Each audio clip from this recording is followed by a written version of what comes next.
watching EddieBlockFilms, EddieBlockFilms Show, EddieBlockFilms, EddieBlockFilms Show, EddieBlockFilms, watching EddieBlock, EddieBlockFilms, EddieBlockFilms Show, EddieBlockFilms Show.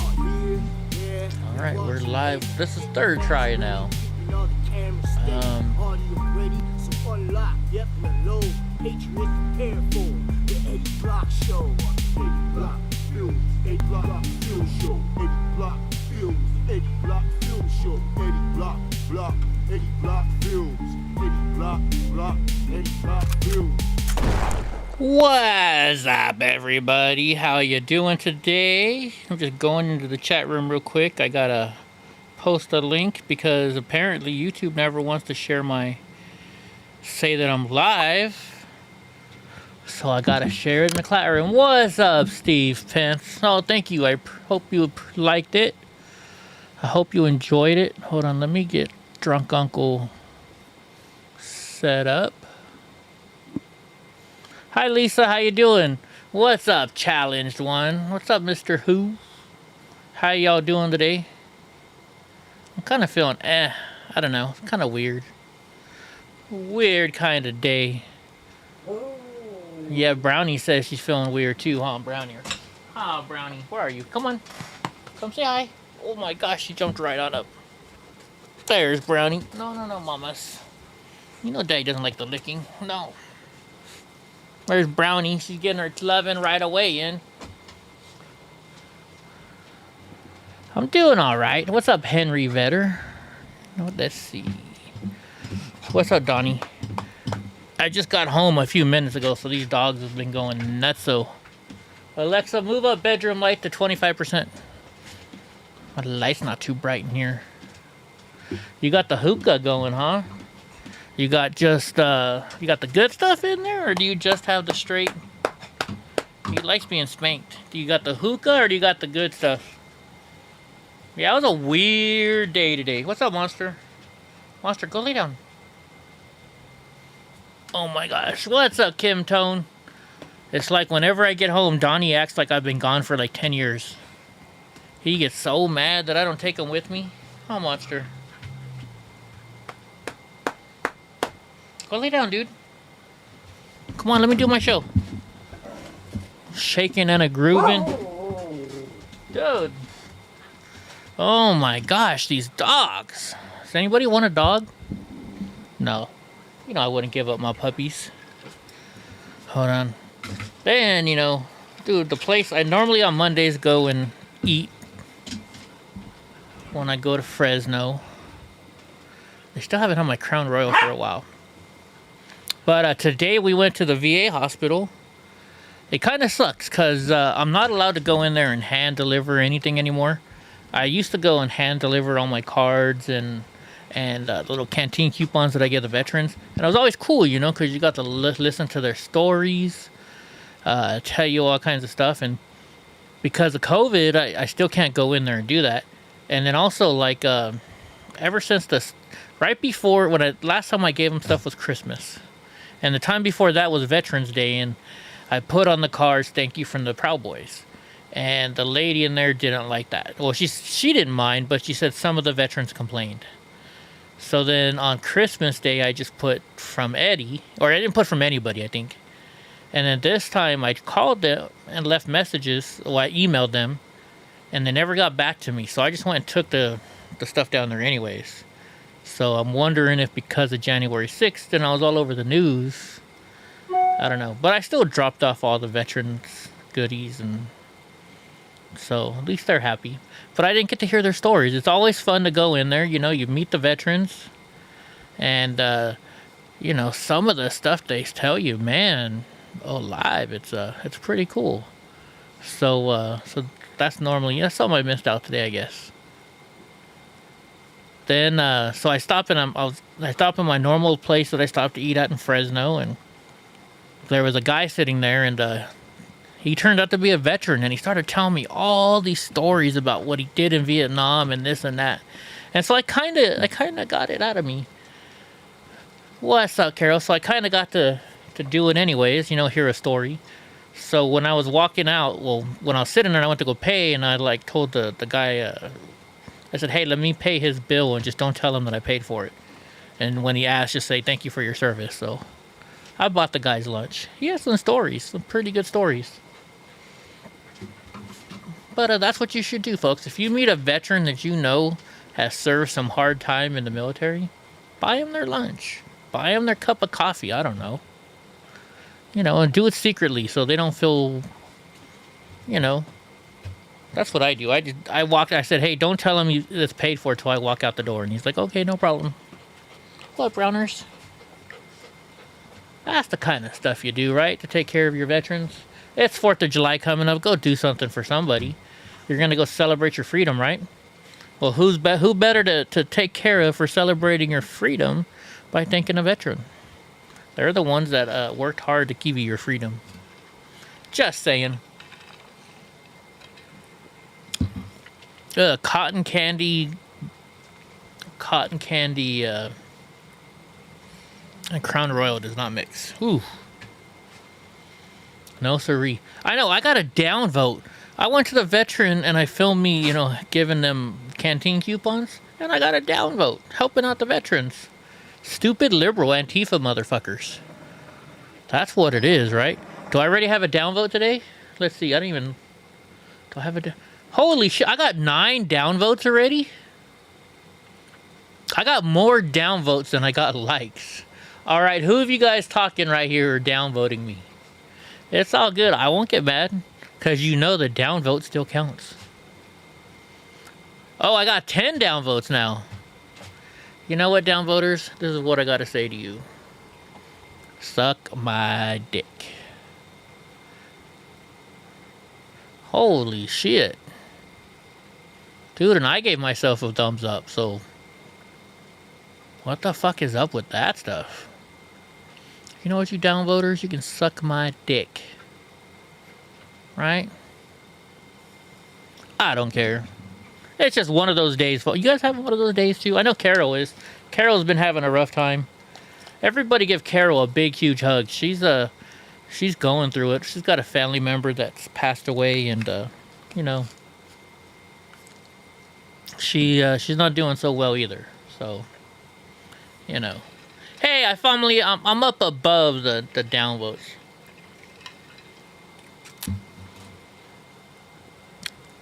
Yeah, if you don't like me, then get the fuck out of here. But it's funny. They take the time to come into my room to give me a thumbs down right away. I find that really interesting, right? Like, I know if I give somebody a downvote, it still gives them, you know, it means you still watched them, right? The downvote isn't what people think it is. So, you know, give me a downvote, I don't care. See, downvotes are just, you know, if you're there's something on the topic, you're like, man, that's a fucked up thing. So you give it a downvote because it's fucked up. Not because you hate the person or hate the video. YouTube doesn't think of it that way.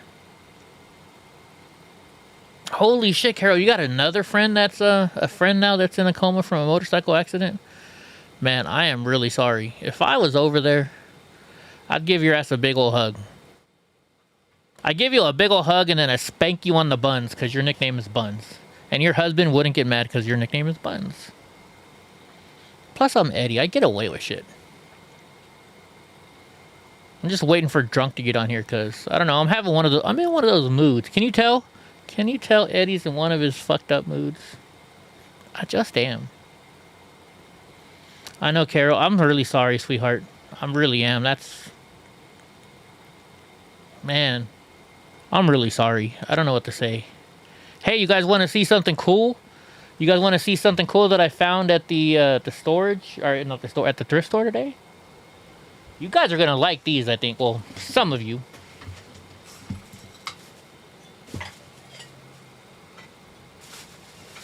Let me see. I don't know if I brought them all with me. Hold on.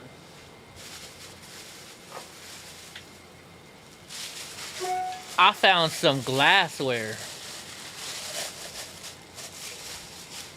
Hey, Carol, if you want to come on the show and vent, You just let me know, because I get to vent all the effing time. Alright, so check these glasses out. This is the 37th president. Who is that? Is that Nixon? Richard Nixon. Check out this glass. I got it at the thrift store. I don't know if I'm gonna sell these. I kind of like these. Holy shit! I didn't realize I paid $3.99 for that motherfucker. I thought they were 99 cents. Oh well. Oh well. Then I have. Yeah, see, this one was only 99 cents.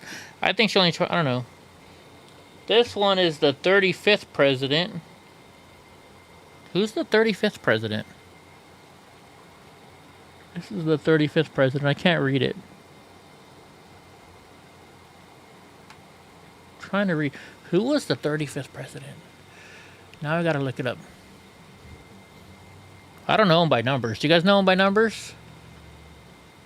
The 35th president was John F. Kennedy. Oh my gosh. I have a John F. Kennedy. Look at that. I guess I do. Look. Here's the John. There's the F. And there's the Kennedy. That's pretty cool. That's pretty cool. Donnie, don't you dare donk that over. I mean, he's a Democrat, but still. This one I am not, I guarantee you I'm not going to sell. Which, it's not President Trump, okay? Because these are old.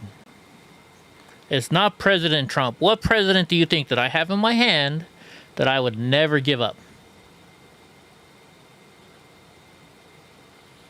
I'm gonna get. I know you guys are way behind, so what president do you think I have in my hand right now that I will never give up? This is gonna stay with me forever.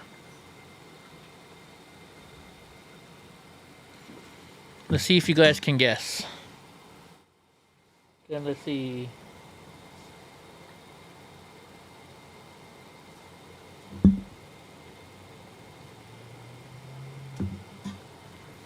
Then we got.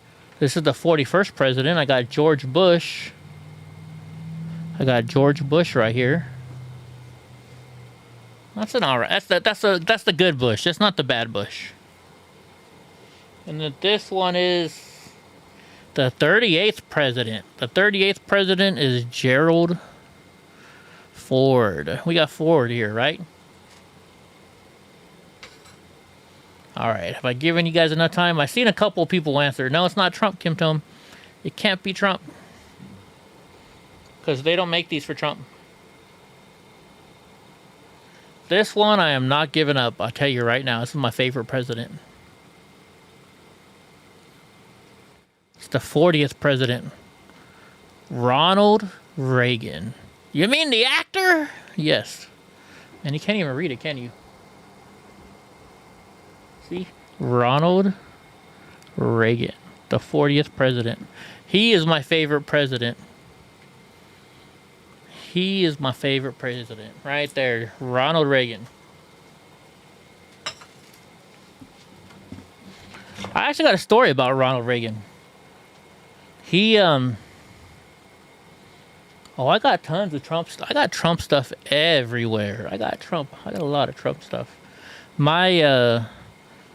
So my mom worked in Solvang. If you guys don't know where Solvang is, it's right outside of San Ynez. It's between Lompoc and San Ynez. If you're if you're taking, let's say, the 101 and you're going north, you have to turn right. You go up to San Ynez. First you come through, it's before San Ynez. You go through Buellton. What, Brownie? You go through Buellton and then you hit Solvang. So that's where my mom worked. It's a little Dutch town. And, oh, thank you, Eden. Yes, thank you. So anyways, my mom worked at this hotel, and the Secret Service for Ronald Reagan stayed at this hotel. And my mom was a big, huge Ronald Reagan fan. A huge Ronald Reagan fan. She came here from Holland, and she loved President Reagan. And so the Secret Service, she would always invite them to our house for dinner. My mom is Dutch. In Holland, the wife cooks a huge meal for the husband every single day. Every day. And so she invited the Secret Service to come to our house for dinner. And they came probably 3-4 times a week. I had the Secret Service at my house in Lompoc eating dinner, having drinks with my parents. And every night they came, they knew the first thing I wanted to see was, let me see your gun. And, you know, they'd take the bullets out and they'd hand me their gun. And, you know, it was pretty cool, you know, as a kid. And so these guys became real good friends with my parents. And after a while, one day they came up and they said, hey, you know what, your family's been treating all of us Secret Servicemen to dinner every night. You said President Reagan's your favorite president, so we've made it. We've talked to him. He's going to let you come up and have dinner with them. So my parents got to go to Reagan's ranch in San Ynez and have dinner with the president. Just because my mom loved him so much that she took care and she fed, and my dad gave drinks to all the freaking Secret Servicemen that were staying in a hotel, because they knew it was a fucked up job sitting in a hotel. So, yeah, for them to do that, and for President Reagan to, you know, to meet just a regular person like my mom and my dad, I think it's pretty fucking cool, right? So that's why he's my favorite. Plus, you know, he handled a lot of, you know, trickle down economic type stuff, and he put the country in a better place. So that's why President Reagan is always going to be my favorite, because he did that for my parents, right? But then I guess if you think about it, my parents did a lot for the Secret Service too, right? What's up, monster? And then of course next is Donald J. Trump. That's why come here, Donnie. That's why I named my Saint Bernard puppy Donald J. Trump, right? Right? There he goes. I don't know. Anyways, guys, it's been one of those days. Oh, here's Drunk Uncle. He's finally coming in. He must have had to go to the liquor store. He had to go get himself some liquor. You would have gone to the VA with me today, Eden, and we could go have a burrito. That would have been fun. Guys, it's been one of those. What's up, Drunk Uncle? What's up, motherfucker? I'm feeling good. I'm feeling bad. I don't know what I am feeling today. But you got me. What's up, big boy? Maybe we'll have the person that I was just talking to on YouTube come in here. Which person were you talking to on YouTube? I'm still trying to, let me see. My other MacBook's acting a fool right now. There you are. You're on the screen now. What's up? Okay, this is... Oh, my gosh. CNR Max. Screen name will be CNR Max. We gotta... Here you go, Drunk. You got your first person to go mess with. Cateorino Lulu. Trump is gay. There you go. What's wrong with being gay? You homophobic? Yeah. What's up, Jeff Service? Hey, I haven't seen you on my YouTube channel yet. Jeff is a good friend of mine from Facebook. He's been watching me since the Ben Bergquam days, and I remember one day he's like, can you send me an autograph? So Ben and I took a picture and we autographed it for him and we sent it over to him all the way in Indiana. The chat's not up on the screen, Eddie. Who? The chat. Oh shit. My bad, guys. Eddie's feeling good. I'm having a bad day, honestly, but I'm also feeling good. It's like a mixture. One of them days, huh? Oh yeah, I went to the VA hospital today. You just now got a notification, Jeff? Right on. You should join if you have not Discord. What are we on? Telegram. You should join our Telegram channel. You can't drink anymore, Mr. Who? Well, hell. I told myself I wasn't going to drink anymore the rest of the week, and then I had one of those days today. So we'll drink for you. I just opened this like 5 minutes ago, and it's already down to there, so. Hey. There you go. We'll drink between Drunk Uncle and I, we'll drink enough for you and get high enough for you. How about that? That's right. Well, I'm not getting high because I get tested from stupid Kaiser, so I can't have any marijuana anymore, but I drink my pain away. They let me inside the VA. Look, I got my VA sticker. Oops. See? This is the sticker they give you to get into the VA. The VACCHCS Fresno. Does anybody know what the 477 stands for? Let's see if anybody knows what the 477 stands for. Do you know, Drunk? It's 2 numbers higher than 475. There you go. There you go. Let's see if anybody, well, I'm sure a veteran will know. I'm sure they do this at all the VA hospitals. Yeah. Gorbachev, tear down that wall, right? And then they hired stupid, what's his name from Knight Rider? Knight Rider. Yeah, well, they didn't let me they let me in, but I couldn't go see the veterans eating, so. Yeah, Knight Rider. David Hasselhoff. Remember, they hired David Hasselhoff to sing the song. Oh, he's huge in Germany. Yeah. He's like one of their most favorite people. David? Yeah, they had him on top of the wall when they're before they tore it down, singing and dancing. You don't get these, Jeff, when you go to the VA? All right, so the Fresno Hospital, you get tested before, not COVID tested, but they test your temperature and shit like that and ask you like a million questions. It has been 477 days since COVID started. That's what this number is for. 477 days since COVID started. At least according to the Fresno VA Health Center. I don't know if I said hello to Kim, but hello, Kim. Hey, we got to play Kim's song, Kim and Drunk Uncle's song. Hold on.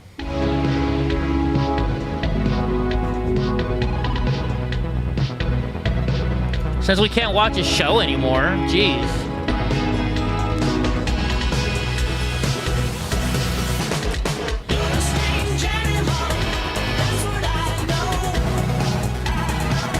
Yeah, Jeff, well, I live in California, so.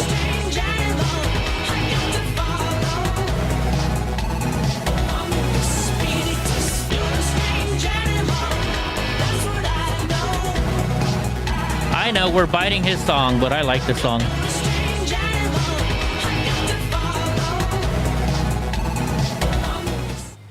Actually, you know what song is better? My song.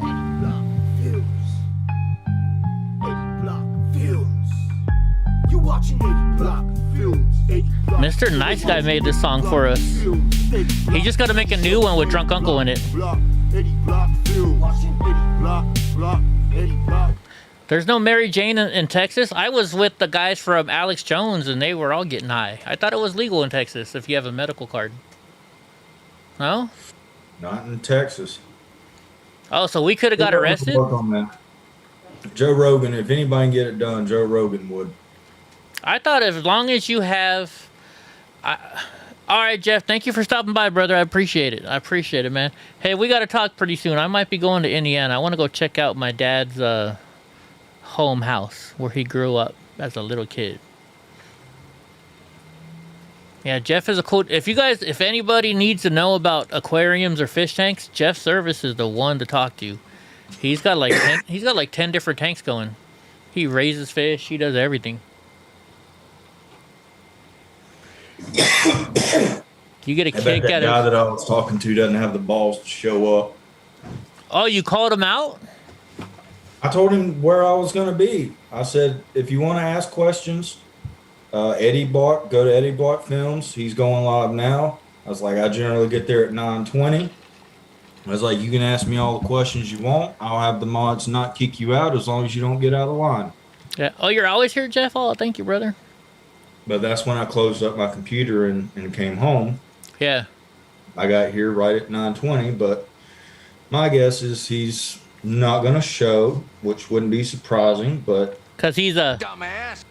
Hey, did you tell him you were going to... I will put you through that fucking wall! No, because when I'm doing comments with people, I try not to insult them. I gotcha. But, you know, of course, they insult me, but they do it with these corny things like, oh, have another drink, drunk uncle. And I'm like, that's fucking corny and unoriginal. Come on, man. Yeah, you don't get that drunk, right? Holy shit.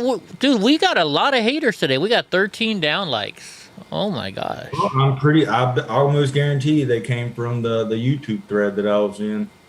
That's all right. Yeah, you know what? Hey, Jeff, you need to start your own YouTube. He's on Facebook. We're friends on Facebook. He's a cool dude. He's a veteran. He's got a daughter that's going to college. You know, he's doing everything right for the country and doing what he should be doing. So, but yeah, he's got a lot of angelfish and all kinds of fish. Hey, Jeff, can I show him your Facebook page? Let me know. Ah, Mr. Nice Guy's at work. That's good. You got to make that mighty dollar, brother. You got to make that mighty dollar. But to everybody with the down likes, thank you for the down likes because it still goes to help us. Right? You still had to come in the room, and it still gave us a number. Julius tells me it'll take more than China and Russia to invade the United States. Dude, I mean, think about it. Think about who wouldn't fuck with the United. I mean, really. You know, they may do little shit here and there, but I mean, nobody's gonna come to the United States and try and invade us. We've got so many weapons and so many trained people that know how to use the weapons. I mean, it's not gonna happen. Oh, he's a CNC. You gotta wear a clean room? Are you in a clean room? I used to do CNC work. Crazy shit. I guess Willow Pie and them and Steve and Trade for Trump still do not have a any service up there in Washington. The heat must be killing them. What's up, AI? How the heck you doing? I'm kind of wondering, are we friends, AI? I mean, we're friends on here, but are we friends in person? Because you mentioned the other day, Eddie, you know I'm a house cleaner. I'm wondering if you're who I think you are. Steve says, in this day of technology, we should see it coming from the word go. Yeah, right? Oh, come on. Nobody's going to mess with us. We're America. It's like, you know how they say don't mess with Texas? Well, they say don't fuck with America. Right, Drunk? Right. Ed the Fed. I'm not no Fed. Hell no. Yeah, I'm pretty sure this guy will run away. So I'll mark it. Maybe he'll come in, but another slow day. I think I got 6 today. Customers? No, commies. That I Oh. shut down YouTube. Right on. What's up, Jeannie Smith? How are you today? This one dude, he was in. I mean, he even said that he was a troll in there to like get under the skin of Republicans. Uh-huh. And I told him, I was like, well, you're not a very good troll, and you've run into another troll, and then I went through yada yada yada, and motherfucker just disappeared. But he was like every other like 30 seconds, like he was posting, and then I called him out, and then he vamoose. Yeah. Gone. Trolls don't like running into other trolls, especially when they're more pointed and not just hurling insults. Yeah. All right, AI. I thought maybe you were somebody. I thought because when you said I clean houses, and I thought maybe you were this person I know, and you have one of the same initials. So I was like, oh, maybe that's her. No worries. No, but you wouldn't want to come clean my house. Like my house is bad. So did you see that I went to the VA hospital? Did you see my video going to the VA hospital today, Drunk? I didn't get to see the video, but I saw the thumbnail. And also that reminds me, you still haven't changed your thumbnail from your Let's Go to Church. It still has you with the bottle of liquor in your hand. Oh, shoot, I forgot. All right, Just I'll have to looking change out that. for you. Yeah. Church might not like that. No, right? I know, right? All right, well, I'm going to show you guys. We're gonna play it then. We're going to play it. I'll show everybody. And if you can, afterwards, just go view it. Check it out, right? Give me some likes on there and stuff. Let's see. Let's go here. I'm going to hit play. Or hopefully I can turn it on real quick. Let me hit pause. Hey, what? Gosh darn it. Trying to do too many things at once, and feeling decent today. There we go. All right, let's watch this video. What's up, everybody? How the heck y'all doing? And so I go to the VA hospital and give out free gifts to the veterans, and look, I get down likes for that shit. Can you believe that? Somebody gave me a down like. Okay. Donnie. You should have seen some of the nasty shit people were saying in Steven Crowder's comments today with his update. I didn't get a chance to watch that. How was that? Well, he's not going to be back until August. Early August. So he's going to, it's a whole month off. But I just went in the comments to wish him well and Godspeed. And people were saying, like, I'm hoping for, what do they call it when a doctor messes up? Malpractice or something? Or yeah, that's the insurance name of it, yeah. Yeah. But they were basically saying that I hope Steven Crowder dies. And I was like, what kind of fucking person says that? Right? Dude, and I know, like, YouTube is censoring us because I heard nobody got a notification. Because I'm like, why is there only 2 people on here? You know, that's weird. Especially when I'm live. And I got one. Everybody was like, no, I didn't get a notification. So, well, some people didn't. Man, they have parking right close. Oh, no, they don't. Dang, I really got a shake. Look at all them gray hairs I got. Holy How's everybody doing today? You ain't got nothing on this gray. And I got, you know, it's, you know how you hate it when it comes over your lip? Look, it's starting to come over your lip. My lip. I'm over here at the Fresno VA hospital. You guys are going to like this, everybody though. a whole bunch of canteen coupons. The Fresno VA is a nice place. It looks like they might not have a way for me to get to where I'm going now. We'll see. Just gotta go through here.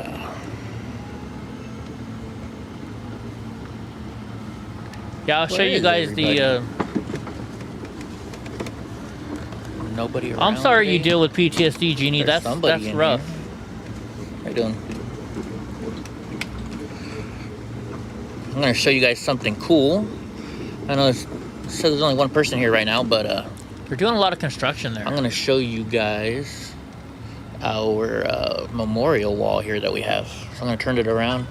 We're over here at the local Fresno VA hospital. They got some awesome memorials there, bro. You'll I'm like surprised it. Nobody's here today. So this is called the Walk of Honor. Department of Veterans of the United States of America. Whoever's watching, thank you for watching. And this is our little memorial here that we have at the Fresno VA hospital.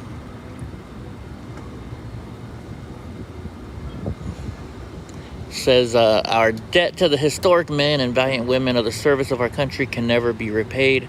They have earned our undying gratitude, from Harry S. Truman.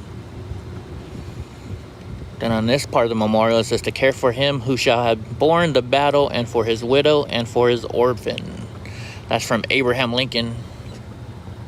So what I got, guys, here is I'm here at the Fresno VA hospital. A couple times a year I come and dole out canteen coupons to give to the veterans. I don't want them having all that information. And so what I do is this. I come here. And normally we give out cards, but I didn't get any cards this year because kids aren't in school. And I buy these things right here. All right, so Eden, you're asking that I mentioned about the names. Yeah, anybody who served in the military can get, and during war, can put their name on there. If you passed away, if your veteran passed away in service, they get their name put on for free.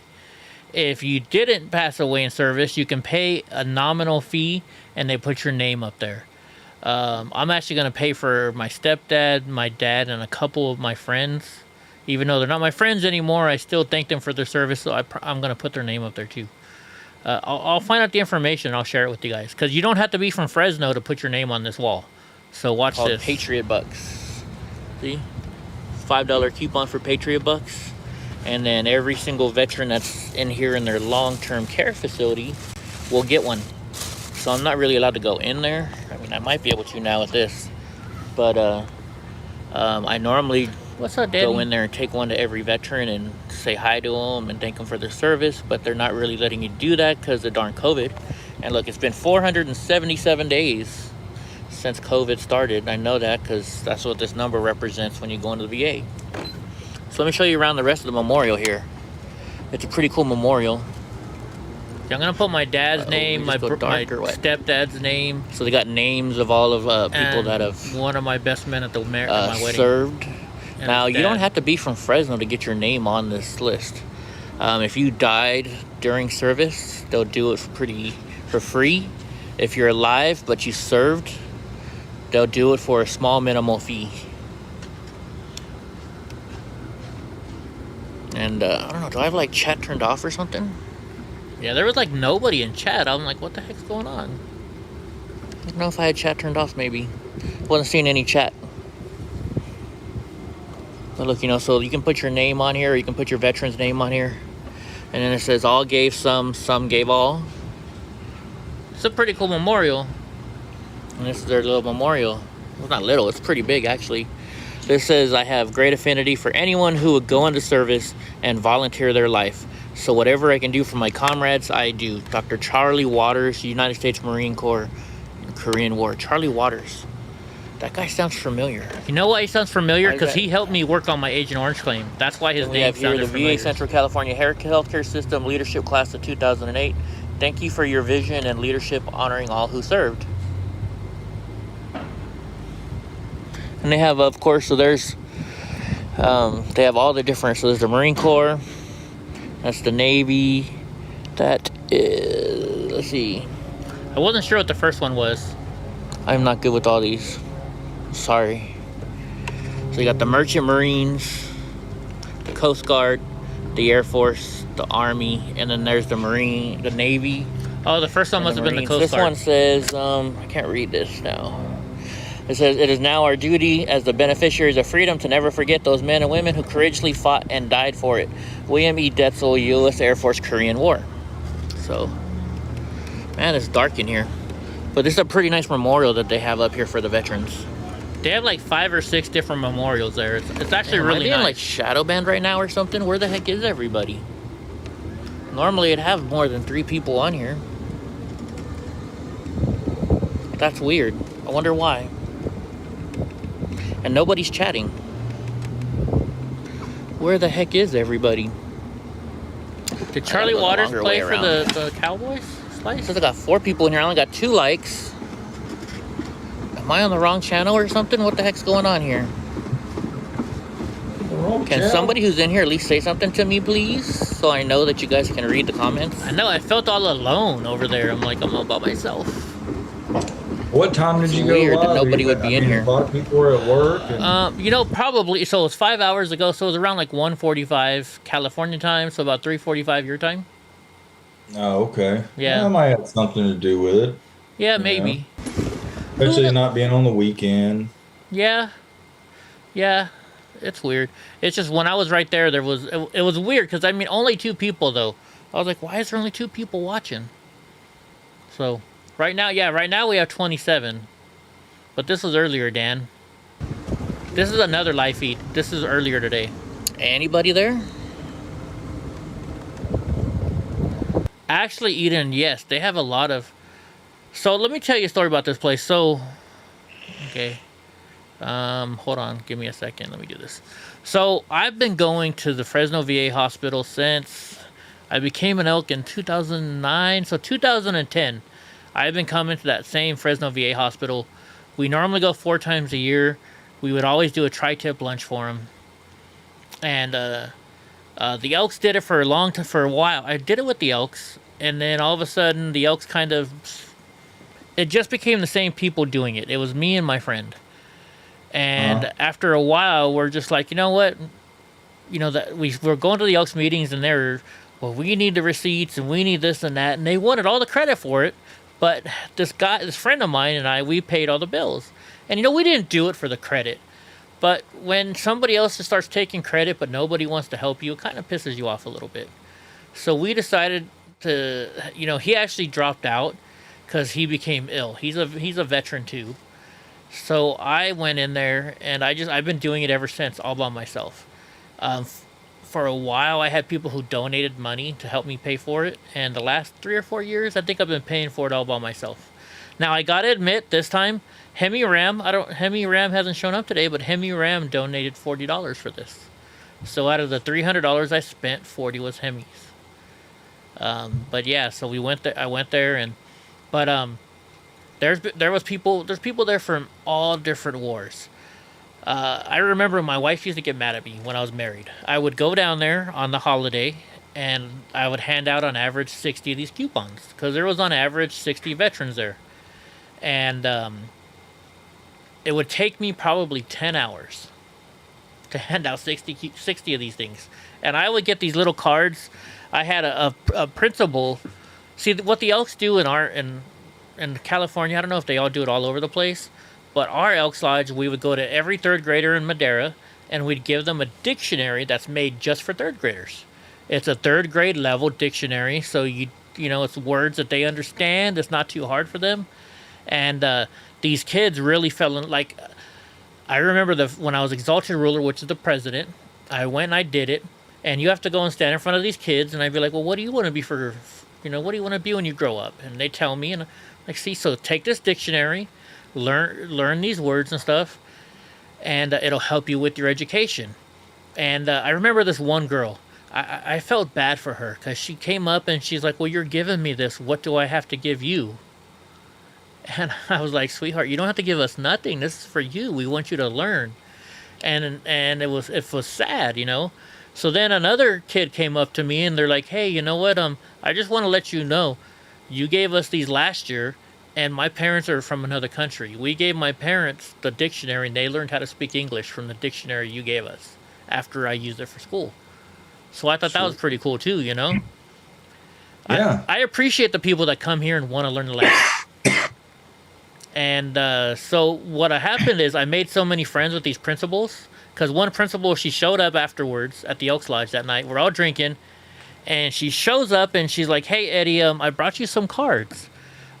And I was like, you brought me some cards? She's like, yeah, I had all my students make thank you cards. And I was like, that's cool. She said, but you really have to look at this one. And I'm like, why? She's like, I hope you're not a crier, but you got to read it. So there was a card, and it was from this young kid. And he said, Eddie, thank you for coming to my school and giving me a dictionary.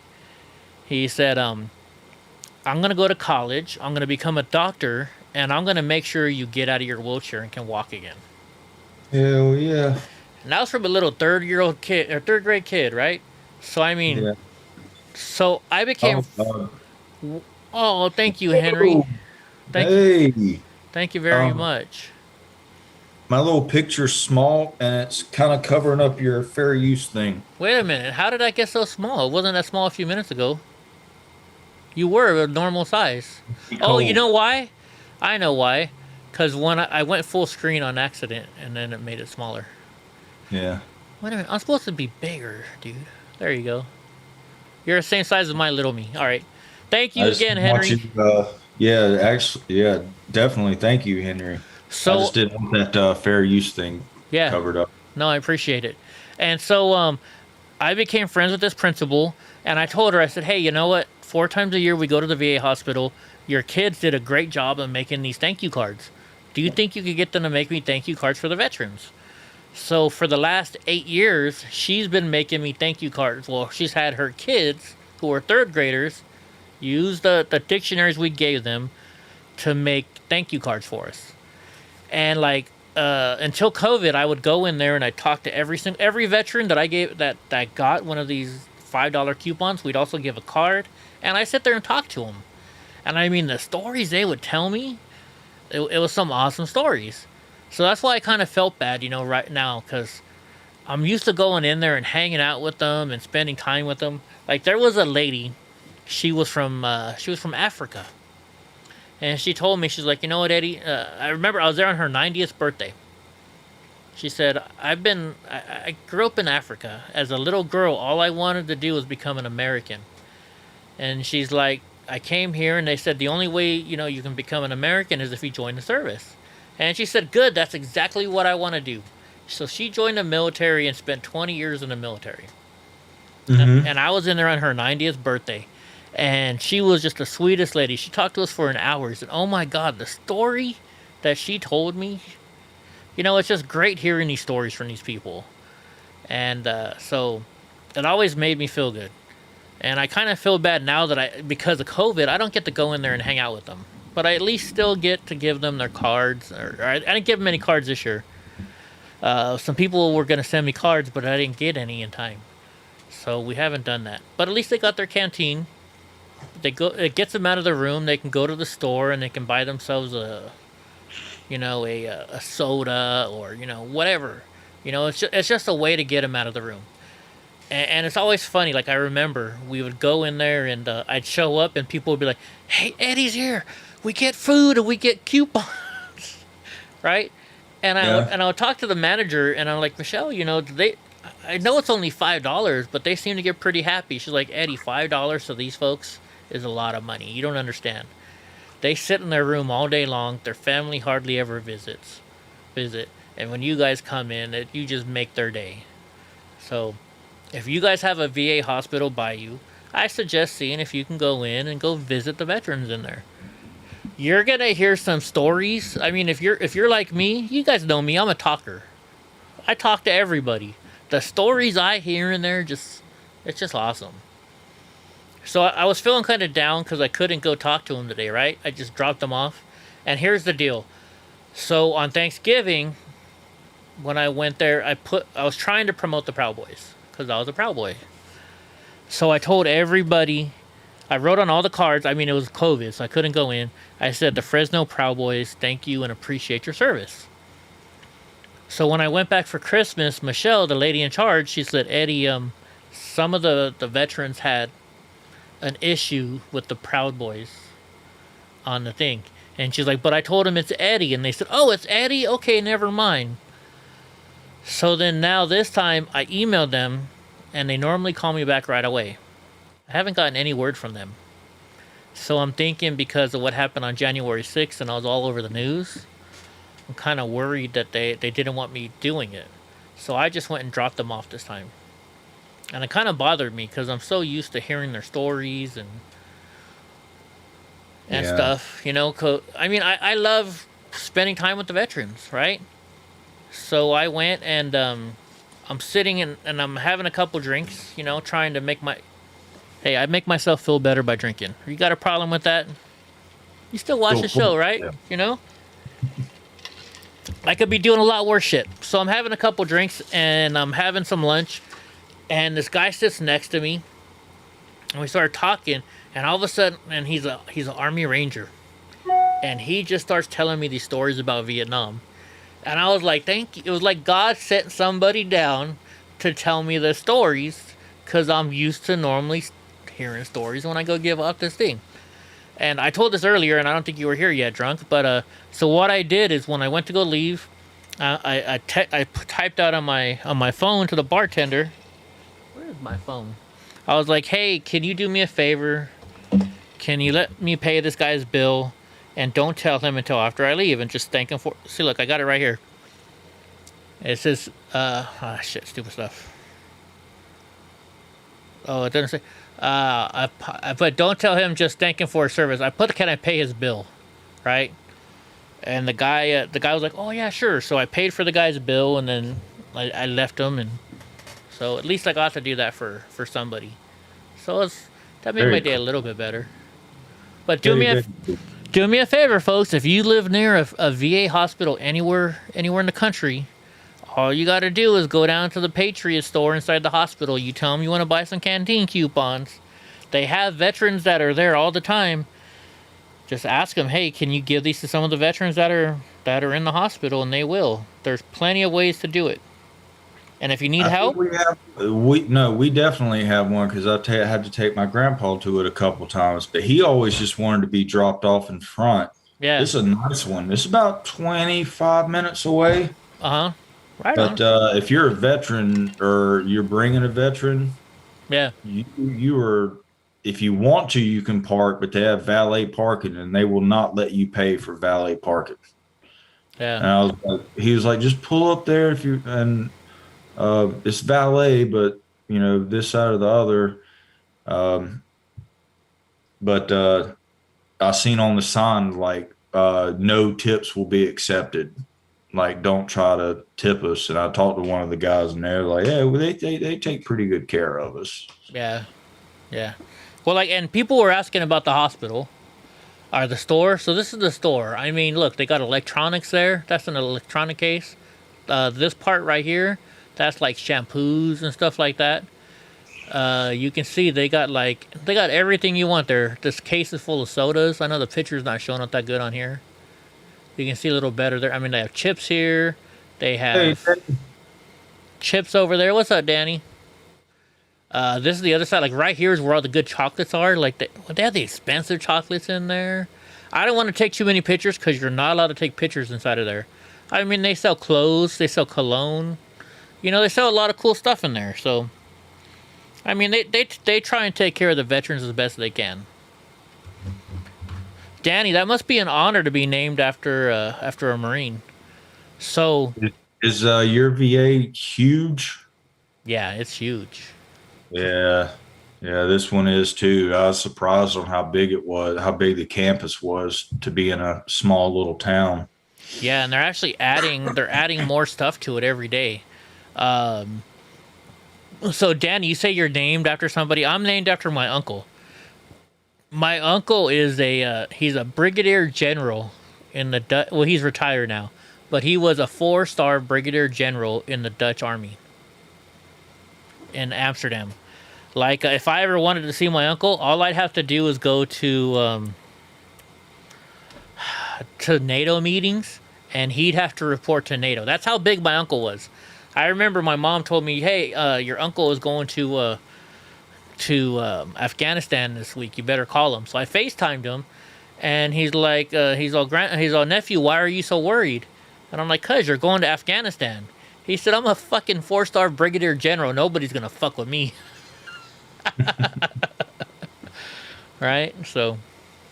Yeah, I'm just named after, believe it's a gospel in the Bible, but you know, of course, I don't want to say my name, but yeah, you know my name, and I know your name.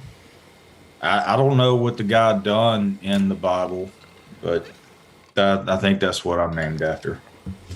Yeah, I know your name. I know your address. Yeah, I know everything about you, boy. Yeah. Isn't that what you guys say over there, boy? That's you too, and you didn't think I could. Right? You know everything about me too. But that's cool because you and I are boys. We're good friends. Mm-hmm. Oh boy! And so if Eva's not in here right now, I got to tell you, Drunk Eva. You know Eva Knievel. Everybody knows Eva Knievel. And she mentioned last night, she's like, "Eddie, did you see the pictures that I emailed you?" And I didn't see the pictures till today. And they're from like the 60s and stuff. And I'm like going through and I was like, oh my God. Eva Knievel was like a freaking, oh my gosh, she was gorgeous. I mean, she's gorgeous now, but she was like really gorgeous when in the 60s. And I'm going through the photos and they're all just her nicely clothed. Then I get to the bottom one and I was like, my tongue dropped. No. She wasn't naked. That's why she got to meet all those famous people. Yeah, she wasn't naked. Don't take it the wrong way, guys. But it was one of those like, you know, you do like a lingerie photo for your husband or something like that. And I was just like, oh my gosh, Eva was smoking hot. I mean, I met Eva in person. She came down and she was one of my bodyguards in Huntington Beach.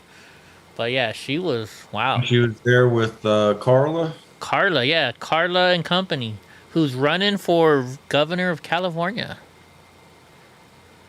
Nordic lady, you're in North Carolina too, huh? Drunk Uncle's in North Carolina. What part of North Carolina are ya?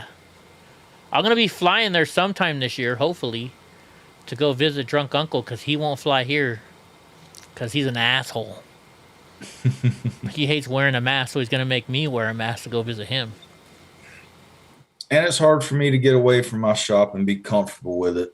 That's true. That's like, true. hell, I'm only off for 1 day at a time. I'm off for 2 days a week, but they're, 1 day increments. Yeah. Yeah, that's gotta suck. I'll come back and my tool that I use for opening up bottles has been moved, or the T6 is taken out of my screwdriver and something else is put in. And I don't know where the T6 is. Coils are put in the wrong spot. There's boxes like upside down. I'm like, motherfucker. Don't you hate that? For 1 fucking day without y'all just like fucking up shit. Yeah, let's see. What I'm gonna do for you guys is I'm gonna open up the pictures of Eva, and I'll stop if they get too dirty. Let's The see. Nordic, are you like Outer Banks or the 910? All right, So let me. I used to live in the 910 for a while. It was a nice place. Well, Wilmington. All right, so there's none of her information on here, so we'll be okay.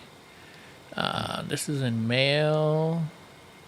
I think it's this one. Yeah, this one. All right. I'm going to show you guys some pictures. I won't go too far. I don't know. Actually, I think I can go all the way down. I don't think it's anything bad. So this is Eva Knievel. This is Eva in the 60s. Eva was a hot-looking lady in the 60s. Mr. Who, refresh the page. Like on my iPad, it doesn't update the likes and dislikes automatically. Yeah, you got to refresh it. On my laptops, it does. There's Eva Knievel when she was younger in her 60s. She's in the 252. 252. I'm not familiar with that area code. That might be Outer Banks. I never got to the Outer Banks. See, look at Eva right there. Eva's hot right there. That's like a...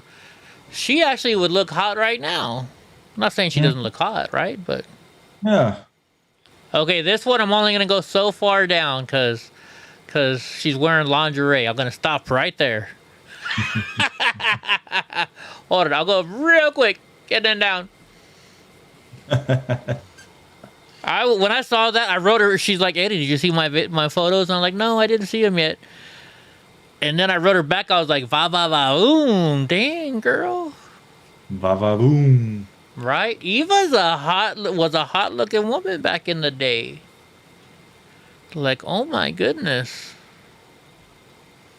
You know. I remember her. I that's one thing that popped out to me about whenever you first ran into her. She was like looking in and like seeing what's going on in the chat and stuff through your phone or something like that. She's like, I used to be hot.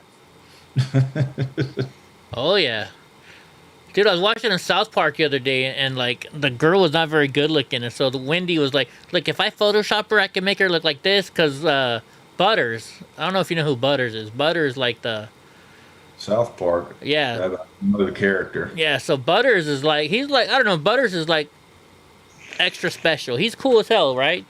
So she has Butters out, and he's like, no, you know what, that's all right, you're too fat for me. So Wendy went and he's all, why are you doing like that? He's like, cuz I love Kim Kardashian, she's hot.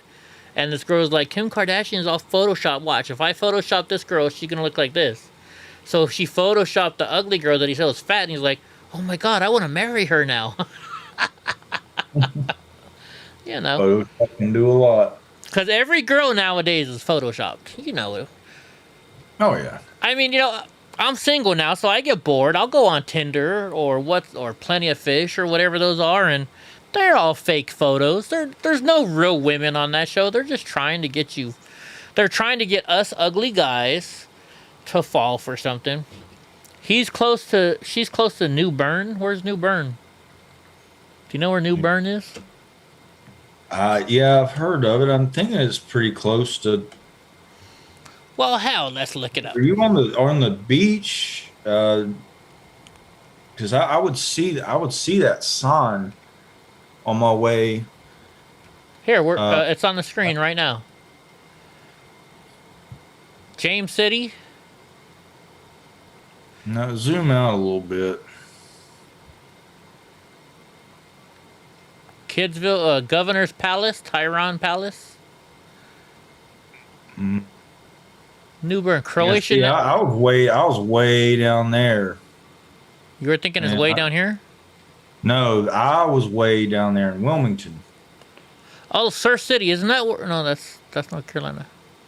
Yeah, I've been to Surf City. Also, Topsail Island is, AKA Topsail Island. Where's Charlotte, North Carolina? Where's Charlotte? Right in the middle of the state. Oh, so you're right in the middle of the state too, then, kind of, right? Aren't you? Yeah. You're like, I'm gonna I mean, say, I'm not in Charlotte, but I'm in that area. Yeah. yeah, I know. You're kind of like where they can't see where I'm circling, so don't worry. You're kind of in here, right? Mm-hmm. That's what I thought. No, over to the like right there. Right here? No, to the right a little Where bit. Right. where that is? That number Yeah. is? Okay. I gotcha.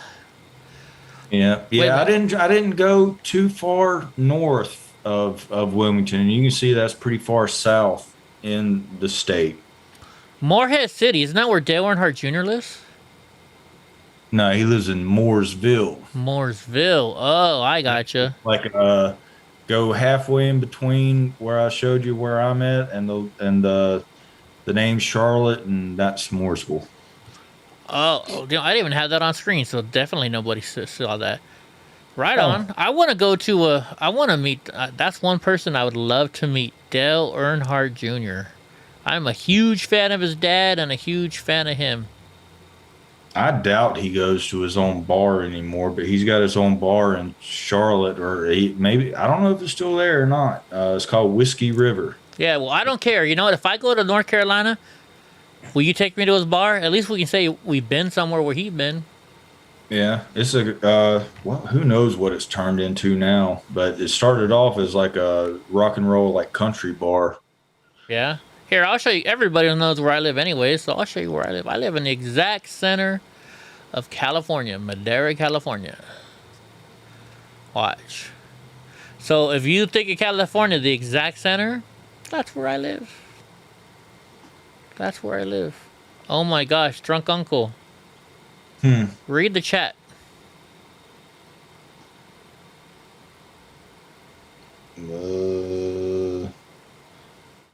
Yeah, I think it's close to that place. Is that where it is? Where it's by? What? Never mind. See there? You see where that Fresno, that little orange, or Fresno is yellow and Madera's red. If you look farther, see, look, we're in the exact center of California. The exact center. Hotter than hell. And look, see Reno right there? That's where Eden is. I know Eden's in Reno. I can say that because she tells us all the time. Hey, Steve Pence, how hot is it up there? He's up in Bellevue, Washington, and Bellevue is where all the rich people live. Bellevue is... My cousin lives in Bothell. I know that.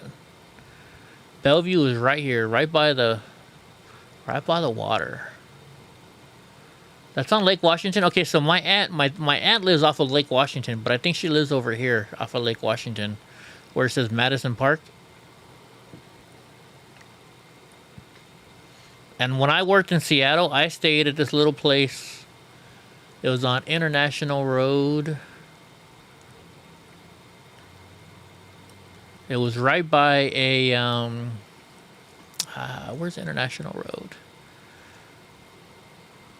It was right by a my brain's freezing right now.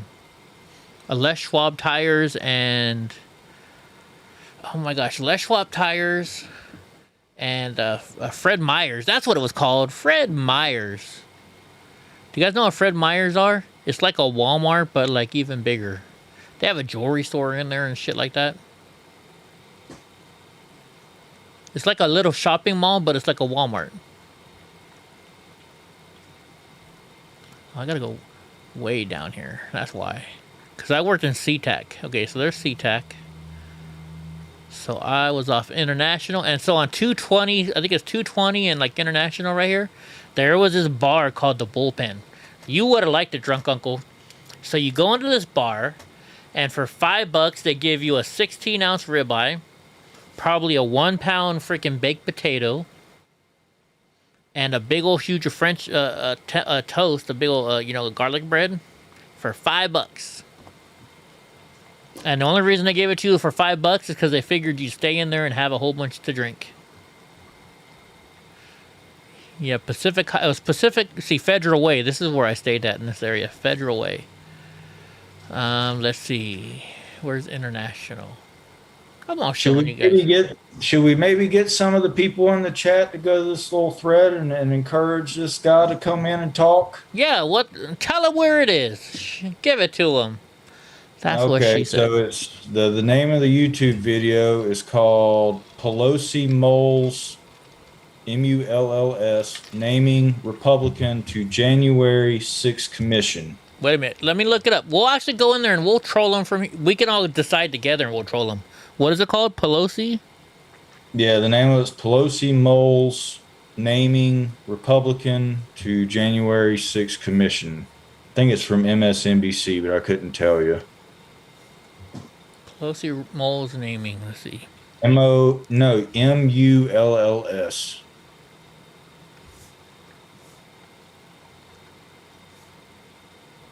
Like that? Here we go. MSNBC. All right, who we gonna troll? I didn't get that. Could you try again? They got what's his? They got Mitt Romney up there. All right, who we looking at? Who we gonna troll? What's their name? We can troll. We can troll together, folks. We got how many minds in here? We got 25 viewers. You know how many minds that is? Let's. Shut up, Siri. Who? It's from 2 hours ago. Was the original post. Yeah, but do you remember their name? CNR Max. Let's troll some people. Let me hit Control Find. CNR. CNR. No, there's no CNR, so we're gonna have to open up. Do you know what they were replying to? No, it's the original thread. On YouTube? Yeah.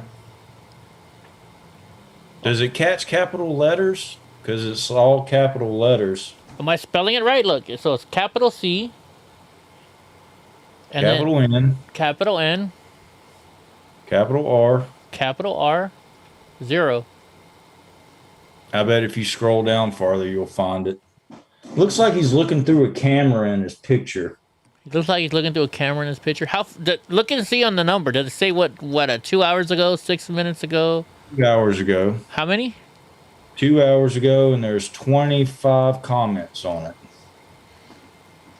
And it was CNR. All right, let's find this fool. Let's have a little fun.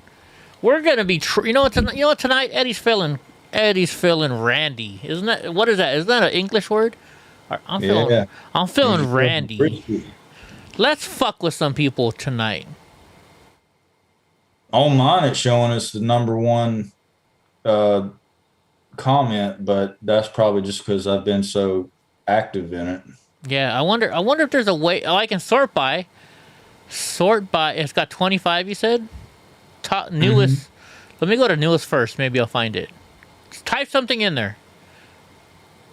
Maybe well, that will probably be the newest thread. I mean, I just sent him a message not too long ago that said, "Come on in. I'll be nice.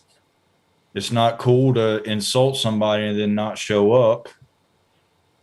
Oh, see, that's just going by comments. Shit. Let's go Soap Boy. Top comments, I guess. There we go. But he's got the main comment, right? I mean, it shows up on mine as the name, but that's just because I've been in there. Like, if you could tell me, like, some exact wording he said. Maybe. So it's CNR. He says, yes, I really wonder why the insurrection happened. Maybe if a man hyped them up and said if they didn't fight, they're going to lose their country or something. No clue. All right, let's see if we can find him. Because Julius told me last night that his brain counts for 5 of ours. And I know he is like a book collection. Julius told me he collects books. So that means he reads a lot of books. So yeah. We can fuck with these probably trolls. Sort it by newest first and start to scroll down until you hit around 2 hours ago. Yeah, let me go to let me sort by newest. But then it doesn't take us into. It only shows us the comments. It doesn't show us the threads. I don't think. Well, yeah, these are. Jaden X is there. Find those terrorists. Hold on. Should I say? Don't you mean you? Yeah. Don't you mean you? We all know you're the terrorist. All right, before I terrorist. My spelling is bad today. I've been drinking, folks. All right, you guys, should I hit send? You guys tell me if I should add anything to this. We're going to do this as a group. A question mark after you. Or I should say yourself, huh? Or no, we can put don't you mean you? I was just going to say put a question mark, yeah. We all know you are, so it should be U-R-E. I spelled it U apostrophe R-E. We all know you're the terrorist. Should I put bitch afterwards? No, I'll get in trouble for that, huh? I like to keep it clean in the beginning. Wait for them to throw insults before you go any farther. Steve Pence says send it. Anybody say we should add anything to it? We're going to troll together. That's what we should do. We're going to become a trolling channel. Let's just go troll people. Hey, Snooky. What's up, Snookies? How you doing? I know Eden wants me to come up to Reno and party with her. If I come up to Reno, Eden, what are we going to do? Are you going to make it worth my while? You going to take me out drinking or something? All I know is if you take me out to dinner, they got to have blue cheese. Yeah. Yeah, so, go ahead and send that and scroll down and see if we can't. All right, let's hit send. He messaged me not too long ago, and he said SpongeBob, the aliens want to talk to you. I'm like, let's say, I don't know what the fuck you're talking about. What's his real name? I forget his real name. What's his real name? John Sullivan. Hey, John, why don't you come on my show? Holy shit, Hey, John, comma.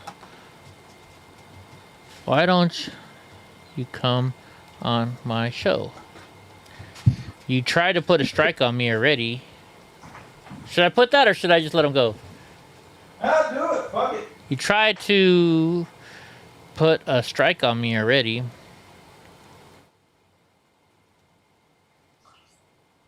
Let's talk. How does that sound? Sounds good. Drunk is talking from the bathroom. Whee! Hey, if you shake it more than twice, you're playing with it. No, 1.5 or 1 3/4. No, Andy in Colorado. Jaden X is John Sullivan. That's who he is. All right, so I put, hey, John, why don't you come on my show? You tried to put a strike on me already. Let's chat. Hold on, let me put my email address. Eddie. They ain't gonna let you put the email address in there. Films. They won't? Probably not. I'll just put it this way, at Gmail. There we go.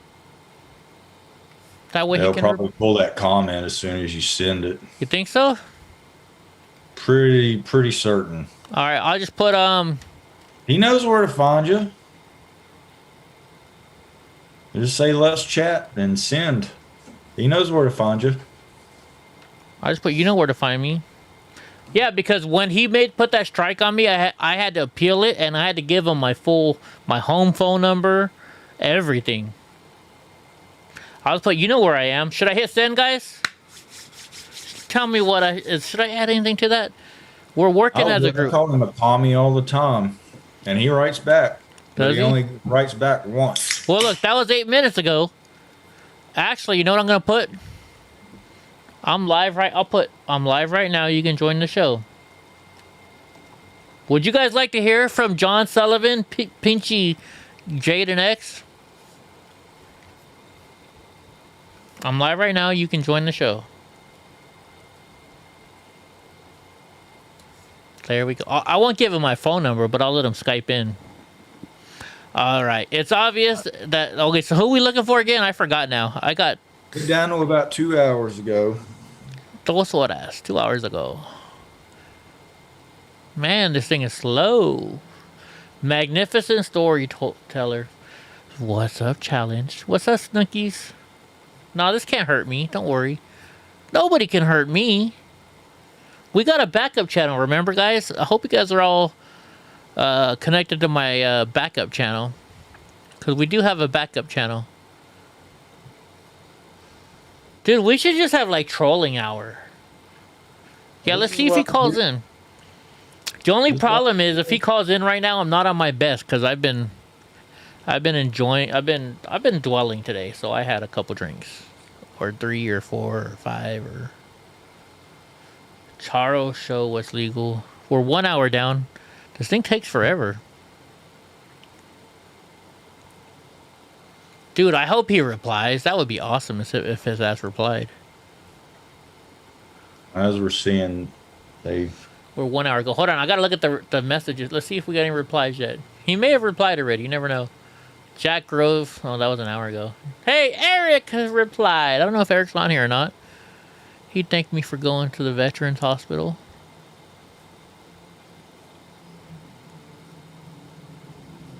One hour ago.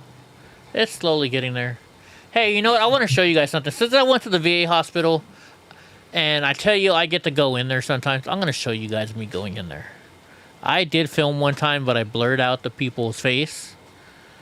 the longer you wait, the more likely that they aren't going to pay attention to it, though. Just saying. All right, I'm going. And at least you'll get the people in the chat if they want to go fuck with them. Eat the sensitivity trainer. Is he a sensitivity trainer? Is that what he does? Let's keep going.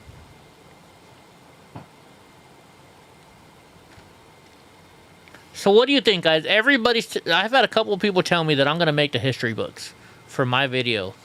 What do you think, Drunk? You think I'm going to make the history books? That would be kind of awesome. Well, only time will tell. Geez, I didn't know there were this many comments in there. Yeah. Are we on screen showing what I'm looking at right now? Yeah. Okay, cool. Oh, here we're at the 2 hour mark. Okay, so you said it says 2 hours ago, right? Uh-huh. So we're looking for CNR. What if somebody kicked him off already? No. We got John O, Robbie, Lisa, Mike. I've got it pulled up on a separate tab there. And he's got a picture of a he's like looking through a camera, like got one eye looking through a camera. And it's got 26 comments on it. Okay. There's a Chud. Let's go find this guy. Let's have a little fun with him.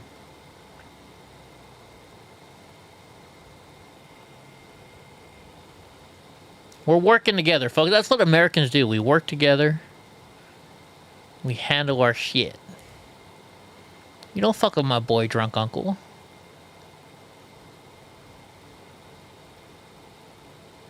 I had it wasn't a troll, but one of them actually reached back out to me and apologized. I don't even remember what we were talking about. She was like, I was not aware of that, and I can admit when I'm wrong. Nice. Yeah. Yeah, well, we were talking about Jaden X first, but now we're talking about another troll that was fucking with Drunk Uncle. So we're gonna go mess with him. We're gonna troll the trolls. That's what we're doing tonight. We're doing something different. Oh, and look at that, Charlie Waters. That's funny, because remember when I went to the VA, they talked about a guy named Charlie Waters in that video. But anyways, folks, if you want to do me, if anybody here saw what I did today, going to the VA hospital, and you want to learn how to do it, just let me know and I'll help you figure it out. You can go donate to your local veterans hospital. It's a pretty awesome thing to do. Because you know what? Without the veterans giving up their life, we wouldn't be able to do what we're doing right now. I'm still on 2 hours ago. Man, they got a lot of comments on this thread. Yeah. Wait, there we are. CNR Max? Yep. That's it. Ah, here we go. We found them. And roll through, and you can kind of see how I troll people. All right, so what was the main... Now I already forgot about what the main video was about. Pelosi, I didn't even fucking watch the video. The video doesn't really matter to me. I just seen Pelosi insurrectionist and went straight to the comments. All right, it says, yeah. Yes. I wonder why the insurrection happened. Wonder if maybe a man hyped them up and said if they don't fight, they're going to lose their country or something. Well, yeah, that's what they kind of did tell us, right? Let's see, so were you only replying to him or everybody? Him and maybe one other person. All right, so let's I'm in so many of them, and some of them I get traction and some of them I don't.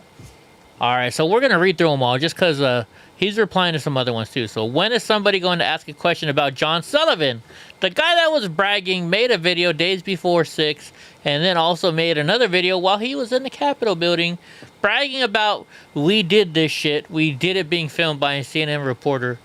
Okay, I gotta reply to this one. No, hold on. If you're talking about Andrew, I may have already covered you. did you? Okay, I won't.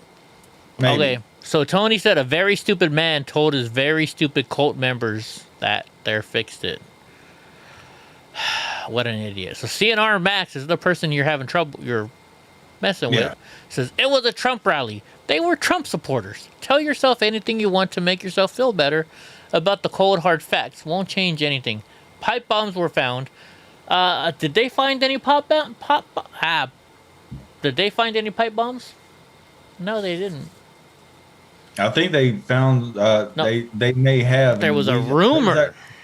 No, I seen video of the person that dropped it off, and they didn't look like a patriot. Just saying. Okay. Well, it says pipe bombs were found. Police you claim to support when it's convenient for you died that day. No police officers died that day. Not one single cop died that day. The cop died the next day, but he had a stroke. I got you. I'm on it. Trust me, I'm on it. All right. Well, I'm just saying right now, that guy had a fucking stroke. He died from a stroke. A stroke is not brought on. He was going to have the stroke no matter what. Let's just put it that way.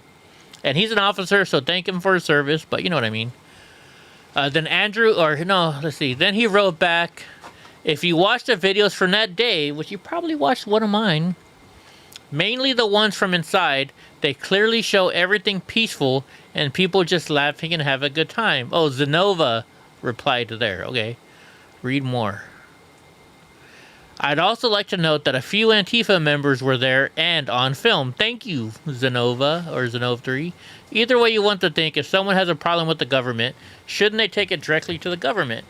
Or should they burn our cities and communities that have no power to make change, like BLM did? Oh, there's Drunk Uncle. It says, at CNR Max, you say you're speaking the facts, but everything you just said is misrepresented or just outright false. John Sullivan was not a Trump supporter. No cop that died that day. There you go.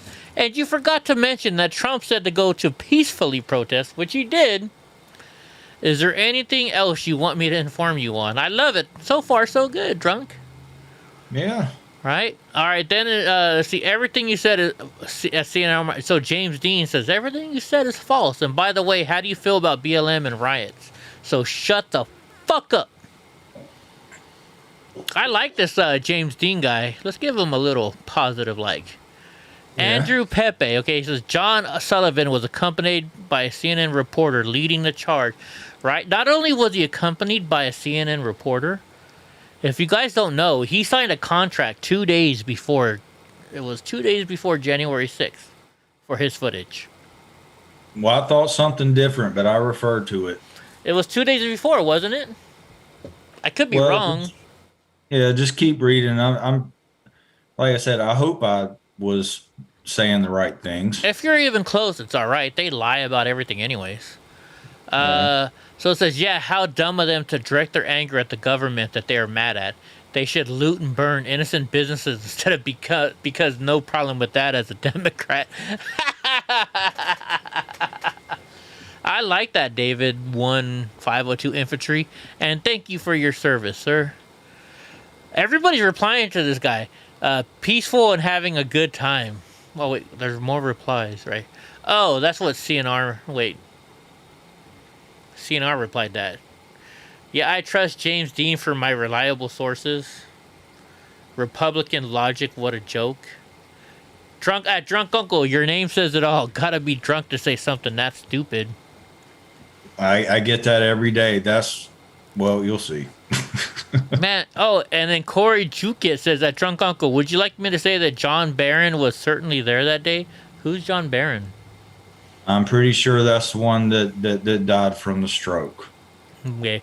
Oh, the policeman that died within a few hours of trying to ward off gangs died. He ward off gangs? What were the Crips there? Were the Bloods there?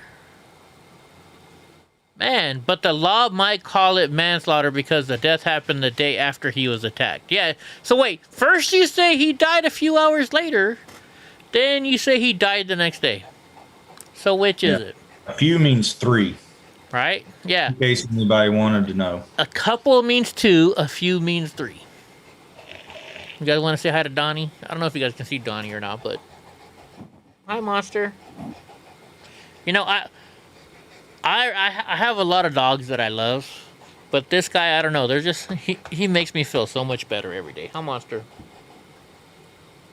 Yeah. Alright, let's get back to this.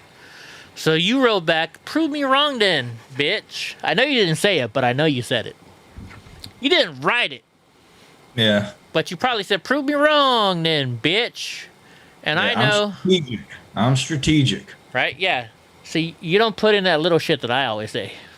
Yeah. It says, let's see, wait, let's see. And I know I stumped you when you lower yourself to insults, especially a silly one like that. I hear it every day. It's corny and unoriginal. It's a common thing that people do when they run into someone who is actually familiar with the subject. We'll give you a like. Then he wrote back to Andrew Pepe. The reporter wasn't from CNN. Her name is Jade, and she is documenting that piece of shit's life. He sold his footage to CNN. No, we'll give you a like on there. So then CNR wrote back to you. I'm sure he would have just had a stroke either way and killed over and died without the insurrection happening. But, okay, he's just saying what's really true. This guy's a dumbass. No, he's saying, oh, he would have probably just died either way if he didn't, because he's insinuating that he died from the fire extinguisher, which he's making light of somebody dying, which is hence my reply. He's being what's the word? A cunt, but sarcastic. Sarcastic. Remember Sarcastic Ball from South Park? I was watching it the other day. Hold on, let me see something here. I gotta see what you guys are seeing. I'm not on the same screen as you guys, so I don't know what y'all are seeing. Alright. You guys tell me when to stop. Hey, Snooky. The only reason I paid attention is because I seen that what Steve Pence said that'd get my attention. What's up, Steve Pence? What's up, Snooky? How you doing, sweetheart? What's up, Fishy Fish? Alright, guys, tell me when to stop. I know you're gonna be way too late, but we're gonna do 1, 2, 3. That's about good. 4. Is 4 about right? Ask me when to stop. I'll just get up and walk away like I did last time. Yeah, that's enough Crown, I think. Oh, now we gotta... See, I used to do Crown and Coke. I'm not gonna lie. I did Crown and Coke. But now that Coke says you've got to learn to be white. No. What do they say? That's white. You're racist if you're white. So now I went with Pepsi. So now I'm a Pepsi guy. I'll be honest. I was whatever was cheaper. Oh, shit. I got to get off my computer before it. Donnie, you want to try? He's like, fuck no, Dad. Come on, Donnie, try some. Is that pet abuse if you let them drink Crown Royal? A little bit. Depends on how much. I just want to see if he'll taste it. Brownie, you want to try? No more than 2 licks. They're like, Dad, there's too much liquor in there, bro. Yeah. Like, we don't like that. Well, shit, I bought this like an hour ago, so you guys can see how much is gone already. Anyways, yeah, fuck Coke. Alright, so let's get back to messing with the CNR guy. Let's see, so then you wrote back, the death of anyone is not a joke, and shame on you for even saying that. Ask the man's wife and the me? Medical examiner. Oh, the medical examiner. Okay.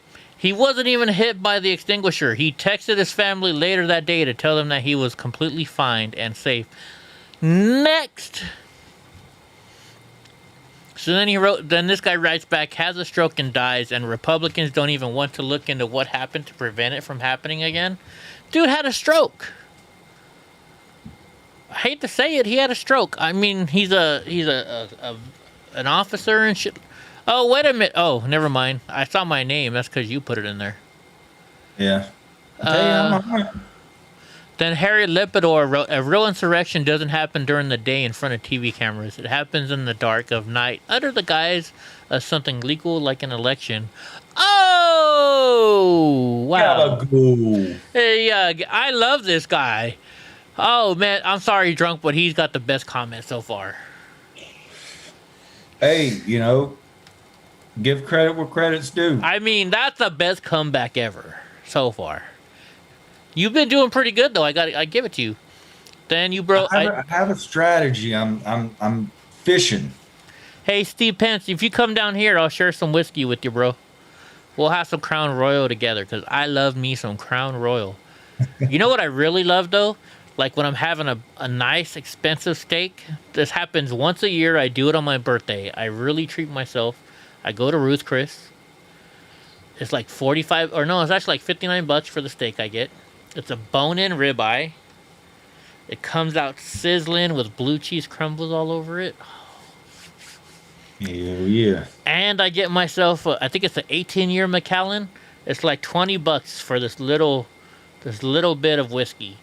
But an 18-year-old Macallan, it just, it's just so good. They probably rather have a beer, Nordic lady. No offense to people that drink beers. There's guys that drink beer, but Hey, Brad. I'm a whiskey guy. What's up, Brad? We're just having fun. I just like to drink in volume. So. Eden, you've never had Crown? Well, I drink in volume. I drink the same amount that you drink in beer. I just drink it in whiskey.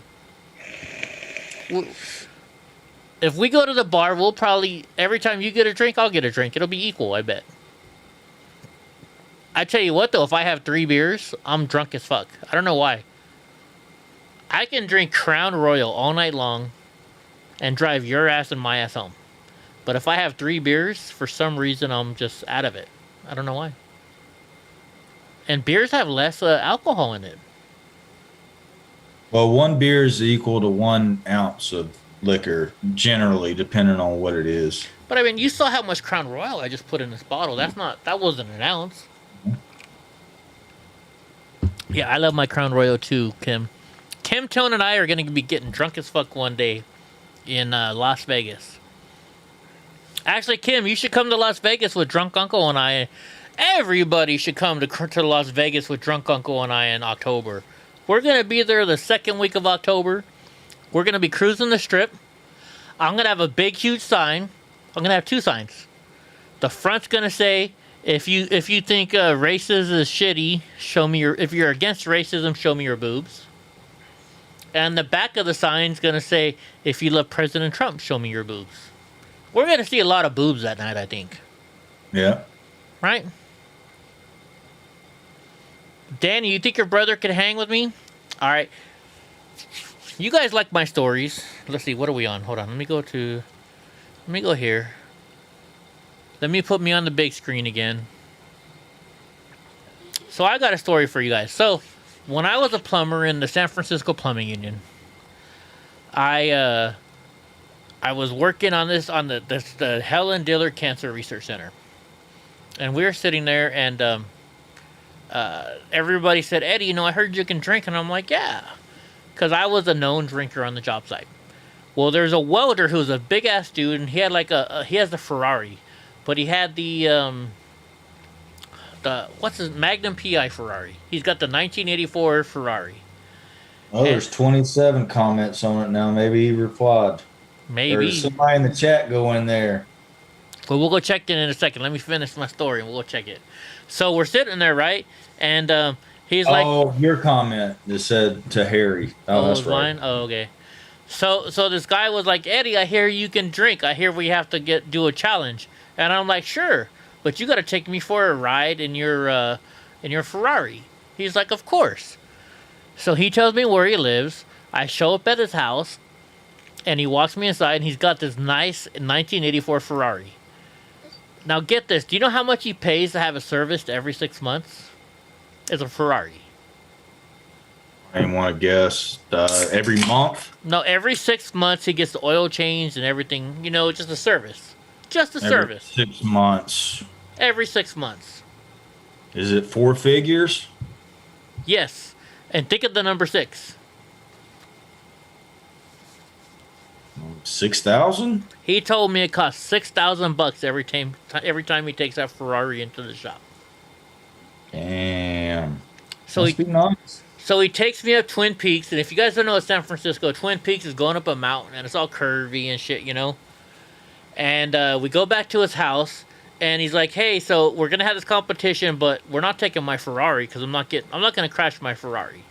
I was like, no problem, I'll drive you. So I have a little 2005 Honda Civic. He gets in the car, and he looks, he's like, oh shit, you can drive a stick? And I'm like, yeah. He's like, well, I would have let you drive the Ferrari if I knew you could drive a stick. And I'm like, fuck. So we go to the bar. We walk up to the bar and we sit down. And he's like, all right, the bet was we start off with 10 tequilas. So they lined up 10 shots of tequilas. And I don't mean 5 for him and 5 for me. I mean 10 for me and 10 for him. And he picked a tequila. And we did a Don Julio, oh my gosh, not the silver. But we did Don Julio. So we had 10 shots of Don Julio.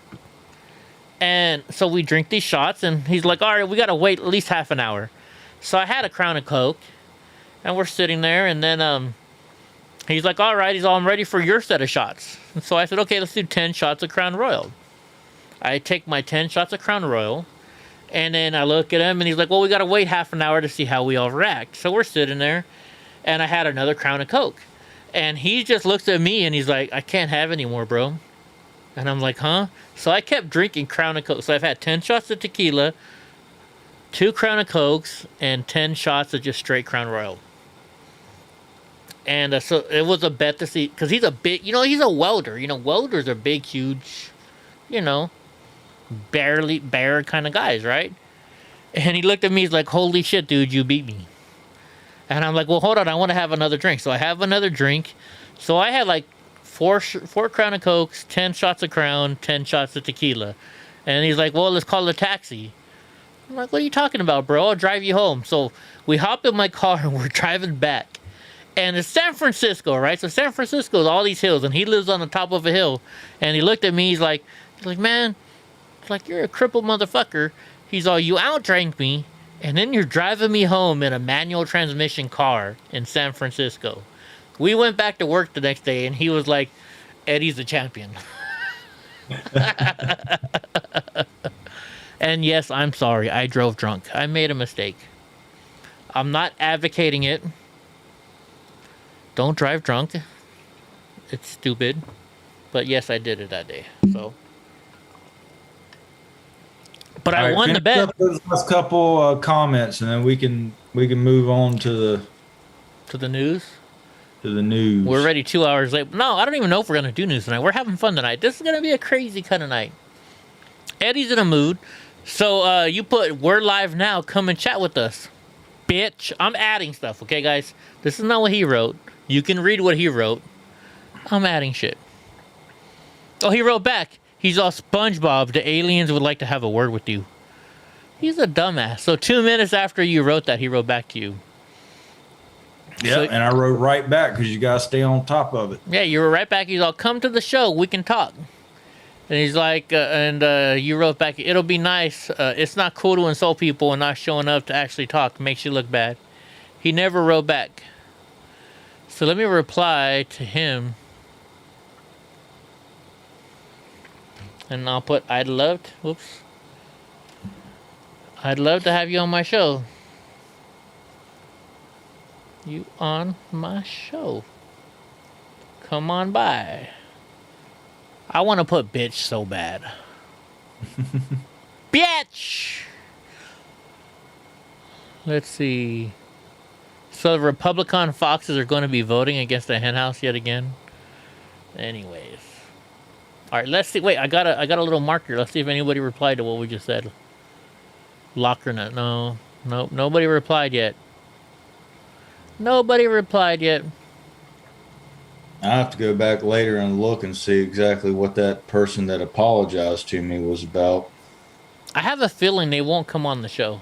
I gotta be honest. No, too but scared.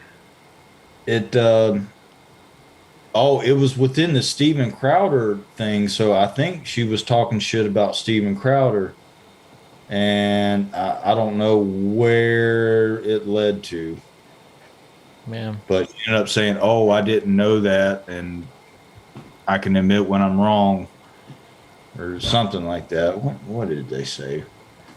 But that thread has like 200 comments in it. Drunk uncle. Oh, I see. I didn't know that about him, but I can admit when I'm wrong. Sorry, I stand corrected. Well, that's cool. That is rare. And I wrote back to him. I was like, that's an awesome characteristic to have. I mean, the percentage of people that can actually admit when they're wrong, especially in the YouTube Yeah. thing. Oh, of course. Like a patriot, thought that they were replying to somebody else and replied to me instead, Uh-huh. and was like mean. And I was like, I think you clicked something wrong, because he was like, oh, so you agree with Joe Biden? And I was like, I don't like anything that Joe Biden said. And then so instead of being like, oh, wrong person, he just deleted the comment and then commented back to the person. So it looks like I'm talking to nobody. Ah, I see. Yeah, that sucks when they do that, right? Yeah, it's a very good quality to have, that can admit when you're wrong, you're uninformed, or ignorant. Ignorant is not a bad word. It just doesn't mean that you didn't know any better. Yeah. All right, guys. So I'm gonna show you something. So I know a lot of you have seen this already. Since I went to the VA hospital today, and I can't take you inside, but on this video I kind of took you inside, but I blurred the faces out, so because that's the best I can do, because you're not allowed to show any veterans. I can kind of show you on the inside. So this was something that I did. This was 2019. This was in November, right after Veterans Day. So I'll show you this. So there's a veteran in a Purple Heart in 1967. This guy I have his number too. Good, how are you? So here's what happened. I went to this veteran. I spoke to a lot of veterans that day, and this one veteran, he was feeling down, and he showed me. He was like, "You got to see my Purple Heart, man." So he showed me his Purple Heart, and the box that his Purple Heart was in was really tattered. And I was like, "Man, you know what? I'm like, have you ever thought about getting a new case?" And he's like, "Yeah, I looked for one all over the place, and I can never get one." And I was like, "You know what? How about this?" Okay, yeah, I remember this. Yeah, I was like, "You know what? I'll get you a new case." And he's like, "Yeah, whatever." I've heard that all the time. So this is the video afterwards. Not too good right now. Not too good, why not? What's wrong? Look at his Purple Heart right there. Place the problem at my house. Oh, I'm sorry. Well, I think I got something that might make you feel a little better. Don't tell me you got it. I got it. Do you hear him? He's like, "Don't tell me you got it." He told me I heard that before. You ain't gonna get nothing for me. So I didn't find a brand new one, because they don't make brand new ones, right? That look like his. But He probably wouldn't want a brand new one. Yeah, I found a replacement one. So it took me a while to get it, because I bought it on eBay. But look at this. I found him one. It's not brand new, but it's better than what he had. So watch We got it this. for you. Oh, Actually, a man. brand new one. Or it's not brand new, but it's new word. Oh, man. You hear the way he's reacting? Oh, man. Oh, man. Does that make your day go better? He's hugging me right now. Uplift my whole day. Does that live your whole day? Oh, man. Let me change It's in a whole lot better shit. It's not the brand spanking new, but I think it'll... That's way better than what I got. Yes, sir. I'm good. He sounds like he's from the South. I think he is from the South. But he's like, "Oh, man. No way, you got it for me?" He was surprised that I walked in the room. He's like, "I remember you. You said you were going to get..." I said, I got it for you. And he's like, "No way, you got it?" Right? You gonna put it in there right now? Right now. We came in on Veterans Day and he told us that his box was messed up. I also brought some very beautiful girls for him to look at, too. I told him I'd give him a new one. So we got him a You new got one. it too. Yes, indeed. I was feeling, I told him when he came back, I was telling him I'm feeling bad for the problem. He left my spirit just now. See, he just said I was feeling bad. He lifted my spirits. He lifted my spirits. That's, you know what? That's all I want. I just want to make somebody feel better, right? You know, when you're having a bad day, you know what the best thing to make you feel better? Make somebody else feel better. Lift my spirit. I really appreciate No it. problem, sir. Let me give you another hug if you don't mind. Yes, no, I don't. Thank you, I sir. don't. He still calls me. He says hi to me every once in a while. Okay, and thank y'all. We just want to let you know we love you and we thank you for your service.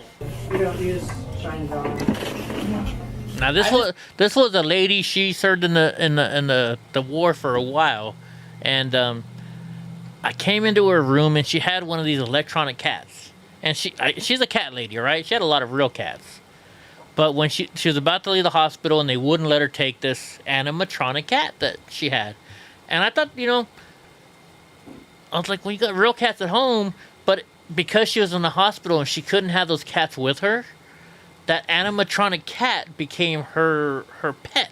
That's what made her feel better. That's what got her through being in the hospital. And it made me realize, oh my gosh, this is something freaking awesome, right?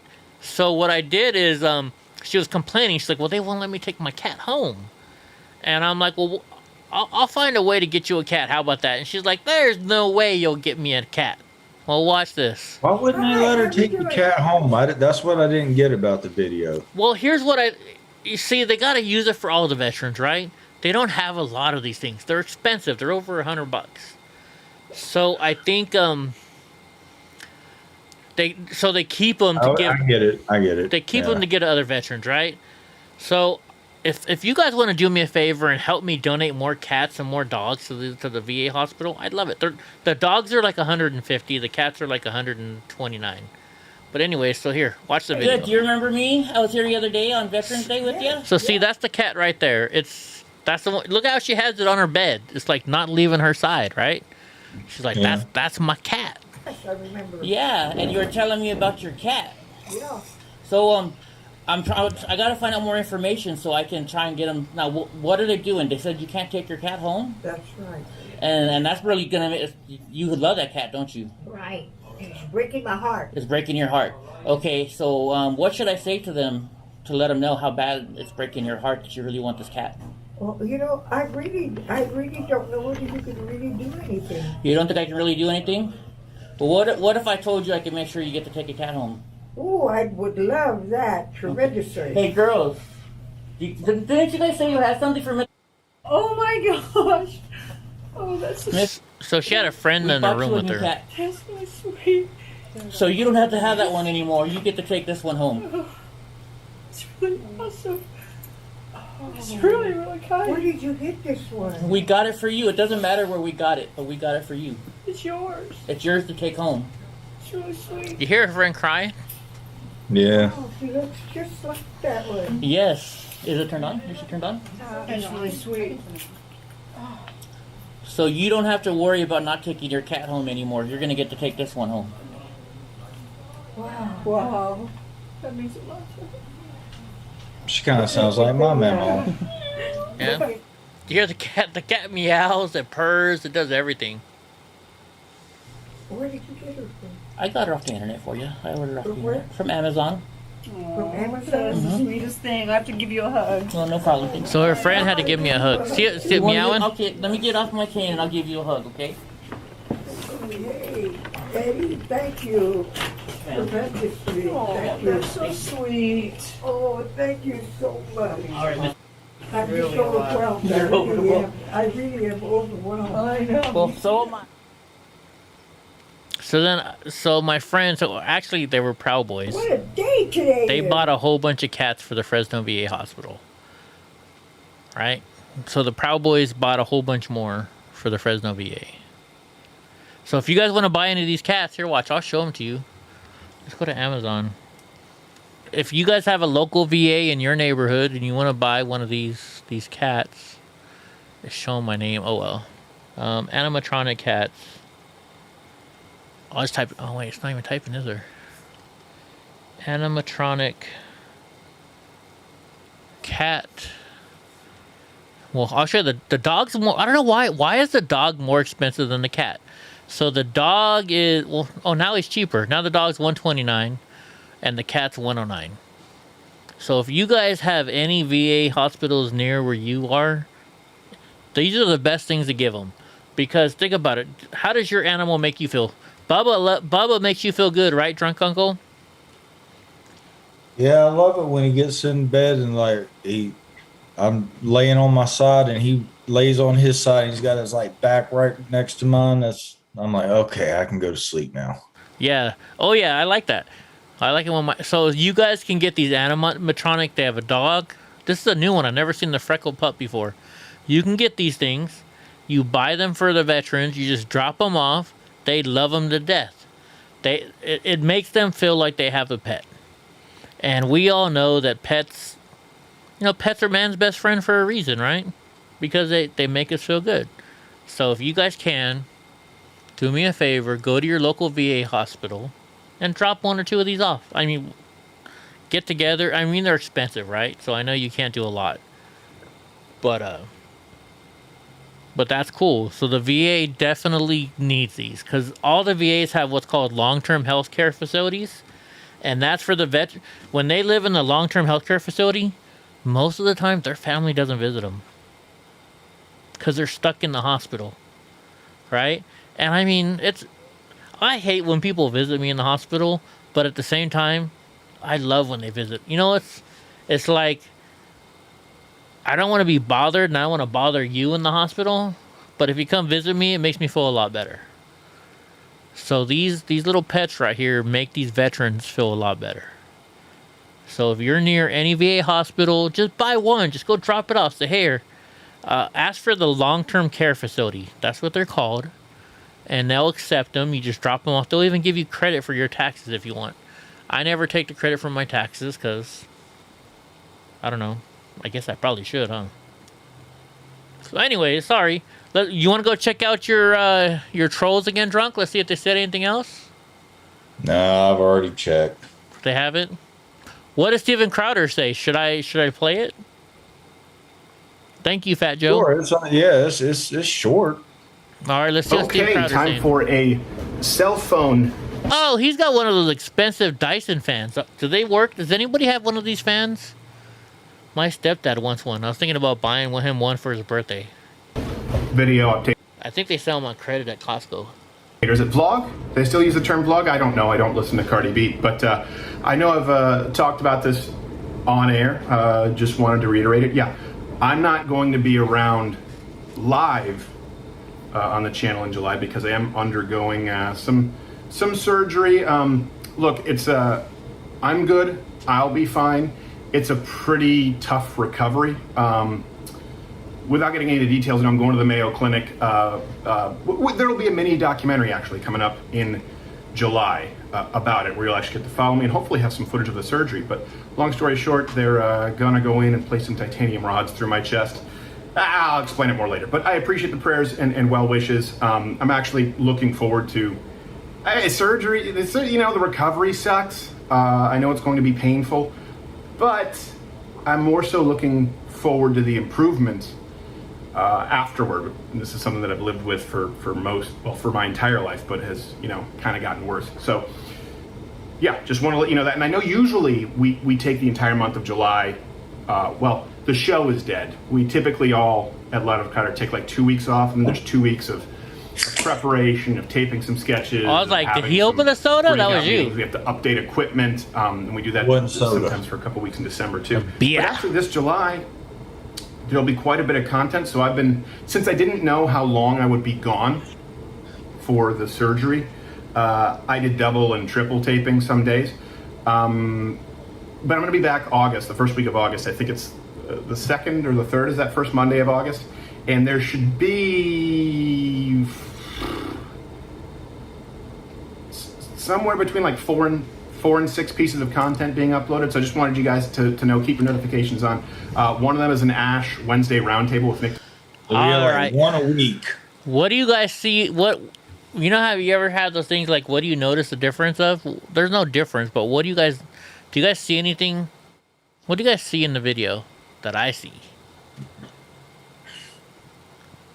something you won't recognize right off the bat.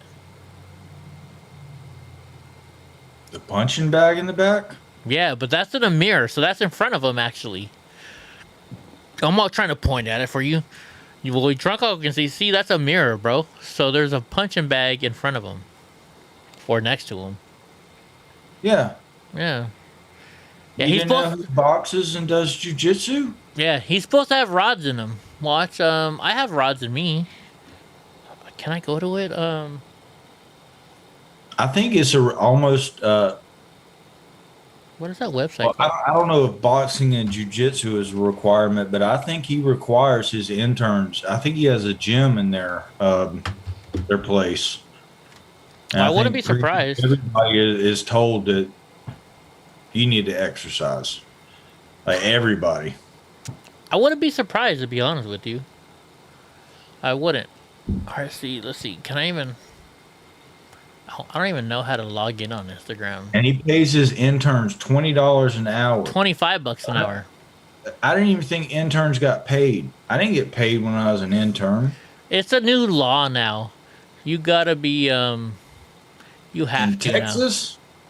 now. It's all over the place.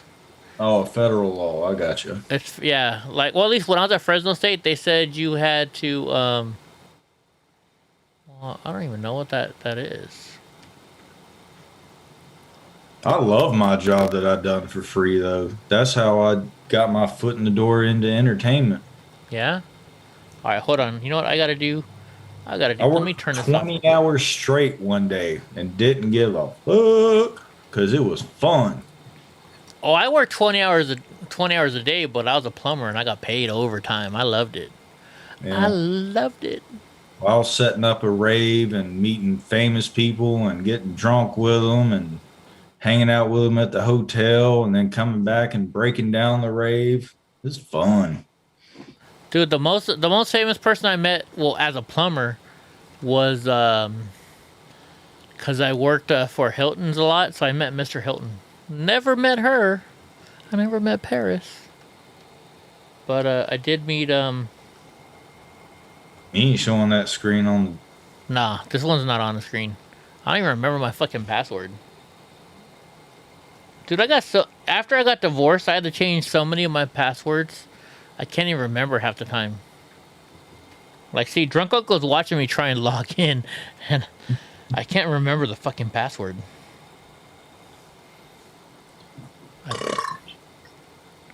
You gonna get logged out. Hold on. I think it's Trump. It's a Trump password maybe now. You know what? Fuck it. Oh well. Too bad. I guess I can't show you guys. I would show you. Future. Oh, what's up, future? I know how to show you guys. Wait, hold on. I can just go on my phone. So everybody's talking about their, the rods that they're putting in Homeboy. I can show you the rods, kind of, because I have those rods in me. That's what she said. Can you hear me? Yeah, I never got to meet Paris. I actually have a cool story about Mr. Hilton. Hold on, let me change this to my cell phone. Oh, my cell phone's not plugged in. Let me plug my cell phone in, and then you guys can see. You can see what's on my cell phone. All the pornography I got on my cell phone. Holy jeez. You don't want to see that. All right, so now I should be able to go to my... Not yet. Let me hit the... See, you guys only see certain things. Joe Rogan's stand-up comedy. I haven't seen anything about it yet. Something you just said reminded me of a joke of his, but he's talking about people either on Snapchat or Instagram. And he was like, there's a girl in Florida who has... I don't know how many millions of followers, she said. And he's like, all she does is take a picture of her ass. This is like all day, every day, just, Yeah. Different angles. And shit, I already forgot what I was going with it. Damn it. What did you just say? I don't know. It's the end of his joke. Let's see, can I turn it sideways? What happens when I turn it sideways? It doesn't turn... Oh, it's Instagram. You can't turn it sideways. Dude, do you guys remember when Donnie was that big? I hate when that happens. That was a good joke, and I zoned out. Honey badger? No, I haven't, Future. All right, so this is, man, this is my Saint Bernard. This is my first Saint Bernard. His name was Giacomo. Look at him. He's older than dirt right there, but he was my, that's why I got Donnie. If it wasn't for him, I would have never got Donnie. Look at Donnie now, though. He is huge. And that was like a month ago. Oh, I remember. Okay, I remember. Oh, okay. So he goes through the joke, and then he's just like, you know how many, it had to do with your phone. He's like, you know how many dick pics that girl probably gets a day? She's like, I bet you if she deleted all the dick pics from her phone, it would be physically lighter. There's a great picture of me and Alex Jones. Alex Jones. He's the bomb, man. Oh my gosh, look when Donnie was a little tiny puppy. He's messing with Panda right there. This girl, she's from Houston. She still messages me every once in a while. She's kind of cute. She's a little too young. Well, I mean, she's not too young for me, but... Remember when, this is the first day I got Donnie. Look at that cute little face. And now he's just a little tiny piece of shit. Hi, monster. Where are you? No, I love Donnie. Do you guys know who the Freedom Angels are? These are the Freedom Angels. The night that I took this picture, that was when Gavin Newsom said you couldn't go out after 10 p.m. So this photo was taken at 10 o'clock, and we all said, fuck you, Gavin Newsom, we're out drinking. So we had a big old drink. Let's see. I'm out too, man. Catching some gnarly fucking waves, bro. They sent me a picture when Donnie first opened up his eyes. He does not look the same at all now, does he? Oh my gosh. I was so happy to get him. This is AJ. This is the day I had to put AJ down. He was my little badass dog. He was half Rottweiler, half German Shepherd. And I didn't even... That's a vicious mix. I'll be honest. It was my father-in-law's dog, and I was like, man, we don't need another dog, babe. And she's like, I know, but... And I tell you what, AJ became one of my favorite dogs. This dog, I never took him to the hospital once. You know the first time I took him to the hospital? Was when I had to put him down. He never, ever had to go to the hospital. And I bet that dog would mess somebody up if he needed to. Oh yeah, he was scared of everybody, but the minute it came down to it, he was ready to fight. There's my cat on top. See that panda bear chair? I had that. You got Roddy and a German Shepherd? Ooh, yeah. I called him my muscle head. Dude, there's MAGA Hulk. I know you all know who. I'll fight a pit bull, but I wouldn't fight one of them. Right? There's MAGA Hulk. I wouldn't fight MAGA Hulk. That dude is fucking... His arms... I'd fight a pit bull, but I wouldn't fight that dog. Yeah, right? Look at MAGA Hulk. That dude is freaking just... huge. There's Jen Lowe. Can't tell. That's like a 6-inch PVC pipe. Who? His arms? Big. Oh, it is, bro. Just a joke, but I mean, that's a big ass pole he's carrying. He makes it look like it's normal size. I know. Well, look at me and look how big, dude. He is huge, Steven. Yeah. Dude, I mean, look, we took a whole bunch of photos that day. Oh yeah, this is the Donald Trump impersonator. White genocide is real. This guy is Armenian. And I love it when he's at the rallies and then like other people start getting, talking to the other side that are being all out of line. Yeah. And he just kind of walks up and they get real. They tone it down. They don't get polite, but they definitely tone it down. And he just keeps his composure. Oh yeah, I got a video of people just trying to talk shit to him and get him to start a fight, and he's just like, whatever, bro. This is my boy Anky. Anky, I love you, Anky. Anky's my badass boy. It'd be like fucking with, I don't know if you ever seen the video, but Arnold Schwarzenegger, he's old as shit now. And he was like at some wrestling match or something like, traditional wrestling, not pro wrestling. And some guy came up and like jumped up and kicked him with like both feet. like a drop kick from professional wrestling, the fake kind of wrestling, but like really kicked him. And it like barely moved Arnold Schwarzenegger. And he just kind of turned around like, what was that? Right? So that'd be like coming at MAGA Hulk. Yeah, MAGA Hulk is a monster, bro. He'd be like fucking Neo in the Matrix, like smacking away the shit. Like, dude, hey, stop. Come on, stop. You're wearing yourself out. You're wearing yourself out. Come on now. Right? You know, it's like swatting a fly away. Oh, yeah. Hey, this is me and Tiny. Actually, Tiny's out of jail. Thank God Tiny's out of jail. So and speaking of Tiny, he was supposed to be my bodyguard for this time when I was here in Seattle. That's a public market in Seattle. Me and Taiho. Taiho will go anywhere with me. I love Taiho. If you guys don't know Taiho, he's always on Ben's channel, Will's channel. He's our technical guy. But there's me in front of the Seattle, the Space Needle. That's what it's called. Yeah, I'd love to sit down and just talk with Ty. I mean, it would go for hours and hours and hours. Oh, but I would probably need like a laptop in front of me because I get lost in the terminology that he uses. Yeah, Ty is a very technical kind of guy. This is. I talked to him for like, and it was just me and you talking, and somehow we brought up something to where he just like got up off the bed and was like, and I think we talked or he talked to me for like an hour. Probably. Yeah.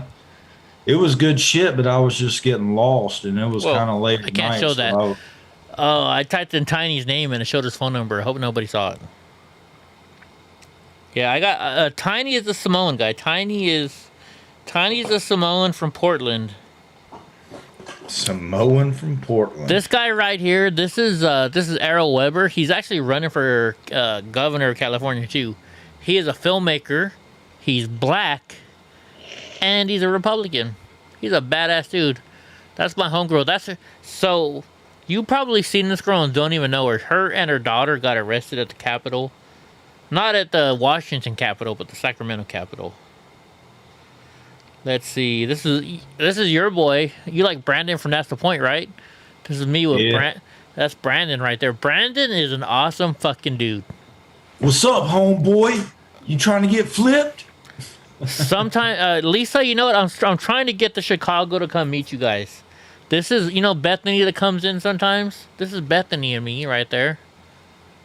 This is another friend. I forget her name. She's in a wheelchair.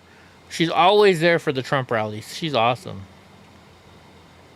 See, everybody thought this was my girlfriend for some reason.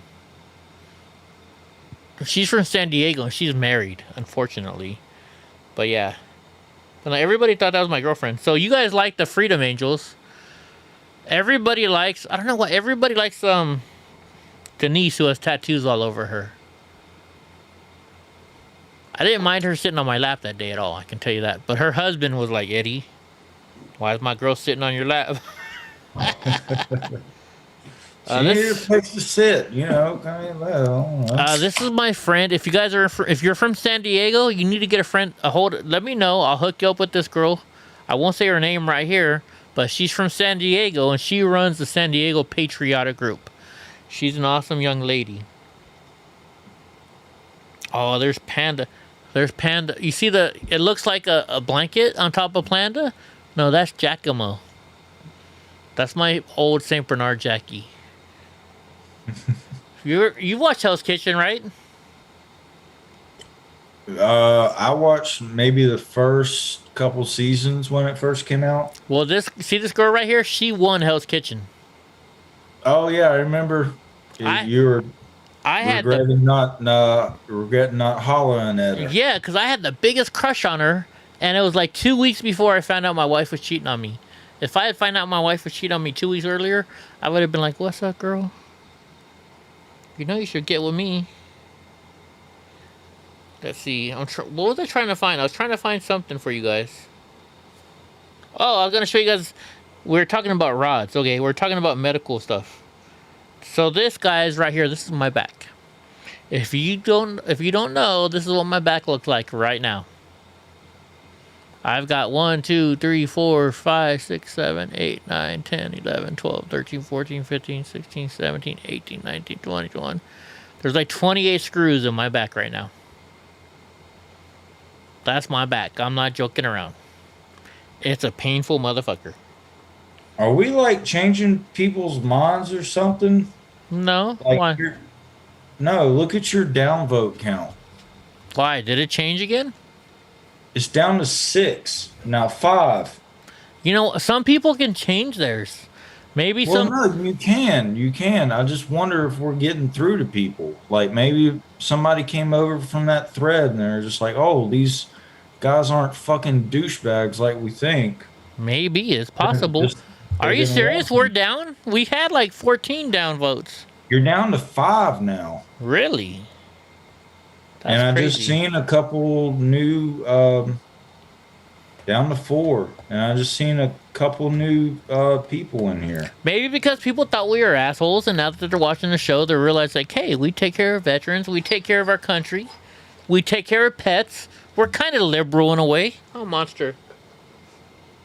Dude, Donnie loves me. And I'm still a fucking registered Democrat. I mean, that's going to change as soon as I have to go vote again. So you couldn't, you didn't get to vote for Trump during the primary then, or not? The primary. I voted for fucking Bernie Sanders. Did you really? Yeah. You fucking commie. It's amazing what educating yourself can do. Right. When you're just not just paying attention to what you're fed every day. Hey, Chris, did we ever hang out over there? And since you said you've been hanging out in Sacramento, did you ever see me at one of your, at one of the Sacramento meetups? I've been to quite a bit of them. But yeah, guys, this is my back right here. Now do you guys know why I'm in pain all the time? Now you can see why. That's my back. I'm not joking around. Like, this was one day after my surgery. So the day after my surgery, they made me walk. And that's a good thing. I'm not saying it's a bad thing, but... This is number 4 P break. Damn. Number 4 P break. Dang. So yeah, that's me walking. That was me right after... I say something here, don't I? Can I turn the volume up? Why is there no volume? I don't know. But yeah, that was me right after the surgery. You guys are looking through my cell phone. That's why. Maybe that's why. Monster, calm down, Bubba. So you see this guy right here? I've got a story for... So I got a lot of story for you guys. I guess we're not doing the news tonight. We'll probably do it, but who knows? So... Not much news happened today. No? I'm trying to think of like what actually went on today. I don't know. Who knows? So, I used to do a lot. You know, through the Elks, I did a lot of stuff for veterans, right? And I tried to. So I tried to set up this thing. I watched this. You know, there was a guy who walked across the country to raise money for his cause, and I'm like, well, I can do that on my wheelchair, right? So I set it up through the Elks, and then all of a sudden, so there's some haters in the Elks, right? You know, there's always 2 factions. And so there was a faction that didn't like me. We have a group of Elks here where I live that everything was like, oh, you hate us Mexicans, you hate this, right? So they went against me. And I started this nonprofit. Well, I didn't start a nonprofit, but I used the Elks Lodge because I was president. I was going to push my wheelchair across the country. I had a whole bunch of people trying to back me up. I bought these coins, and I was going to sell these coins to make money to pay for me to get across the country. I thought, hey, I could just push my wheelchair, you know? It would only take this much money. You know, help for gas, help for hotel rooms, stuff like that. Well, then these people started fighting me. So then all of a sudden it turned into, now all of a sudden I don't need to just get a hotel room. I have to get permits from counties. Every county I went into, all of a sudden I had to have a permit. I had to have a nurse that followed me the whole entire time. I had to have it ended up being something that was only going to cost me a couple, like, you know, $5,000 for hotel rooms, to all of a sudden now I got to pay $200,000 to pay for all these these permits and shit. So Yeah. so these people were against me, so they actually went against me, and all of a sudden now I couldn't do it anymore. So I'd raised all this money. So what I did is I donated it all to the veterans at the Fresno VA. And it kind of sucked. So in what I was doing though, this lady called me up and she's like, hey, my dad's doing really bad. He's stuck in a hospital. Nobody's ever come to visit him. He says, well, you know, the Elks don't treat him right. So I called up his local Elks Lodge and I'm like, hey, I hear this guy's in a hospital. Somebody emailed me, and I didn't know at the time. The guy's daughter who emailed me, she's like a druggie, and they looked down on her, right? But she was trying to do something nice for her dad. So I told the guy, I'm like, hey, I'm gonna come visit him, and just see how he's doing. And they were like rude to me, like, who the fuck are you? And I was like, look, bro, you don't know me. He's all, why would you come all the way to so this guy lives in Maine. They're like, who's going to just fly out to Maine on a whim just to visit somebody to make them feel better? I'm like, well, you don't know me. That's the kind of shit I do. And they're like, yeah, whatever. So I post on Facebook. I'm like, look, guys, the ticket's $500. Can somebody help me out? Donate $500, or we'll add it up to $500. I'll get on a plane and I'll fly over there. One of my professors at Fresno State donated $200. I did a plumbing job for her and she donated $200. Then somebody else said, I'll donate $100. And then, I had 3 other people donated $100. So the next thing you know, I'm hopping on a plane. Snooky's on one tonight. Snooks? Ooh, Snooky. So, What about 2 hands? What's that do? Oh my gosh. There you... Ooh, drunk uncle. So anyways, I get a plane ticket. I fly to Maine. I land in the hotel the airport where they filmed all of Stephen King's movies, And I was like, holy shit, I've seen this airport before, I've been there. I spent the night sleeping in the airport because I got there at like 3 o'clock in the morning. I wasn't going to pay for a hotel room for 2 hours. And I go to I get a taxi to the Greyhound station. So I take a Greyhound. It's like a 4-hour trip to someplace in Maine. I don't even remember where it was anymore. And then I get to this place and I call a taxi and they take me to Waterville, Maine. So the place is Waterville, where the guy was that I thought. I show up at the Elks Lodge, and the exalted ruler, which is the president, he looks at me, he's like, dude, I thought you were fucking joking. And I'm like, I emailed you, I told you, I don't fuck around. I'm really here to visit this guy. And they're like, well, I gotta tell you a story. His daughter's been cheating him out of money and this and that's why we didn't believe you. And I was like, well, that's okay. It doesn't matter. I'm still here to visit the sick veteran in a hospital. And what I had done a couple days before is I went on Facebook, and as Elks, when you're exalted ruler, the president, you get little pins that you trade when you go to convention. So I told everybody what happened. Next thing you know, I had like 300 pins come in from Elks Lodges all over the country saying, hey, take this to this guy. So I showed up at his hospital room and I gave him like 400 pins. And I'm like, hey, we just want to let you know we really care about you, and you're not a forgotten elk. And so it's kind of cool. And that's what that's just some of the stuff I do. I flew what is it, 3,000 miles across country. I spent, let's see, it was like 10 hours flying there.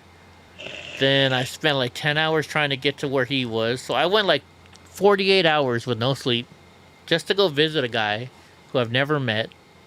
Just to let him know, hey, we care about you. Thank you for your service. So. You show up and you're like, high five. All right, I got to go 24 hours back. Basically, because I didn't know the guy. I didn't know what to talk to him about. And like, I gave him a whole bunch of medals. Let's see. Do I have the pictures of all the medals I gave him? No, I don't. But I gave him like a whole bunch of pins.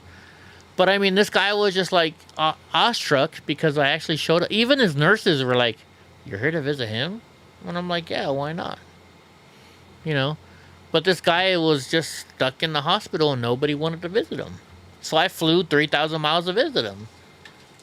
And I don't care, you know, if I help one person, in my mind, I did something good, right? You know? Yeah.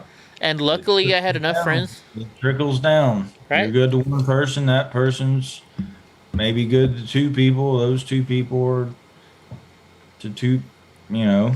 I'm sure you've only been nice to one person. Right? So, like I said, it spreads. Yeah. It spreads.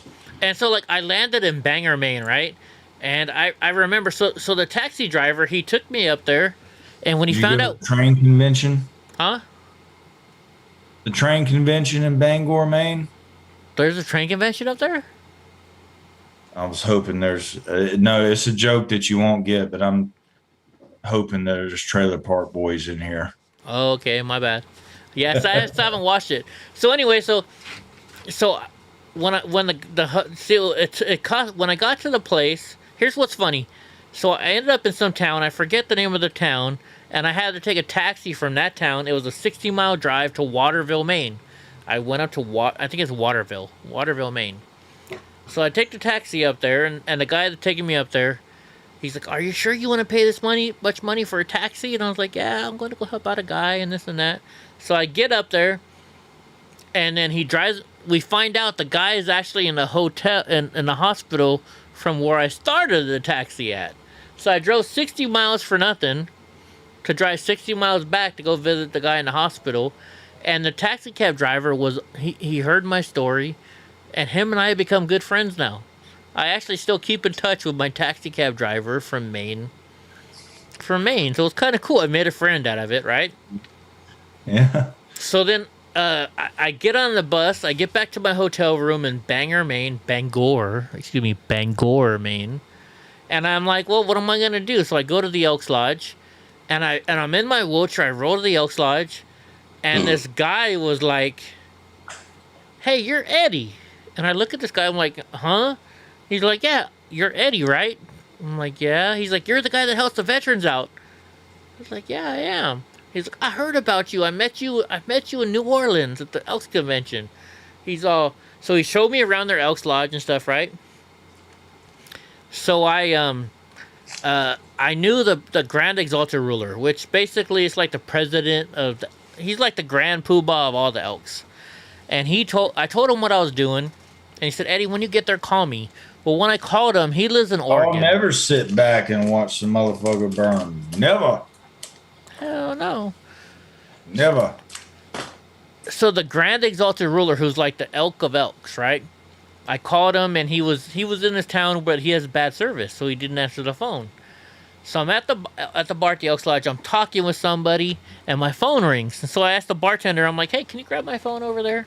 She comes running over, and she's like shaking. And I'm like, "Is everything all right?" She's like, "Your phone says that Thomas Brazier called you." And I'm like, "Yeah." I was expecting his call. And she's like, "Wait a minute." She's like, "You know Tom Brazier?" And I'm like, "Yeah." She's like, "He's the Grand Exalted Ruler." And I was like, "Yeah, he's from California. He's a cool dude." And she's just like shaking, right? She's like, "Oh my God, you know him?" And I'm like, "He's like you and I, you know, he puts his pants on one leg at a time. He's nobody special. He's just the Grand Exalted Ruler." And I was like, "Would you like to talk to him?" So the bartender's like, "Are you serious?" So I call him back, and I'm talking to him, and I'm like, "Hey, Tom, the bartender from Bangor, Maine wants to meet you." And he's like, "Yeah, put her on." So I gave her my phone. She bought me drinks for the rest of the night because she was so excited to meet the Grand Exalted Ruler. And I got to tell you, folks, it's like the president. You know, President Trump is something nice, but he's still just one of us, right? He's just a person. Yeah. Just a person.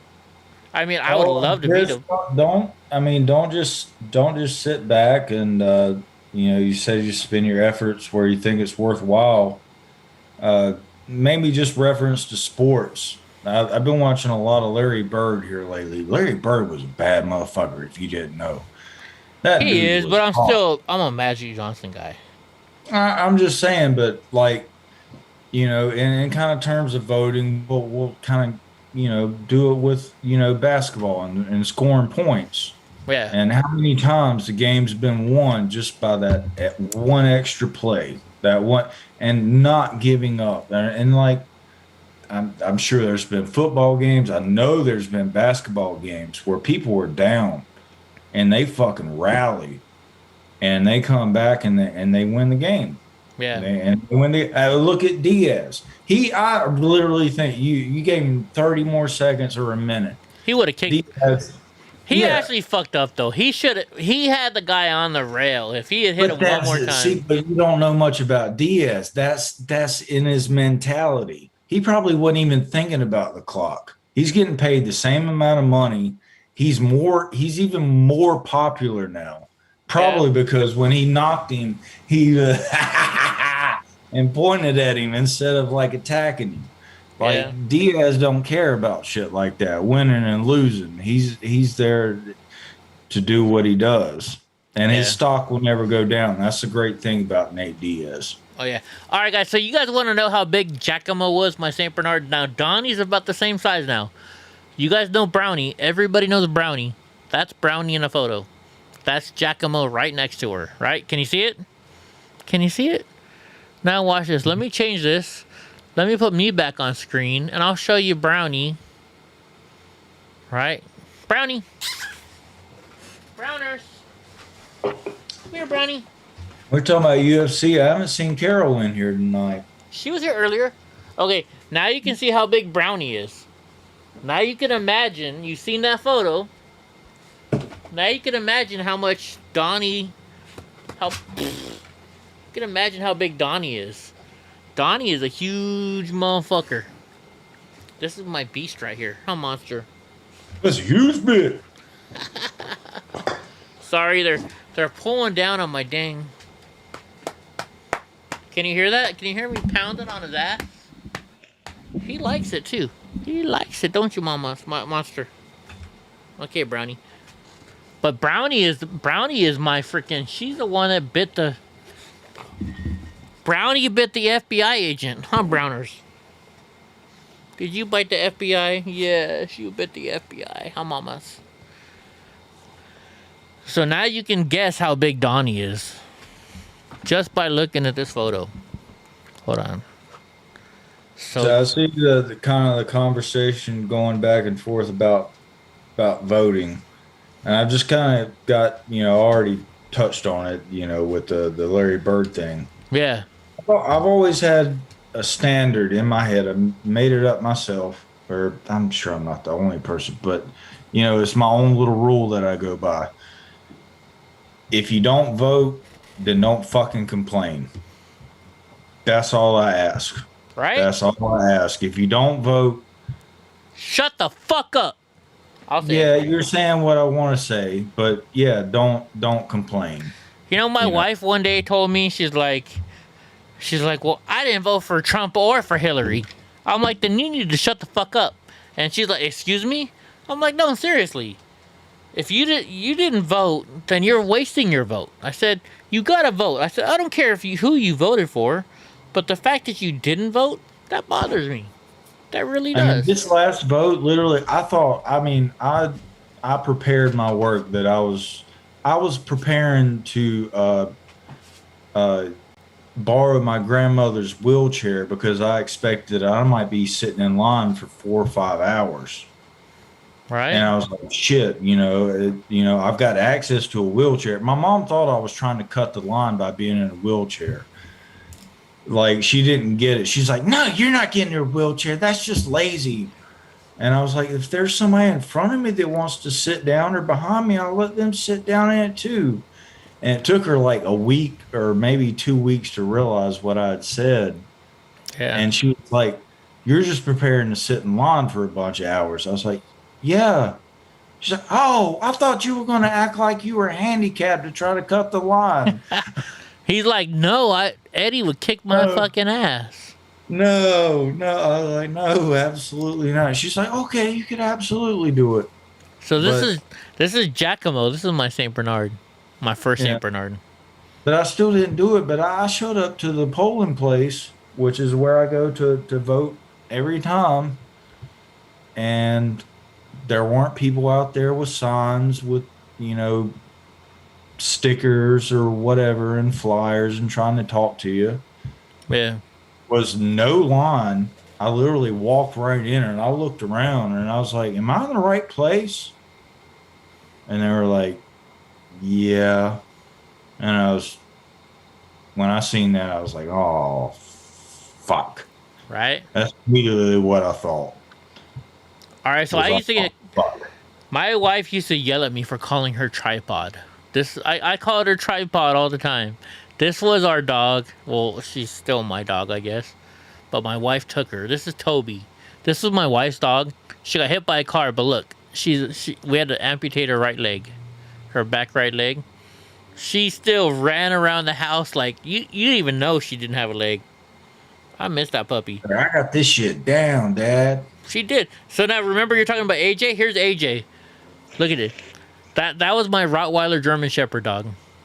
Tell me you wouldn't be afraid of this dog right here. He was just a badass. I loved his ass. Well, let me see, which one is it? Oh, you can't hear the audio. I don't know why you can't hear the audio. But look at AJ. He was just, look at him. He's a beast. He was my muscle head. We agree, Chris, but you're kind of treading on things that might get it. Yeah. Oh, I see what they're. Yeah. Be careful about what you say, bud. You're new to here, and you know there's certain things that you can't say. Maybe even in the comments. I don't know how far it goes, but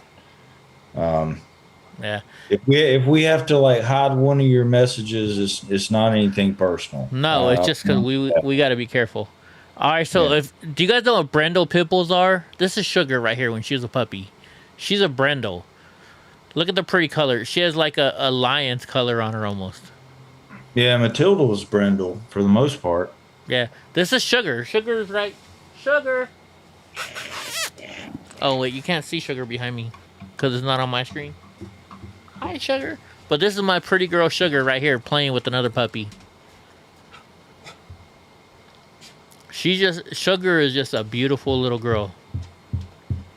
That was Sugar too. Brownie's hitting the... I have to be sponsored by Progenics if you don't know. Just looking out, Chris. Just looking out. Yeah, that's Sugar when she was a puppy. Oh, that's my cat. I need to start dropping the... I mean, I don't know where a few of these... You got to show us some videos of yourself, right? Look at Eddie lifting those weights. Eddie don't fuck around. I need to start dropping the live chat since I'm messing with people and all these, and I'm sure a lot of patriots see it themselves. Man, we ought to start dropping the show in the comments more when I'm messing with the libs. Huh. All right, so guys, remember how we told... I'm not supposed to take photos, but we did take a photo here and there. So this was me and one of my good friends, Harold, and his daughter. He's a veteran. See that card? This is one of the cards that the kids drew for the veterans. Hey, Teresa, how you feeling? Hey, what's up, Teresa? I hope you're feeling better, sweetheart. All right, drunk, turn away. See see those screws? You can see the screw right there. There's the screw that they put in my back. That's well, me. see, they got your skin covered up, so it doesn't look as bad. Yeah, it doesn't look real. So one day, this guy called me up. He's like, "Hey, Eddie, I heard you're trying to help out the veterans. I'm a trainer." So he's the one that started training me. I used to do a lot of stuff. Like, watch, this is one of the exercises he had me doing. We use those boxes a lot. So see, that's two 25ers, so that's 50, that's 100. That's 135 pounds right there, because I was using a girl bar. That's a military, well, I would consider that a military press, right? I don't know. That's just what he told me to do, so I did. A military press would kind of start off from where you were in the middle.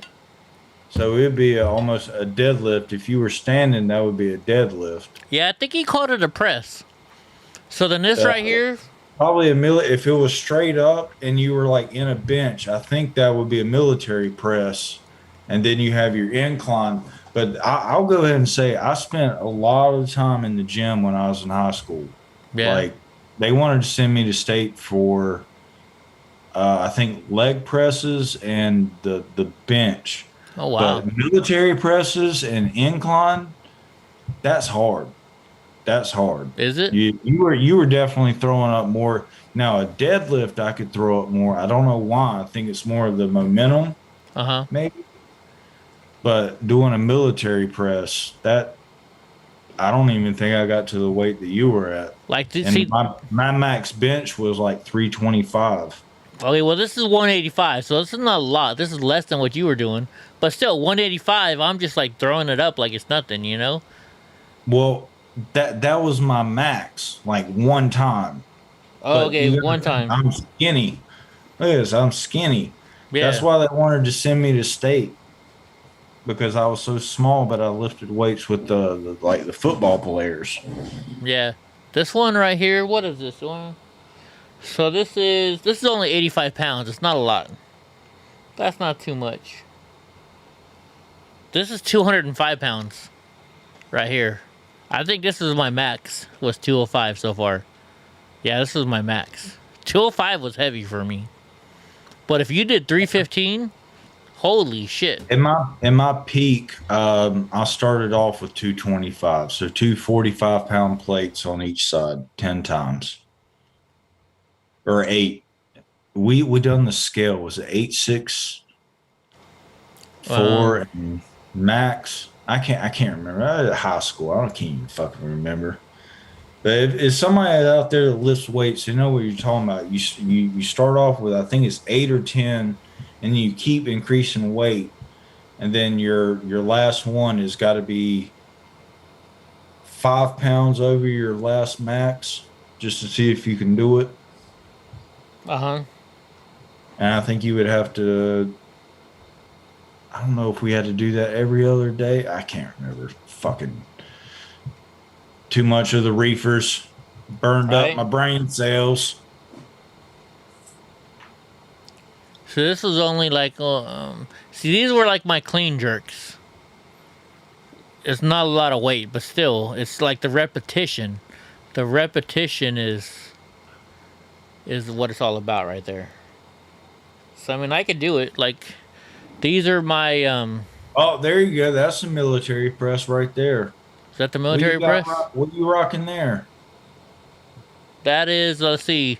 So it's 245, so it's 90 plus 35. That 135? So that's like 125, I think. 45-pound bar? Yeah, 45-pound bar. 245s. I think that's 135, right? Oh, yeah, I guess so, huh? Yeah, that's amazing, right? That's impressive. Is it? Yeah. To me, that's impressive. Well, my trainer was pretty impressed with it too. So. And you're just fucking rocking it out, just like over and over and over, or is it just looping? It's How many times looping. do you do it? He would have me do it 10 times per. So I was doing that 10 times and then taking a break. No, that's dope. That's probably coming from you working your wheelchair. Oh yeah. Oh yeah. Harry, you remember you said you wanted to see me in a cowboy hat? There you go. Wee-hoo. There's my cowboy hat. This was at a nose convention. This was see, that's my trainer. We did a rogue training event. Oh, this is only 25. That's a I forget what that was called. Oh yeah. So this picture. So you remember my 3-legged dog? She had a boyfriend, and her boyfriend was a duck. That's a Peking duck. You see how the duck is laying right next to her? This duck fell in love with my dog. I'm not lying. Oh my goodness. I have a video. I won't show it, but the duck was actually trying to, you know. I mean, look, every time... See, the duck would not leave her side. The duck would attack any of my dogs that got near her.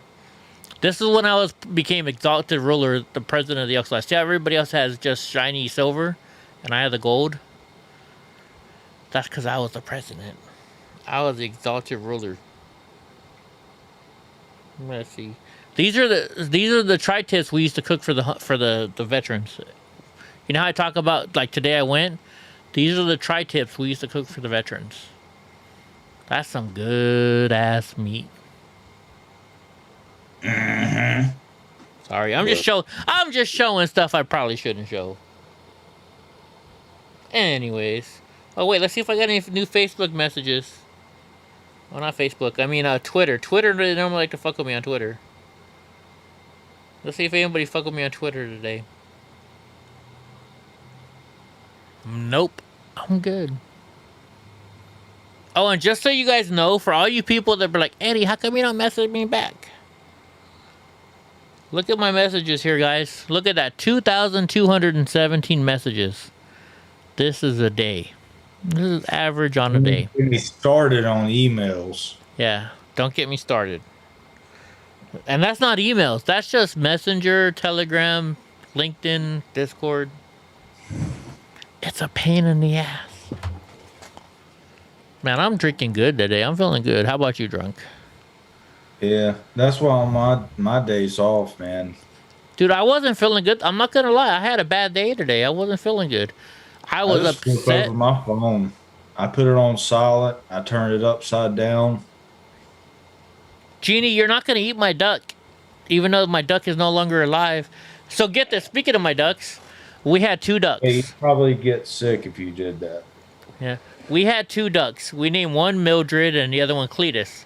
Well, guess what? We found out. Hell yeah. We found out the one we named Mildred was the guy, and the one we named Cletus was the girl. Dude, they left what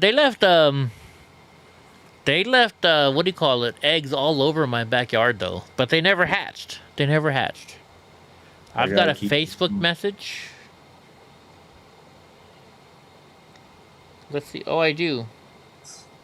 I got a compliment on my shirt today, though. Carol's not here, so probably nobody knows what it is. I can't see it. What is it? Tell us what it says. Like, oh, Habib. I know who Habib is. Habib's the MMA guy, right? Yeah. Don't tell me ducks are... See, I won't eat a duck. I won't eat duck because I raised them. I had a duck from when they were little babies. We had them in my bathtub swimming around the tub. No, thank you. Actually, Ben bought some duck one day and he let me taste them. It did taste good, I'm not gonna lie. You know what I want right now? I want some lasagna.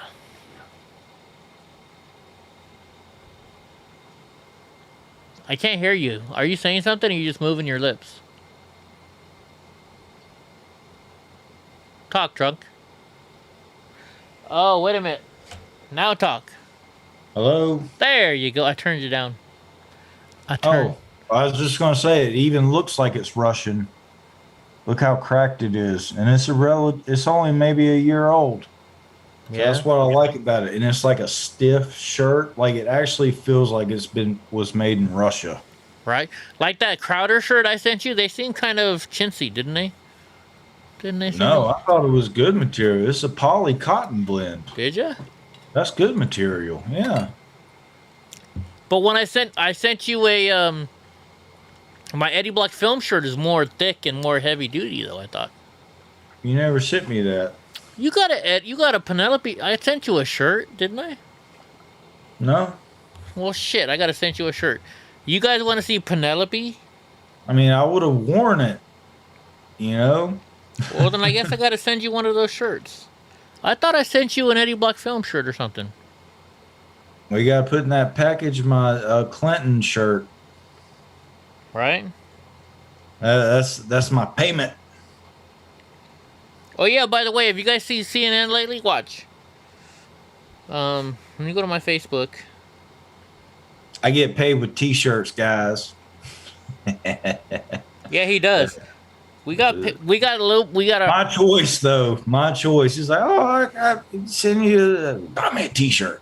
Well, I told Drunk Uncle I share some of the profits from this channel, and I was like, hey, you know, this is what we got. How much? Or I told him I'd give him 25%. I don't know if I should say that or not, but and he's like, no, just send me this shirt. So that's what I'm gonna do. I'm gonna order. I haven't ordered it yet. I gotta order it. But look, guys, let me show you my phone real quick. But it's the like the Pulp Fiction thing. It's the one you asked me for. That's the one I'm gonna give you. So look at this. Do you see what CNN's doing? I was asking the chat if they've seen that Clinton shirt where it's like they're from Pulp Fiction and they're both pointing the guns and it's in the Pulp Fiction font. Yeah. Cool shirt. That's right. I sent Mr. Nice Guy a Penelope shirt. But look at this, guy. So this is on my cell phone. I looked this up earlier. Look at CNN. Look at their thumbnail. This is a thumbnail. Whose video is that? Whose video is that? That's my fucking video, and they're using my picture for their fucking thumbnail. Oh, I did not. I think I can say this. Just stop me if I shouldn't. But I think I was fucking with somebody else in a different thread about this, and they were like, "Oh, I can't remember what they were saying. I think it was along the same lines of John Sullivan, but this is a different thread." And they were talking about, they've got forensics of the cameras, and what do you think it was just cell phones? And I was like, they were talking about the speech and they were misrepresenting when Trump said certain things, and I was having to correct them on that. And they brought footage, and I was like, yeah, I actually personally know the guy. Some of the footage that you're fucking seeing, and they're gonna owe him a lot of money, and that shut him up real quick. Oh my gosh, I gotta check Angie right now. You know who Angie Morphine is? She's one of my Angel Mom friends. Look at this. She got to meet Sheriff Mark Lamb. What was the name? Angie Morphine. She's an Angel Mom. Her son was murdered by an illegal alien. Her last name is Morphine? Yeah, it's Morphine, but it's Morfin. Oh, okay. You know who Sheriff Mark Lamb is, right? He's the Arizona sheriff. That guy that look at him. He's in the photo right now. He wears a cowboy hat and he don't fuck around. This guy right here. He was on Live PD for a while, and he's been on A&E. I don't have television. Oh, that's right. I'm sure people in the chat have seen this guy. This dude is a badass fucking sheriff. I mean, look, he's got his fucking weapons on him and shit. He don't fucking... Look at all those guns right there. He's got guns. The sheriff that I know about is the one that fucking was all pissed off at Don Lemon and put him in his place about BLM. Sheriff Joe Arpaio. With the big ass goatee. That's this guy, isn't it? No. It's a guy that went off on Don Lemon. I think it was a few years ago. Hold on, let me I want to show you that. Let me see. Angie. I think it is like from Detroit or Chicago. All right, let's email Angie. Let's text Angie. I'm so jealous. You met Sheriff Mark Lamb. Angie will text us back. Angie's a sweetheart. I love Angie. Hey, let's see how my stocks are doing. AMC, oh, it's only 56. It's going to get better, folks, though. It's going to get better. What was the guy that I was just talking about? I don't know. The CNN guy. You don't like liver, Jeannie Smith? Wasn't? So Jeannie Smith lives by me. There's a place called Farnesi's here, and they were known. Farnesi's was known for their liver and onions, or whatever the hell they call it. Dude, what were we talking about earlier that I was gonna look up, and I was gonna look up something. I'm trying to remember what the hell were we talking about, and I was gonna look up something. Oh my goodness, I forgot. Oh wow. Oh wow. That's what she said. Don Lemon is a dumbass. Let's just put it down. We're not doing, I'm gonna let you know, folks, we're not gonna do any news tonight. We're not doing news. We're just fucking around with y'all. I had an interesting night. Oh wait. Let's see if any of these fools message me now. Cause I got a couple of notifications on YouTube. Let's Don Lemon, that's whose name I was trying to think about. Don Lemon. And the sheriff schooled him.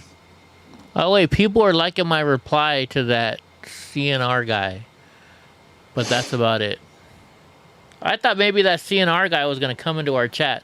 He's too much of a pussy.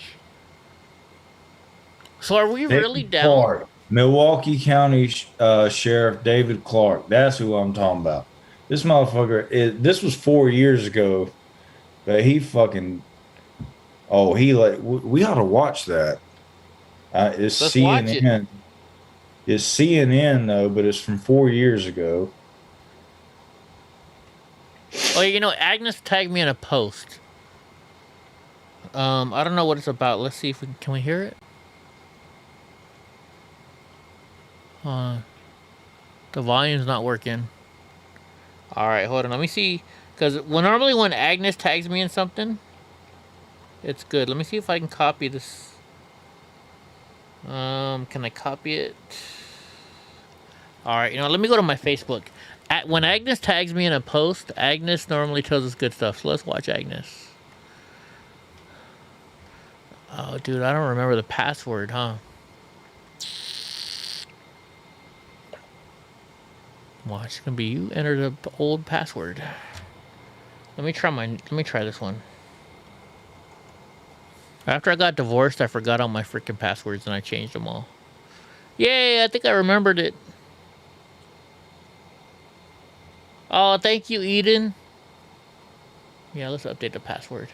Alright, so Agnes tagged me in a post. We gotta watch Agnes. If you guys don't know Agnes, Agnes is a beautiful lady who, her son was murdered by an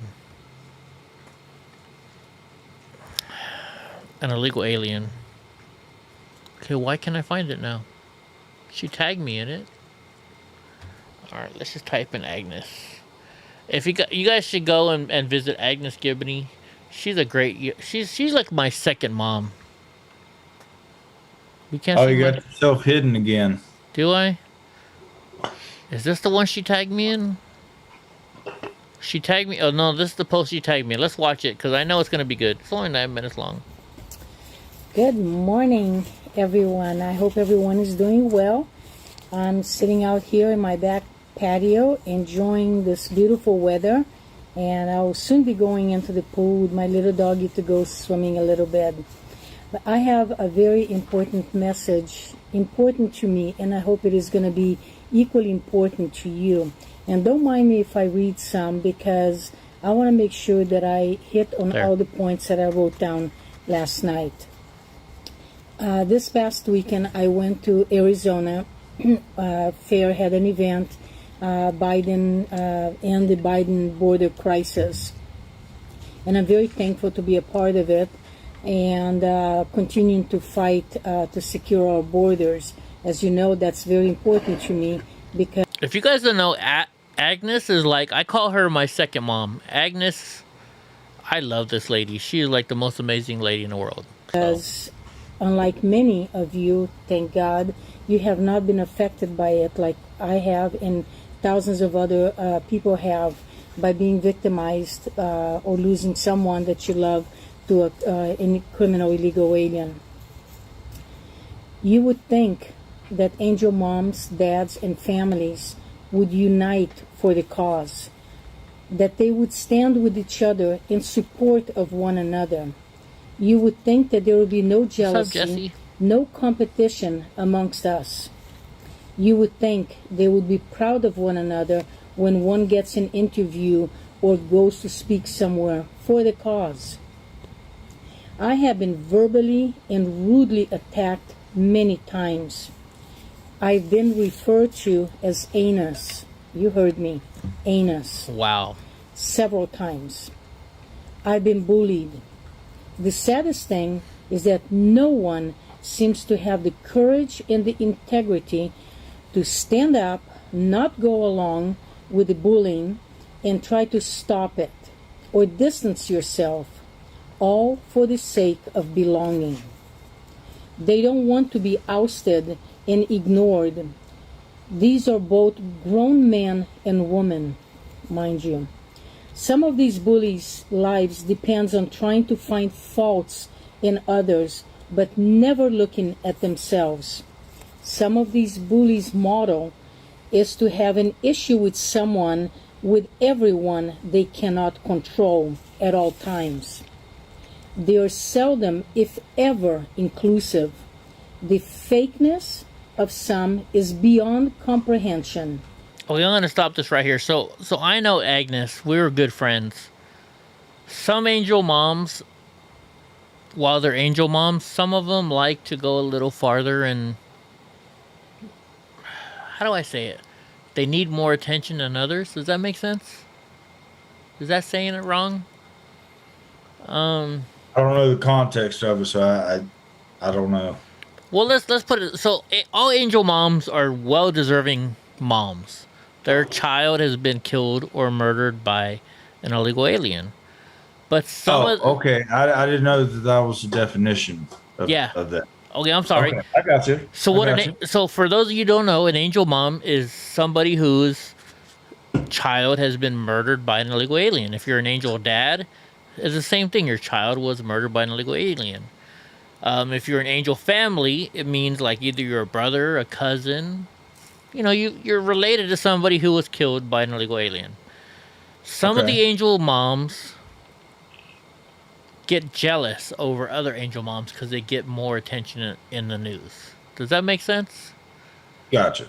You know, and I mean, it could be understandable, but these people are getting pretty vicious, and they've been attacking Agnes for a while.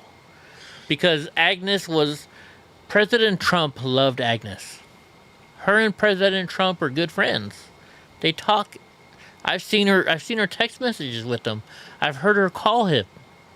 They're good friends. So other angel moms I guess I didn't pick up that because I was kind of zoning in and out. That I didn't pick up that she was talking about the others. I think that's what she's talking about. Yeah. I thought she was talking about like she's starting to get threats from the Antifas and this side or the other, and I was just like, "Girl, no, tell us where they're at. We got you." It's other angel moms. I mean, she's been texting me for a while. I mean, Agnes and I, like I said, Agnes is like my second mother. Look at her. She's like, you know when you're feeling bad and your mom hugs you, and it's just like, oh my gosh, life is better. Agnes does that for me, right? She's a sweet, sweet lady. So, and her accent is from where again? Hungarian. Remember, I figured it out before. She grew up in Hungary, and then because Hungary turned into a communist state, they moved to Brazil, and then from Brazil she applied to become an American. It took her, I think, 9 or 10 years. And as soon as they said, yes, you're welcome to become an American, she came here and became an American. She did it the hard way. She did it the right way. Hungary. I thought it was somewhere else because she has the way she says certain words. It reminds me of an accent that I rarely ever hear, but I didn't think it was Hungarian because I don't know the Hungarian. Well, maybe it's because she has also an accent from Brazil. Look, her shirt. I think that's not Brazil. It's European. Isn't that a Brazilian shirt she's wearing? I think it is. I think so. I don't know. You want to call her? Let me see if I can FaceTime her. Hey Siri, FaceTime Agnes. Well, I don't know. I'm not. You know. It's just the accent that I've noticed and that I don't hear all the time. Hold on, let me turn these two up. I'm not sure which one's through. Oh, it's not going through. It keeps turning off right away. Okay, hey Siri, call Agnes Gibney. Calling Agnes Gibney. That's weird, it won't FaceTime her. Can you guys hear it? I can't hear it. There it goes. If I can hear it, you guys can hear it. Poland. I'm thinking of maybe Poland. Hi, Eddie. Hey, baby.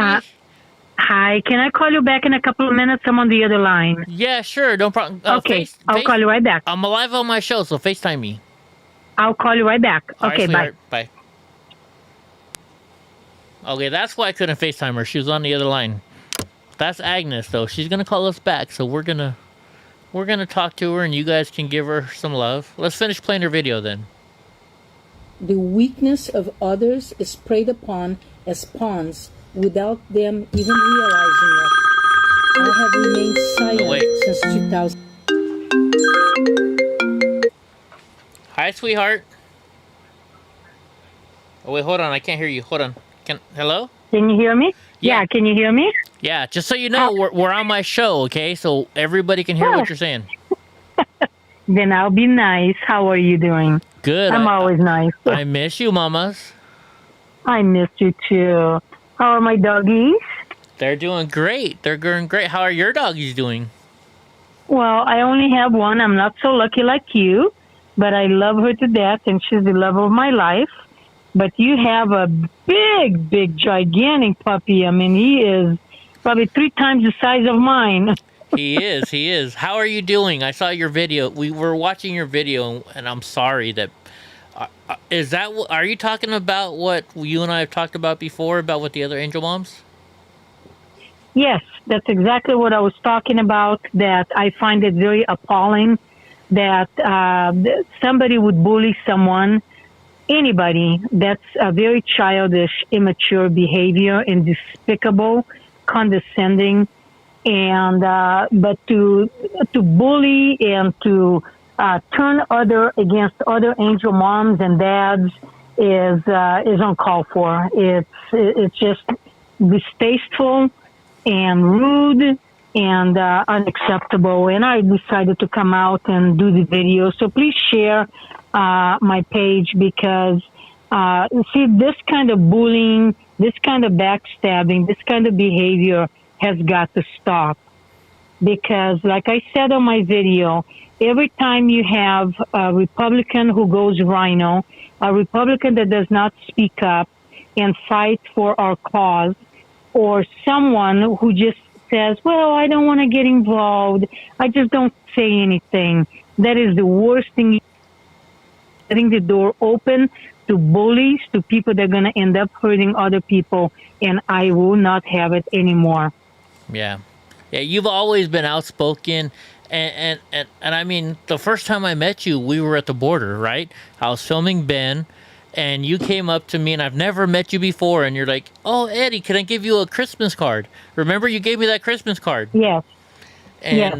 And that was the first time I met you, and you gave me this big hug, and I was like, oh my gosh, that's like my mom was. If I felt like, my mom passed away 5 years ago, but it was like. Eddie, I called you Ben. Eddie, here's the thing. I'm a very down-to-earth person. I am what you see. I have no masks. I don't play games with anybody. I don't play with anybody's emotions. If I don't like you, I will not talk to you. I'll be respectful, but I will not talk to you. I will not pick up the phone and say, hey, how are you doing? But, I still won't be a jerk with that person. Yeah. And the thing is, I have never been a person that would attack somebody, that would fabricate lies about someone, that turns somebody else against someone. In my almost 67 years of life, I have never in my life done that. And I am absolutely appalled, because in every group, I'm sure there are those people that create chaos, that create division, that creates, they throw one person against the other. Why? I don't understand why, instead of us uniting. But I have never seen such nasty woman like some of these angel moms. It is absolutely appalling. Yeah. Does her first initial start with an M? No. Oh, it's not that one? Oh, okay. I thought she was giving you trouble too. Some that give me trouble, I just say, you're dead to me, you're gone, goodbye. I just don't waste any more time on that person. But this one individual is the most two-faced I have ever in my life seen. I have never in my 66 years any two-faced like this one individual. It is disgusting. And I tell you, I ask everybody listening, you have to have courage and integrity to stand up, not just for yourself, but for the weaker person, the one that does not have the strength, the courage to stand up to a bully. But so you have the obligation to stand up for that person. And because someone that's weak, they prey upon, you know, and they use them as pawns, and that is not okay. That is not okay. So those of us that have the courage to stand up, we have to stand up. And if we see that somebody is bullying someone else, we need to call the person out and say, you know, it's not nice to be talking about somebody behind their back. It's not nice what you're doing, and call them out. We need to stop these people because, look, we all know that some of them have had the worst pain imaginable. I know, I live through it every day. Some people are so broken emotionally and mentally that they to fight. They would rather just die. Yeah. And I will, if it depends on me, I will not ever allow this to continue anymore. I had enough of this because some people are, for the sake of belonging in a group, they'll say nothing and go along. You know what? You really don't belong in a group if you have to sell your soul to belong. Yeah. And people don't realize this, you know.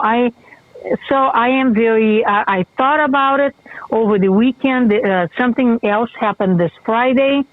And this time I didn't hear it, but my daughter did. And she made a comment, stay classy. Was it Melissa or was it Stephanie? Stephanie. Yeah. And she told them, stay classy. And that was it. But, you know, it's uncalled for. It is not. This is not the way to do it. And then we wonder why our side, why the Republicans are falling apart. It's because of morons like that. They know what the hell with this movement. Why would I put myself out to be attacked like that? Forget it. And then they just give up and walk away. Yeah. The only difference is they do not know who. Yeah. And today, I'll come back. The big difference. Oh yeah, and Agnes, I'm always there with you, sweetheart. You're like you're like my second mother. I mean, I love you to death. Thank you. I appreciate that. I love you too, and you know that. You've always been, like I tell everybody, you haven't had a hug until you've been hugged by Agnes, right? Oh. Because when you give me a hug, it's like hugging my mom. It's like everything's okay, honey. Everything's gonna be fine. We'll take care of you. And yeah. You know, when I hug from my heart. You do. That's a difference. It's taking your hand and they give you this limp hand. No, when I shake somebody's hand, I shake somebody's hand. Yeah. In your hand. And when I give a hug, I give a little squeeze. I give a little hug. And it comes from the heart. I never do anything that does not come from my heart because at the end of the day, I have to live with myself. I have to look at myself in the mirror. But I am always I'm very upfront. What you see is who you have. There's no mask. I don't wear a mask every day and then take it off at the end of the day and then become somebody else. Right. You know, I had an event one time that this person came up to me. I was talking to someone, a prominent person, and this person comes behind me and says, "Oh, honey, I'm so sorry. I want to give you a hug." The day before, and that whole morning until the afternoon, she wouldn't even look at me. Yeah. So because I was talking to someone prominent, she wants to show that she is somebody, how nice she is. a phony, an absolute two-faced phony, and I will not tolerate that anymore. Yeah. It's really So, sad how these people are, you know? And you know, very I gotta sad. be honest, you know, they get jealous because President Trump chose you out of everybody else to make an example of. And it's because you have a great heart. President Trump felt something with you. You guys connected and he understood you. And I mean, I know this because I've met you. I know what kind of person you are. So of course President Trump is going to choose you because, you know, I've been with Ben and you, and I've met those other angel moms. And you're a true angel mom. I'm not saying they're not, but I have a real deep connection with you. You know, and Thank you. You know, the difference, Eddie, too, is that I treat every angel mom with dignity and respect and their loved ones. yeah, My son is no more special than anybody else. I put everybody on the same level. Yeah, my son is special to me because I'm his mother. He was my child. But I always put everybody on the same level. I never make my son better than somebody else's child. Never, because that is very, very disrespectful. And and this is the problem that some of these people don't understand. You know, when I ran a support group for the children, I never put my son first. no, you never. I always put their child first. In fact, when I made my very first quilt with victims' pictures, I didn't put my son first. I didn't put him second. I didn't put him third. I didn't put him fourth. Yeah. I think he was fifth, because it doesn't matter what place I put him on a quilt. Yeah, you're all the Because same. in my heart, because they're all the same. They all were killed. They were all murdered, and they all stay on the same pedestal. I never made a distinction. Oh, my son was shot. Yours died by stabbings. That's not as bad. I know who makes such a comment like distinguishment like that. You shouldn't make that. And you know, Eddie, I am tired of this. I really am tired of this, because people out there that are hurting by their actions, that to the point that they say, you know, I rather just roll over and die, and then they just go home to their corner and lay in bed and depressed and sad. Why? We as human beings have the responsibility to that's going through a hard time. We have the responsibility as a good Christian, as a good person, to reach out to somebody in need. Of course, yeah, of course. And I mean that's why I love you, Agnes. I mean you're for the country. You came here when you were after you divorced. You've had issues with your husband in Brazil. You've come here. You moved from Hungary to Brazil. Then you applied to become an American citizen. You waited in Brazil until you became an American citizen, and you came here the right way. And to have this all happen to you, it's just a shame, you know? You know, when my family escaped Hungary, when the Soviet Union invaded my country, we were not given a choice. We were not allowed because some idiot decided that they were not going to allow us to go to the American embassy because they wanted us to stay in Yugoslavia, and my mother said no. So they wouldn't allow us to go. So that's why we ended up in Brazil, which I don't regret, because I love Brazil with all my heart. I really do. That's where I grew up. Sure. In fact, the picture we're looking at from today, aren't you wearing a Brazilian shirt? It's green. Am I? Oh, yeah. Yes, I was. See, I was. I noticed that. I noticed that. I had that T-shirt made that says my therapy place, a heart and the Brazilian flag. See, I knew that. Therapy place. Yeah, see, very good. And when we immigrated to the United States, we immigrated as stateless, meaning we did not belong anywhere, because my country of birth had taken away our citizenship when my parents escaped. So when I took my oath of citizenship on June 30th, actually tomorrow, my goodness, I'm glad I'm thinking about it, tomorrow, 1983. Happy so the anniversary. 38th, thank you. So I took my oath of citizenship. It was the most proudest moment in my life. And you know what? I hold very dear to me that oath that I took to protect and defend my country. I will not waver for any idiot. I will not waver. I would die for this country. I would fight in the front lines if I had to at my age to fight for this country. I wish more U.S.-born children, Americans, would have the passion that I have for this country. But we are what they call true immigrants who didn't marry a U.S. citizen to have who didn't climb over the fence, who didn't overstay our visa, who lived in the shadows. When we walked in, when we landed at LAX, Los Angeles International Airport, we came with a green card. We were welcomed in this country. Yeah. And I will fight to the end. And I am not going to allow anybody, if it depends on me, if I have something to say or know about it, I will intervene, because I will no longer tolerate other angel moms, dads, or somebody. Even men are being bullied. I mean, ousted, have been discarded like garbage. You do not treat somebody like that, especially someone that already is suffering the worst pain. Yeah. You just don't do that. What kind of freaking animal are you to treat another angel mom or dad like that? You got to be a vicious, conniving, backstabbing loser to do that. Yeah. And no more. Yeah.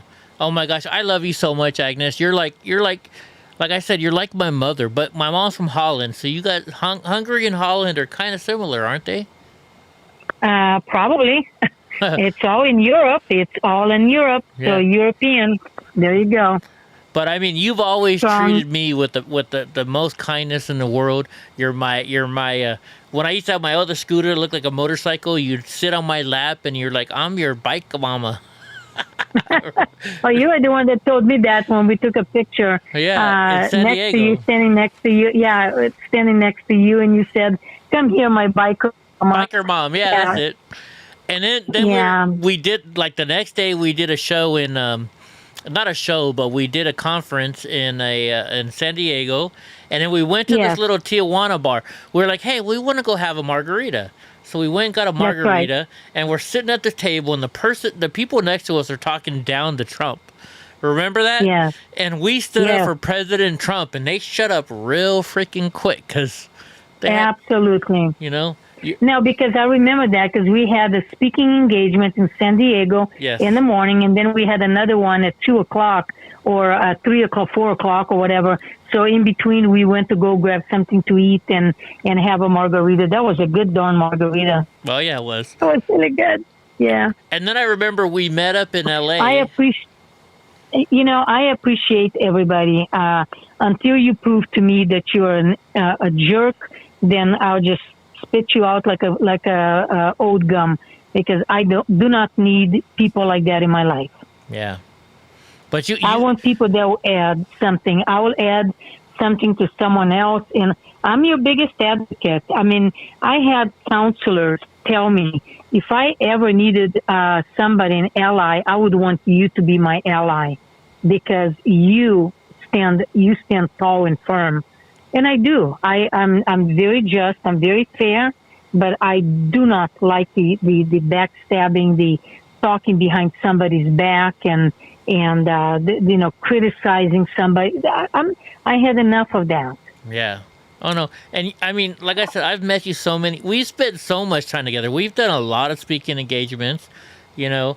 We've met the Fresno sheriff, you know, Margaret Mims, remember? Yeah. You know? Yes. We've been at California, the New California events. We've been at Republican at the Women's Republican. Yeah, that was a great speech that I gave, and you recorded that. Yeah, that was a really good presentation. Oh, yeah. I'm just me. Yeah.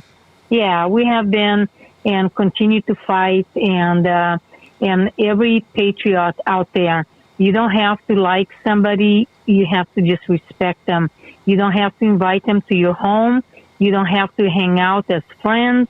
But we need to unite. We need to fight together. we need to stand up tall for this country and fight, because we're losing this battle. The more infighting there is, the more the other side is winning, and the more we lose track, and because we're distracted on nonsense instead of being focusing on important things that's going to save this country. If we lose our freedom, Eddie, it's gone. It's done. Yeah. And I mean, you know, I'm going to be honest with you. I was having a bad day today, and all of a sudden I get on the phone with you, and I'm feeling so much better. Every time I talk to you, you make me feel better. You do, you know? Oh, thank you. And you talk about the angel moms, like Angie one day. Ben and I were going to Tijuana, and we picked up Angie, and, you all know Angie Morphine. And she said, hey, Eddie, we're going to go stay at my niece's house. So we stayed at some place, and I don't even know where the heck we stayed. But wherever I go with Ben, we always find somebody to give us a room this day. And we're just sleeping on somebody's couch, and next thing you know, we're down in Tijuana, and we're with you and you know, everybody. And it's, you know, there's some angel moms that may not be so friendly, but you and Angie have so far been the friendliest angel moms I've ever met. And I'll never forget you and Angie, especially you. You've done more for me than I can even imagine. You know? Oh, thank you. And you know what, Eddie? I don't think I've done anything for you. I really don't feel that I've done anything for you, honestly, because anything I've done, or just being there for someone, I did it from the bottom of my heart. So I don't keep tabs. Oh, yeah, I did this, I did that. I don't remember. When I do something, I do because I like the person and I do something for them. I don't keep tabs, so I don't even know what I did for you, honestly. You don't have to name them, but I don't even know, because when I like somebody, they're my friends, and I'll do whatever I can to help someone. You know, when you're going through a hard time with your in your personal life, I would call you, you know, there for a while. How are you doing? Hey, don't get depressed there. Don't, you know, make sure you're okay. Make sure you're hanging in there. Call me anytime. I don't care if it's 3 o'clock in the morning. You call me. Yeah. Don't do anything bad. Just call me. And, you know, if somebody cares, they'll do that. And I would hope somebody would do that for me if I'm ever in that situation. Yeah. Unfortunately, or fortunately for me, you and Ben were there for my press conference the day before my son's murderer was to be released. But none of the Angel Moms group, not one of them, not one of the Angel Moms reached out to me. No. Not even on a personal level to say, hey, how are you holding on? Yeah. There was one other person Angie there, did. I gotta say, Errol Weber. I like Errol. Errol's a good buddy of mine. I like Errol. Yeah. He is really funny. He's a great guy. Yeah. But yeah, I remember that conference. So I'm going to explain to everybody, because we're still on my show. We were worried. Agnes told me, you called me crying one day, I remember. She said, Eddie, my son's murderer is going to get out of jail. And we called ICE, and they're not going to do anything. ICE was not going to pick up this illegal alien murderer who's been deported how many times before? 7? He was deported, one time before, one time. Okay. and came back into the country, committed another crime, and went to court, and the judge said nothing about what are you doing back in this country. You had been deported before. This is in 2002. A year and a half, 2 years before my son was killed.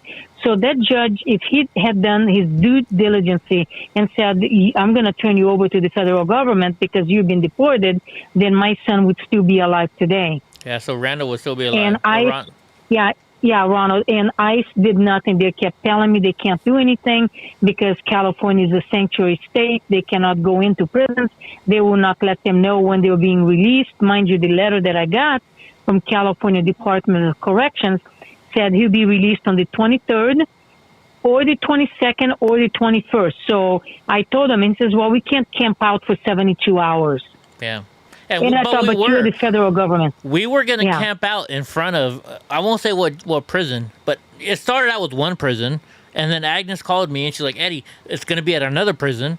And then you called me a third time and said, no, wait, they moved into, because they knew, Ben, you know Ben Berkwam, Ben and I both showed our support and said, we're going to be there.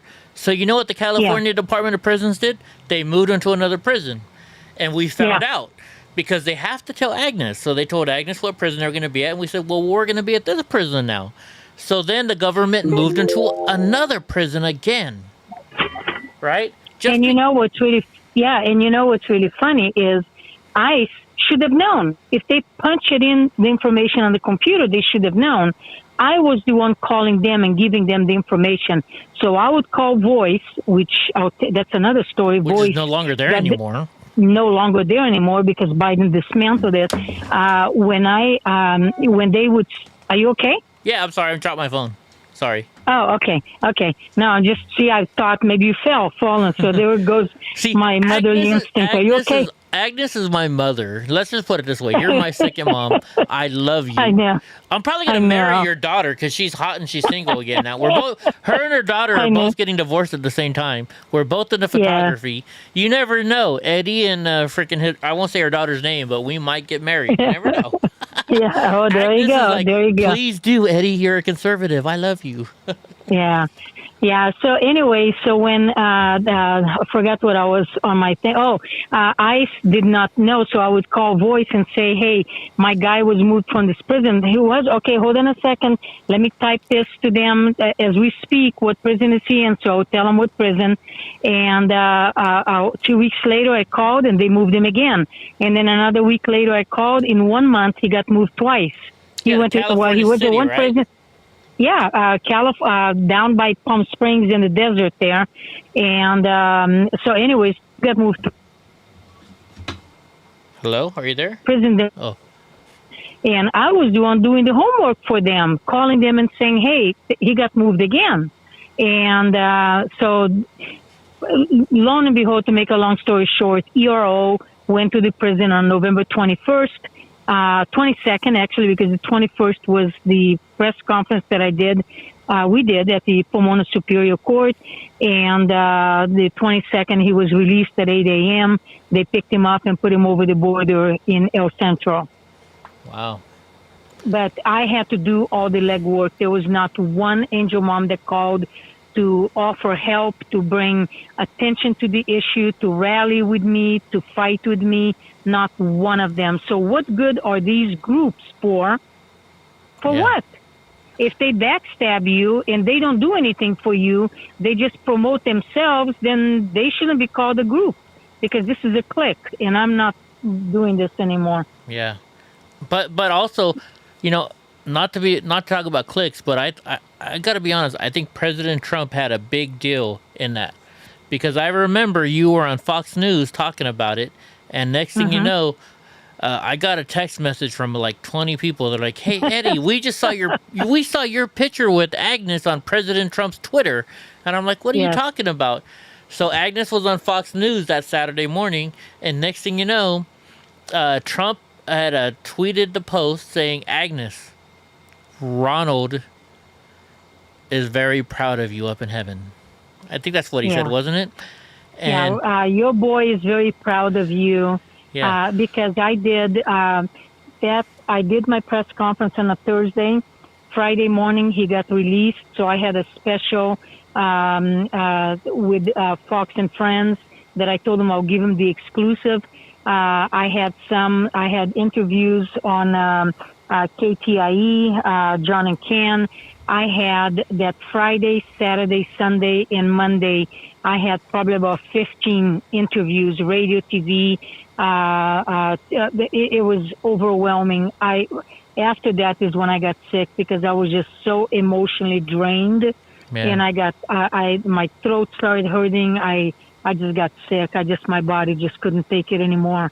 But at least I know that I won this battle, that I got him deported. Yeah, I think, I'm not going to lie, but I think President Trump had a little bit to do with that deportation.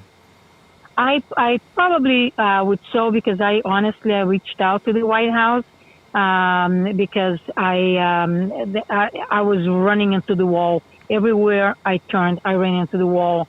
And it was really interesting. The couple of times that I went to, 3 times that I went to the White House, one time the only 2 angel moms were going to speak Michelle Root and Laura Wilkerson, who I admire too. She's a good angel mom, and from Texas, and Michelle Root too.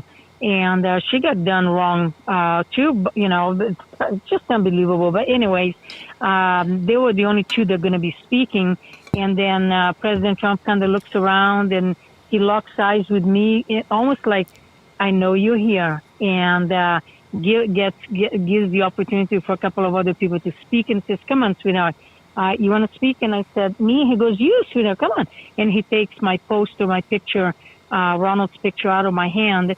And I thought he was going to shake hands, but he reached for my picture and said, "Tom Selleck, but much better looking." I remember that. It was all over TMZ. They said, "Look at President Trump. He's making fun of his Angels mom." And you went on TMZ and you said no. I went on TMZ and I told them, I said, "Shame on you. President Trump made a comment on my son's look, and you had to turn it into a negative."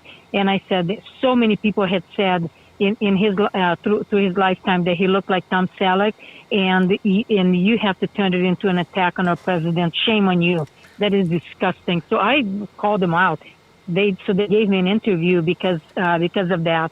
But President Trump, God bless him, he knew, he respected me. The very first time we were in Texas, and I wasn't supposed to speak. We went. It was a big rally, and we had just done the Hannity town hall taping, 2-day town hall that it was. But anyways, taped on the same day. And from there, we went to an auditorium. I didn't get that. And could you try again? Oops, sorry. Yeah, no, that's fine. So we went. We were upstairs looking down on the crowd, and so we went downstairs looking at the crowd, wondering why we down there. Then President Trump came, sat down with us, talked with us, and down there, I was standing next to him. Laura Wilkerson was speaking, and I looked at President Trump and tapped him on the arm. And he didn't feel it because I guess I didn't tap hard enough. And I said, "Mr. Trump, can I have 1 minute? Can I say something for 1 minute?" And he looked away, and I'm thinking, oh, boy. And then he looked back at me, and he says, 1 minute. And I says, 1 minute. I got up, and I said, "My name is Agnes Gibney. I'm a legal immigrant. My only son, Ronald Da Silva, was murdered by a previously deported criminal illegal alien. You need to vote for President Trump to save and protect your children and your family." Boom, I was done. Thank you. Yeah. And President Trump said, "Thank you." So the next time I saw him, he walked up to me and he pointed his finger, goes, you. And I'm thinking, oh, my God, what did I do? This is when he's campaigning. And he goes, "You." And I said, "What?" And he says, "You are a great speaker." And I said, "Me?" I said, "No, I'm not." He says, You are a great speaker." And I thought, well, thank you very much. I'm very humble. You are. I think most places you've talked, I've either filmed you speaking or I've gone up on stage with you, and you're an amazing speaker, Agnes. You're amazing. Thank you. I'm just being me, just speaking from the heart. As you know, I don't have anything rehearsed. So anybody out there that would like to invite me to come and speak to your club, just help me, pay my gas, because gas now, my God, I spent about $200 going to Arizona. Yeah. Gas, it's ridiculous, but I'll be happy to. If anybody would like to have me come and speak to their club, I'll be happy to. Yeah, if anybody out there wants Agnes to come speak at her club, let me know. I'll get you in contact with Agnes, and it fell off my keychain, but I remember a couple years ago or a year ago, she gave me this keychain with a President Trump. It said it was a MAGA hat, and it was a keychain. Yes, remember that? And it was right after the press conference that I gave. Yeah. There was a little thank you for you coming out and putting the word out there. Yeah. Yeah. I still have that, and then all your pens. You gave me some pens. Agnes she doesn't just give the best hugs. She gives the best gifts too. You're such a sweetheart. And your husband, one day, I've only met him once, but one day we went out to dinner. We had Mexican food. Remember that? And your husband, Mark, he's an awesome, awesome guy. So thank you. You have an amazing family. I love all your family. I feel like I'm one of you guys. Thank you. Yes, you are. Yeah. Yes, you are. Yeah. Every time I go down to LA area, I always make sure I call you and we spend some time together. So. Yeah. No, absolutely. And next time you come down, please let me know. We'll get together, we'll barbecue, and I'll even let my doggy kiss you. You'll let me your dog kiss me. Right on. Right on. Well, I'll let you go, Agnes, but I wanted to let your story get out because I saw your post today and you shared it with me, and normally that's something important. So I wanted your word to get out there. We don't have a lot of followers, but we have enough. So thank you. Yeah, I love you. You're like I said. I love you too. I love you too, and God bless you, and take care of yourself, and God bless everyone out there. And please, let's unite and let's fight, join forces, and let's fight together. Thank you, Agnes. I love you so much. You have a good night, sweetheart. I'll call you later on, You tomorrow too. or so. Okay. Thank you. You take care. All right, sweetie. Bye-bye. Bye. Bye. Sorry, guys. I love Agnes. I text Drunk. I was like, I hope you have some questions. I hope you didn't not give me any questions you forgot. But Agnes is a sweetheart. I told you I just wanted to ask her about her accent, but I can easily pull up the map. I don't think I got that one. I'm sorry, Drunk. It's okay. It's okay. She said when you said she was from Hungary, she didn't disagree with you. Yeah. And I mean, I guess I can look at a map and see if Hungary is close to Poland. It is. I think it is. But okay. Agnes, for some reason, there's certain ways that she says words that triggers this thing in my head that I was like, she's Polish.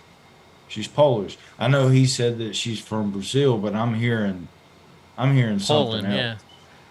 I don't know. I don't listen to her accent. I just, I've met her many, many times.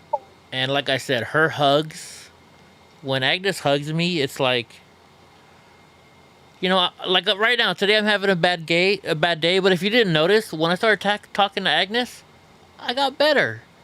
This lady, I don't know what it is about her, but every time I'm near her, she's just like my mom's from Holland, and maybe that's why, because Holland and Hungary are maybe close to each other, and they're similar in how they treat their children or something. But Agnes treats me like a son. She really does. She's like, I think I brought this up last time, but she's like that, because you've watched Orange is the New Black. I do. She's the lady that doesn't talk.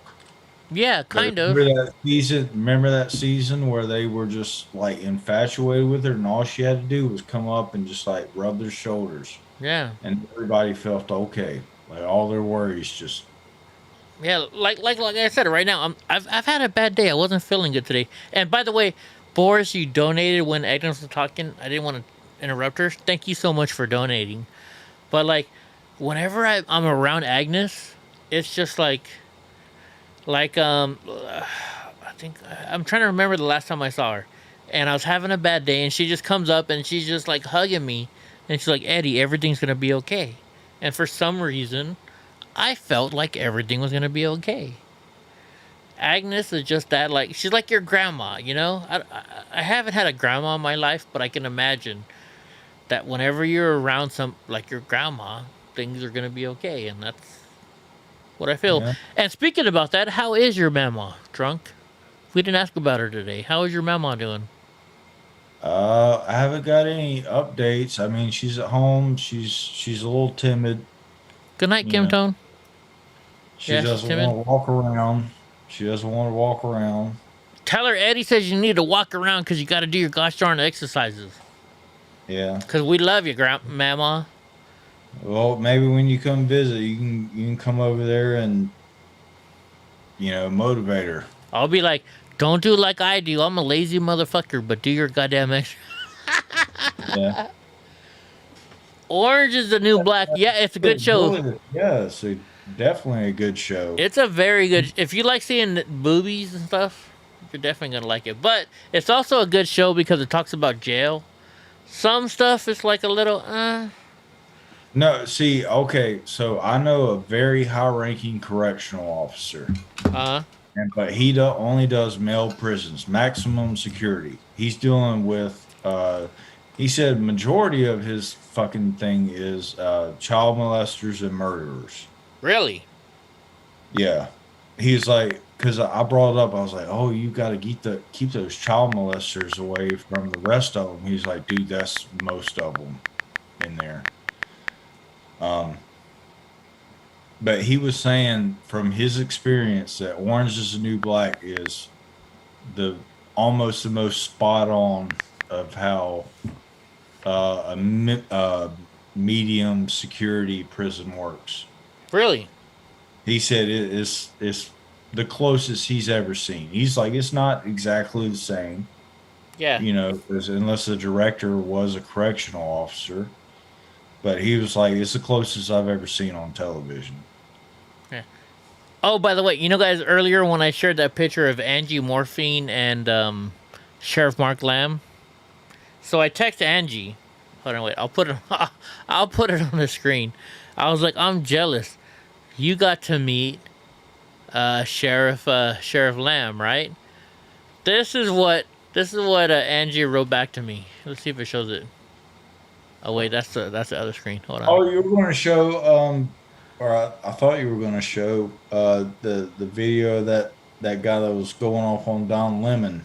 Did I send you that link? No, I don't think you did, brother.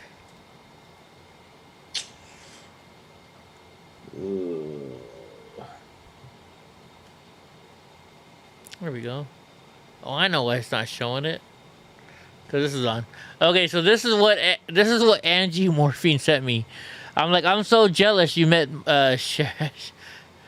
Sheriff Mark Lamb, and she wrote back. She's like, he's a flirt. He knows he's good.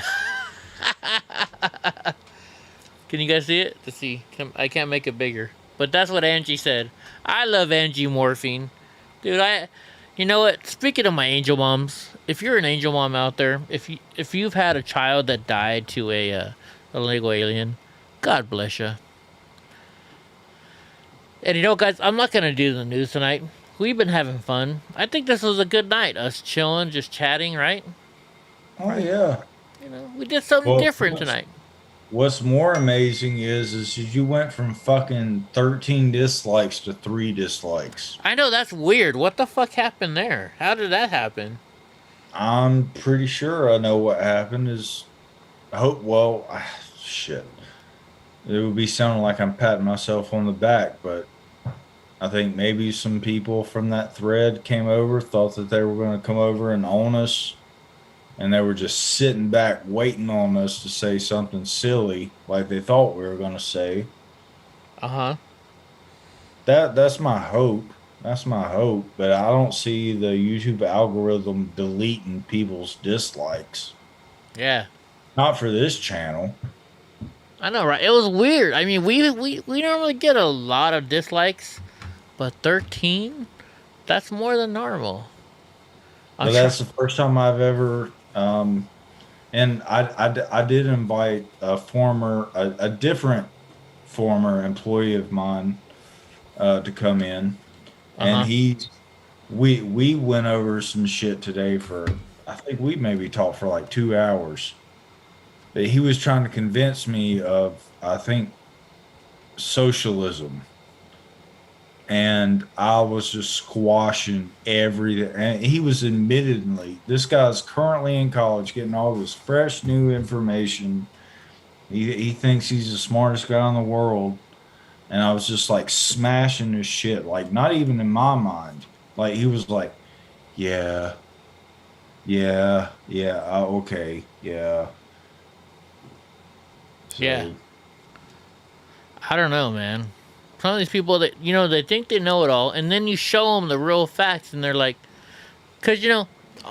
See, I was one of those people. That's why I'm good at getting through to them. I know what they're thinking. I was there. Yeah. For a long time. Well, I was married to one. I thought socialism would work. I honestly did. I thought socialism would work when I was in college. I thought I deserved something when I got out of college. I got a 4-year degree. Yeah. I deserved this. And the real world was like, no. Oh, wait a minute. Hey, wait a minute. Jesse Martinez has called me and we'll talk for hours. Do you guys want to talk to Jesse Martinez? I can call him real quick. Yep. Hours? We won't talk for hours, but y'all want to talk to Jesse Martinez? Hold on. Who's Jesse Martinez? So Jesse Martinez, he's the guy that wants me to move to San Antonio.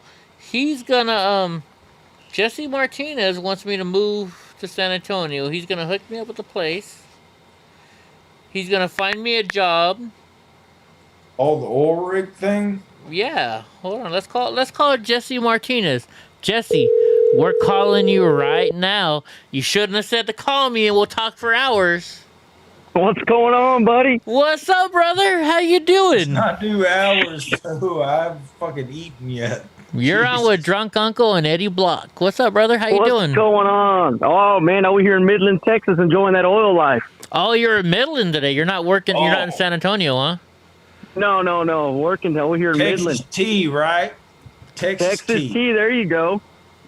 How, I don't know if I ever told the story. I met some girl from Pecos, Texas. Do you know where? I know you know where Pecos is, right? Is it Pecos or Pecos? Pecos. Yeah, Pecos. And we showed up. I remember I met her on the internet. This was like in 2001, and she's like, "My name is Lollipop, and if you want to know, just come find out." Oh man. Yeah. we were in Dallas, so we drove all the way down, and something happened to my car. We blew up our engine right outside of Midland, Odessa. So they took our car to some Honda dealership on Wall Street in Midland, and so the girls picked us up. They took us to Pecos, and we're in Pecos, and they're like, and we're like, oh my gosh, not these girls. They were not what we thought they were. Let's just put it that way, right? And we're like, hey, can you take us to the local, Greyhound or something so we can get back home? She's like, nope. She's like, you're stuck here in Pecos for the weekend. And we were stuck in Pecos for the weekend. But they took us to a drive-through liquor store. Nice. Yeah, we got plenty of those over here. Yeah, that was nice, and my best friend... in Massachusetts or New Hampshire, and it was on the side of the fucking interstate, bro. Like, are you encouraging drinking and driving or what? You gotta drink responsible, bro. But yeah, Jesse's a cool bro. You know what? Jesse's called me, and I've been driving. Like, he always calls me when I'm driving for some reason. But we'll talk for like an hour at a time. I love Jesse. Jesse Martinez. He is an awesome boy. He's a American through and through from Texas. Yes, sir. Hey, I was listening earlier. We're talking to that young lady, that Angel. Angel Mom, yeah. Her son was killed. Angel Mom, yes. And I know we don't always, agree on everything, but what makes us a better person is if we can just listen to them. You know what I mean? We might not be able to agree with them, but just listen to them. Yeah. That's one thing that we don't get out of life. Is we don't do enough listening. We do all this arguing and as she said, the bullying, right? The bullying, that's not nice. And it can happen on both sides, right? We always talk about the liberals, the Democrats, but we don't see our own selves. Yeah. How we look, and we just slow down because we can throw gas in our own fire. You know what I mean? Or throw rocks in our own glass house. So we just need to slow down, man. Enjoy it while we have it, because it'll go quick. We don't know when our time is, right? It'll go quick. Yeah. So just enjoy each other, enjoy the sun, enjoy the night. Just as much as you enjoy the day, enjoy the night. Enjoy your loved ones. We don't know when they're going to be gone, but they will be gone. You know what I'm saying? Oh, yeah. It's funny you mentioned that because one of my friends, Jen Lowe, her best friend passed away today. And that's over there near you in San Antonio. So. Oh, bless her heart. Oh, yeah. Man, I pray for her. Hey, we need to pray for all the good ones and all the bad ones, especially the bad ones. Maybe they'll see the light, right? Hopefully that's not bullying this. Yeah. No. And I love talking to you, Jesse, because I love your accent, number one. Man, come on now. And I mean, you're a hard-working, oil rig working man, right? Well, I've been in it for a while, and about going on 14 years. So finally, climbing that ladder, it's looking good. Yeah, and you're an American. You love our country. You're very religious, and from what I talked to, and you seem like a good family man. So I appreciate talking with you. Oh man, I appreciate all of y'all listening. hey, dude, it's and I mean all the ladies right now. They're like, is he married? I'm like, oh, I'm pretty sure he is. Yeah, unfortunately I am. Unfortunately I am. No, fortunately, no, I'm good. I'm happy. I got 4 kids. My oldest one, if you haven't seen on the previous text, my oldest one he should be graduating this week. He's got one son going in the fire department, right? One son in the fire department, and then my other son's going to be a sheriff in San Antonio. So he'll be a Bexar County sheriff. So he graduates this week. My other son, he's going through fire science, so he graduates. He's got one more semester, and then he'll be a fire department for San Antonio. Hell yeah, brother. We appreciate, you taught your kids right. You work your butt off, you get ahead in life, and oh, nothing's for free, right? Right. Heck yeah. Nothing's for free. Not even these stimulus checks. I know, and your state actually stopped the stimulus, right? The unemployment one? No, that's enough of that. Yeah, that's enough of that already. You know what I mean? There ain't no such thing as free money. If you want something, man, go chase it, Yeah. Ain't no dream that... Go ahead, I'm sorry. Oh, I was going to say, your governor's like, hey, you got, too many people are sitting on their ass and not fucking working. Let's stimulate the country. No more. Exactly. You get rid of the stimulus check, you make people go to work, and then there's going to be more jobs, there's going to be more money spending, and that's a better way of doing it. Heck yeah. And you know what? I believe we got President Trump's coming in to South Texas tomorrow. I believe it is. Yeah. I was invited to go down there, but it was just, I'm like, I can't make it. Man, it would have been nice, but hey, I'll be working up here. I'm doing what I just got back on Hitch, so I got 2 weeks up here. The immigration, that's a different subject. But just remember, we might not want them here, but just understand the reason we don't want them here is because of corporate America, right? It's cheap labor. We don't want those individuals coming up here, and it's not so much taking jobs away from us. We don't want them being taken advantage of. You know what I mean? Just because they get that job and they pay them pennies on the dollar, when we go to the supermarket, we're not benefiting out of that. The cost of inflation is going up. Your price of beef, your chicken, everything is going up, but yet they get cheap labor. Just remember, it's corporate America. All right, we don't want them here because we don't want them here just to be taken advantage of. Be taken advantage of. Well, you remember Cesar Chavez, right? Cesar Chavez was against illegal aliens coming in because they were taken away from his. He had a union, and they were working. The union is like, well, we want $5 an hour, and these people are coming across the border making $4 an hour. Exactly. Or actually half than that, probably. So I'm here in South Texas, right? Well, San Antonio, Central Texas, we'll just call it that, because there might be some South Texas people. That's not South Texas. Well, my grandfather, he was a migrant worker. He wasn't an immigrant. He was a migrant worker, and he didn't like it whenever the immigrants would come over here because my grandfather, they had big families. My dad came from a family of 12 brothers, and all they did was work the fields before they got shipped off to Vietnam. Well, my grandfather, that was a way of living back in those days. What's that? Oh, I was showing him. No, I had to stop Eddie. He held up his bottle. I poured almost a whole bottle of Crown Royal in my cup. Oh, that's what I'm talking about. I wish I could do that, but I got to get ready to head back out. Heck, you got to go. How hot is it there right now, by the way? No, right now, I mean... I got a question. You got Drunk Uncle on the phone, by the way, too. Oh, man, what's up, Drunk? How you doing, brother? Hey, buddy, just hanging in there. DEFCON Zero's in San Antonio. Hell yeah, man. You said somebody might talk shit to you because you said that you were from South Texas. So in Texas, do y'all have like territory? It almost sounds like the people would talk shit to you if you said you were from South Texas if you weren't. Well, from Texas is so big. You know what I mean? Texas is so big, it's got its own atmosphere.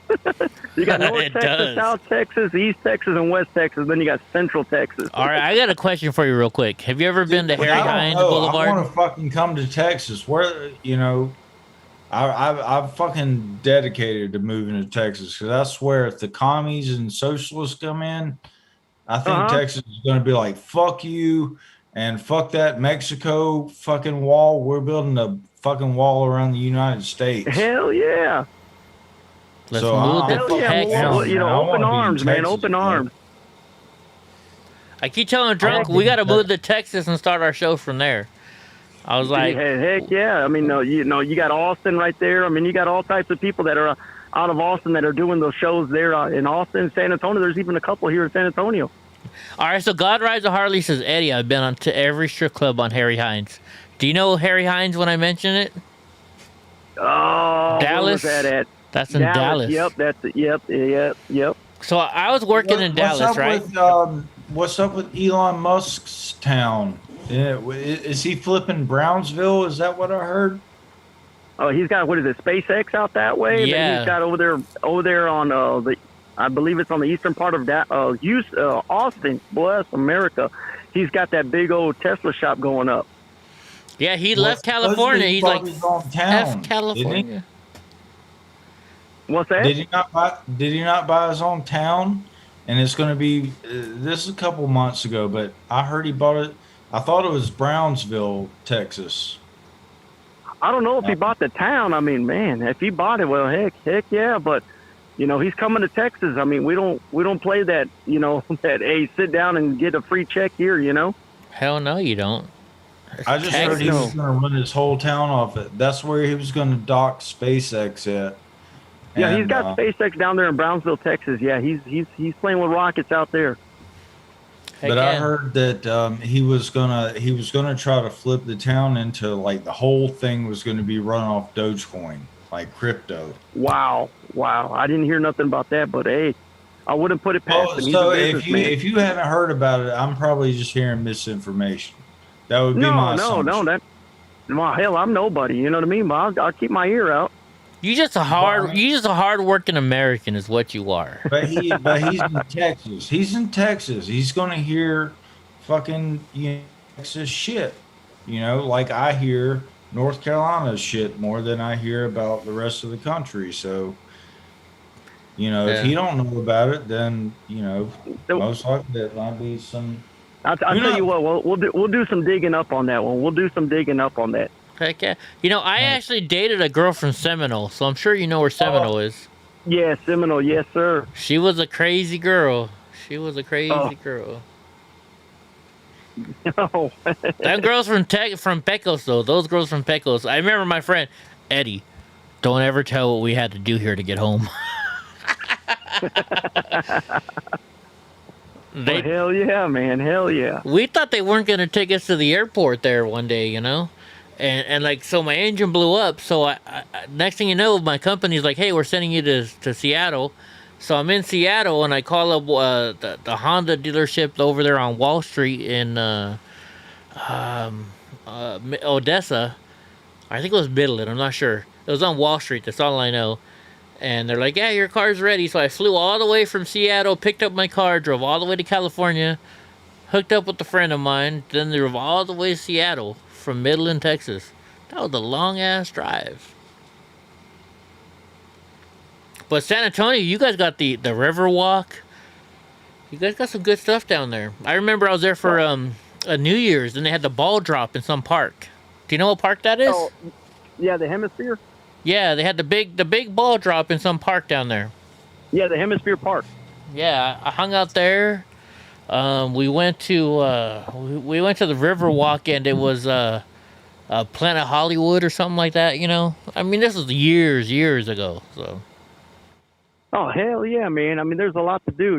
San Antonio is not one of those fast cities. It's one of those easy going kind of things. You know what I mean? Yeah, I remember I visited them there. So it was 1997. I visited them, and their rent was like $300 a month. And I'm like, you got this big ass house for $300 a month?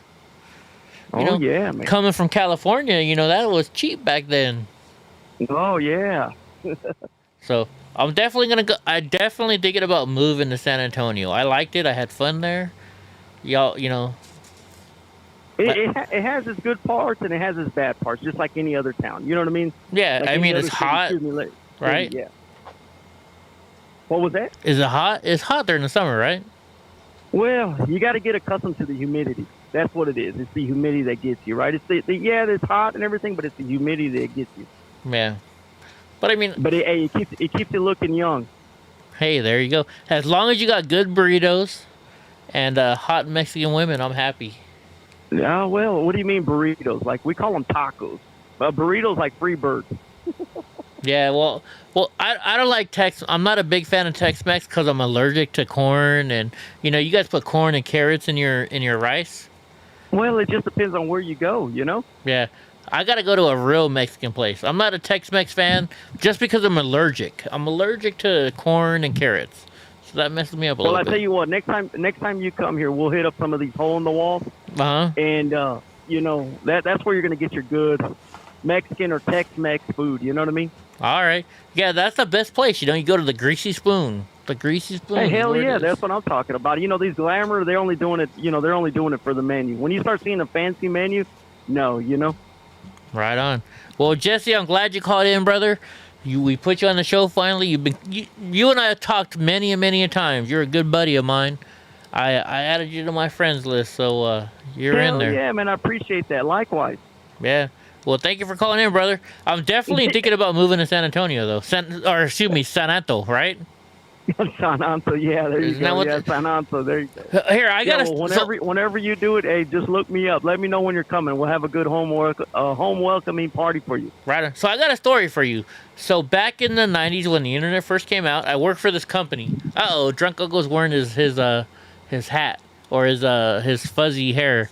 So there you go. When the internet first came out, I worked for an electronics company, and we had a 1-800 number. And so me and my buddy, we'd go on the internet, we'd meet all kinds of women. I met this girl from San Anto, and I was having trouble with my family. And she's like, well, for Christmas, come out to my house. So I flew out to San Antonio, and I met with this girl. She took me, like I said, to the ball drop for New Year's. And I mean, it was I gotta say, it was interesting. Very interesting. You know, there you go. That's all I can say. That's all I can say. But I've been to San Antonio because of this girl. I mean, I flew out there on a whim. Never met this girl before in my life. And yeah, I tell you what. If you want to come to San Antonio or whatever, down here, San Antonio, go see Austin. Let me know, and then we'll definitely have to hook up. Hell yeah, brother! I got your number. We'll get together. We're not gonna play that funny stuff, but we'll definitely get together and go have a night on the town. Actually, you might know the place you took me to. So we went out to a bar one night, and we were at a pool bar, and there's all these girls bending over, and I'm a guy, so we look at the girls bending over, showing off their their goodies. And next thing you know, she takes me to some other bar, and I'm like, this place is kind of weird. I started looking around, and she's like, yeah. She's like, you having fun here? And I'm like, there's something wrong. She's like, yeah, this is the gay bar, motherfucker. Let's see. Look at the girls here. So you might know the gay bars. You might know it was a big, huge club. It was probably like 1,000 people in there. Oh man, no. I think it started with an S or something. I can't say I know any of the gay bars. Well, I don't think you know it, but you probably heard about it. You know what I mean. But there was one that was, was it the bottom? The bottom? Maybe. All I know is, like, we were talking to one of her friends, and she's like, Eddie, do you think she's hot? And I was like, yeah, she's really hot. And I didn't understand why all the girls were mad at her. It was actually a dude. But she looked better than the girls I was talking to. I don't get it how some of these transsexuals, or whatever the hell you want to call them, whatever their name is, they look better than some of the women do, bro. It's hard to tell. They take better care of themselves, I guess. And then you wonder why they get their ass kicked, because, it's like you think they're a girl, and they lie about it, and then you go to, do something men and women do, and all of a sudden they pop out their dick, and you're like, you kicked their ass, because they deserve it, right? They're tricking you. No offense to these people, we're YouTube, sorry, we're not trying to, but you know what I mean. If you're whatever floats their boat, you know what I mean. Whatever gets their jollies off. But if you meet a girl who you think is a girl, and you're talking to who you think is a girl, and they pull out a penis, and you're not into that, that's gotta freak you out a little bit, right? Yeah, oh yeah, and especially if it like, holy crap, that's got a little bit more than I got. Yeah, exactly. He's like, holy shit, you got a bigger dick than I do. There you go. I'm like, whoa, shit.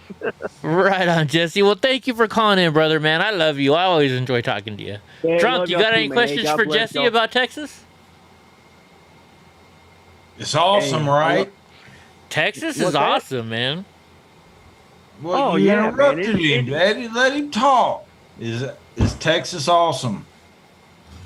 Texas is awesome, man. I'm from Texas. Texas is awesome. I'm sold. Hey, I got a question. No more questions. Case I don't know. I don't know the whole joke, but I remember a joke about a cop pulling a guy over in there in Texas, and the guy said something like, "If he did that to me, I'd fuck him up." And then the cop came over. Do you remember that joke? No, I sure don't. But All hey, right. let me know. All right, so I'll kind of get close to it. So I remember some guy getting pulled over, and they're in Texas, and the guy, he's a dick to the guy, and the passenger says, "You know what? If I was driving, I'd fuck that motherfucker up." So the cop comes over and just whoops his ass. Oh, dang. And says, "Welcome to Texas, son." Welcome to Texas. No, I don't know that one. Texas doesn't fuck around, you guys. Yeah, I'll tell you one thing, man. The DPS here, they don't fuck around. Right? Bear County is like the strictest of all, right?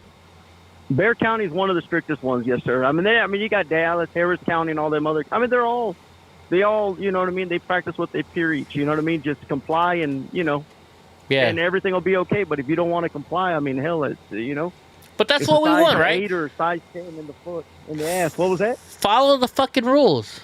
That's all you got to do. Just follow the rules. Don't do it for your YouTube followers. Yeah. I don't do anything crazy, You get no, stocked I'm not saying about that, but you got some of these dumbasses out here. I'm doing it for my followers just to prove a point, but there's no point to be proven. You know what I mean? What was that old song? I fought the law and the law won. Yeah. I fought the law and the law won. Exactly. You just got to live by that. I mean, these officers, they don't see the same old thing over and over. They see kids being beaten up by their parents. They see wives getting beat up by their husbands, and the wives go back, and it's an ongoing situation, just the circle of life within that life right there. I mean, they endure a lot. You know what I mean? They endure a lot, just like our soldiers out there, on the front line, fighting for us and everything. But we take it for granted for what we're doing out here. We don't respect our flag or anything like that. Yeah. So these officers, these men and women that patrol these streets at night, I mean, they're keeping us safe. They might not be on every street, but hey, when you call 911, they're not going to hesitate. They're coming in. Exactly right. God bless the police. God bless the military. God bless anybody that stands up for America, because we're a great. That song that you just talked about was written in 1966. Damn it, boy! I didn't think it was that old. Yeah, who was the last people that sung that one? There was a remake off of that one. Was it? Don't know. Well, I knew it. I know it from the Clash in the Clash. 70s. Yeah, the Clash.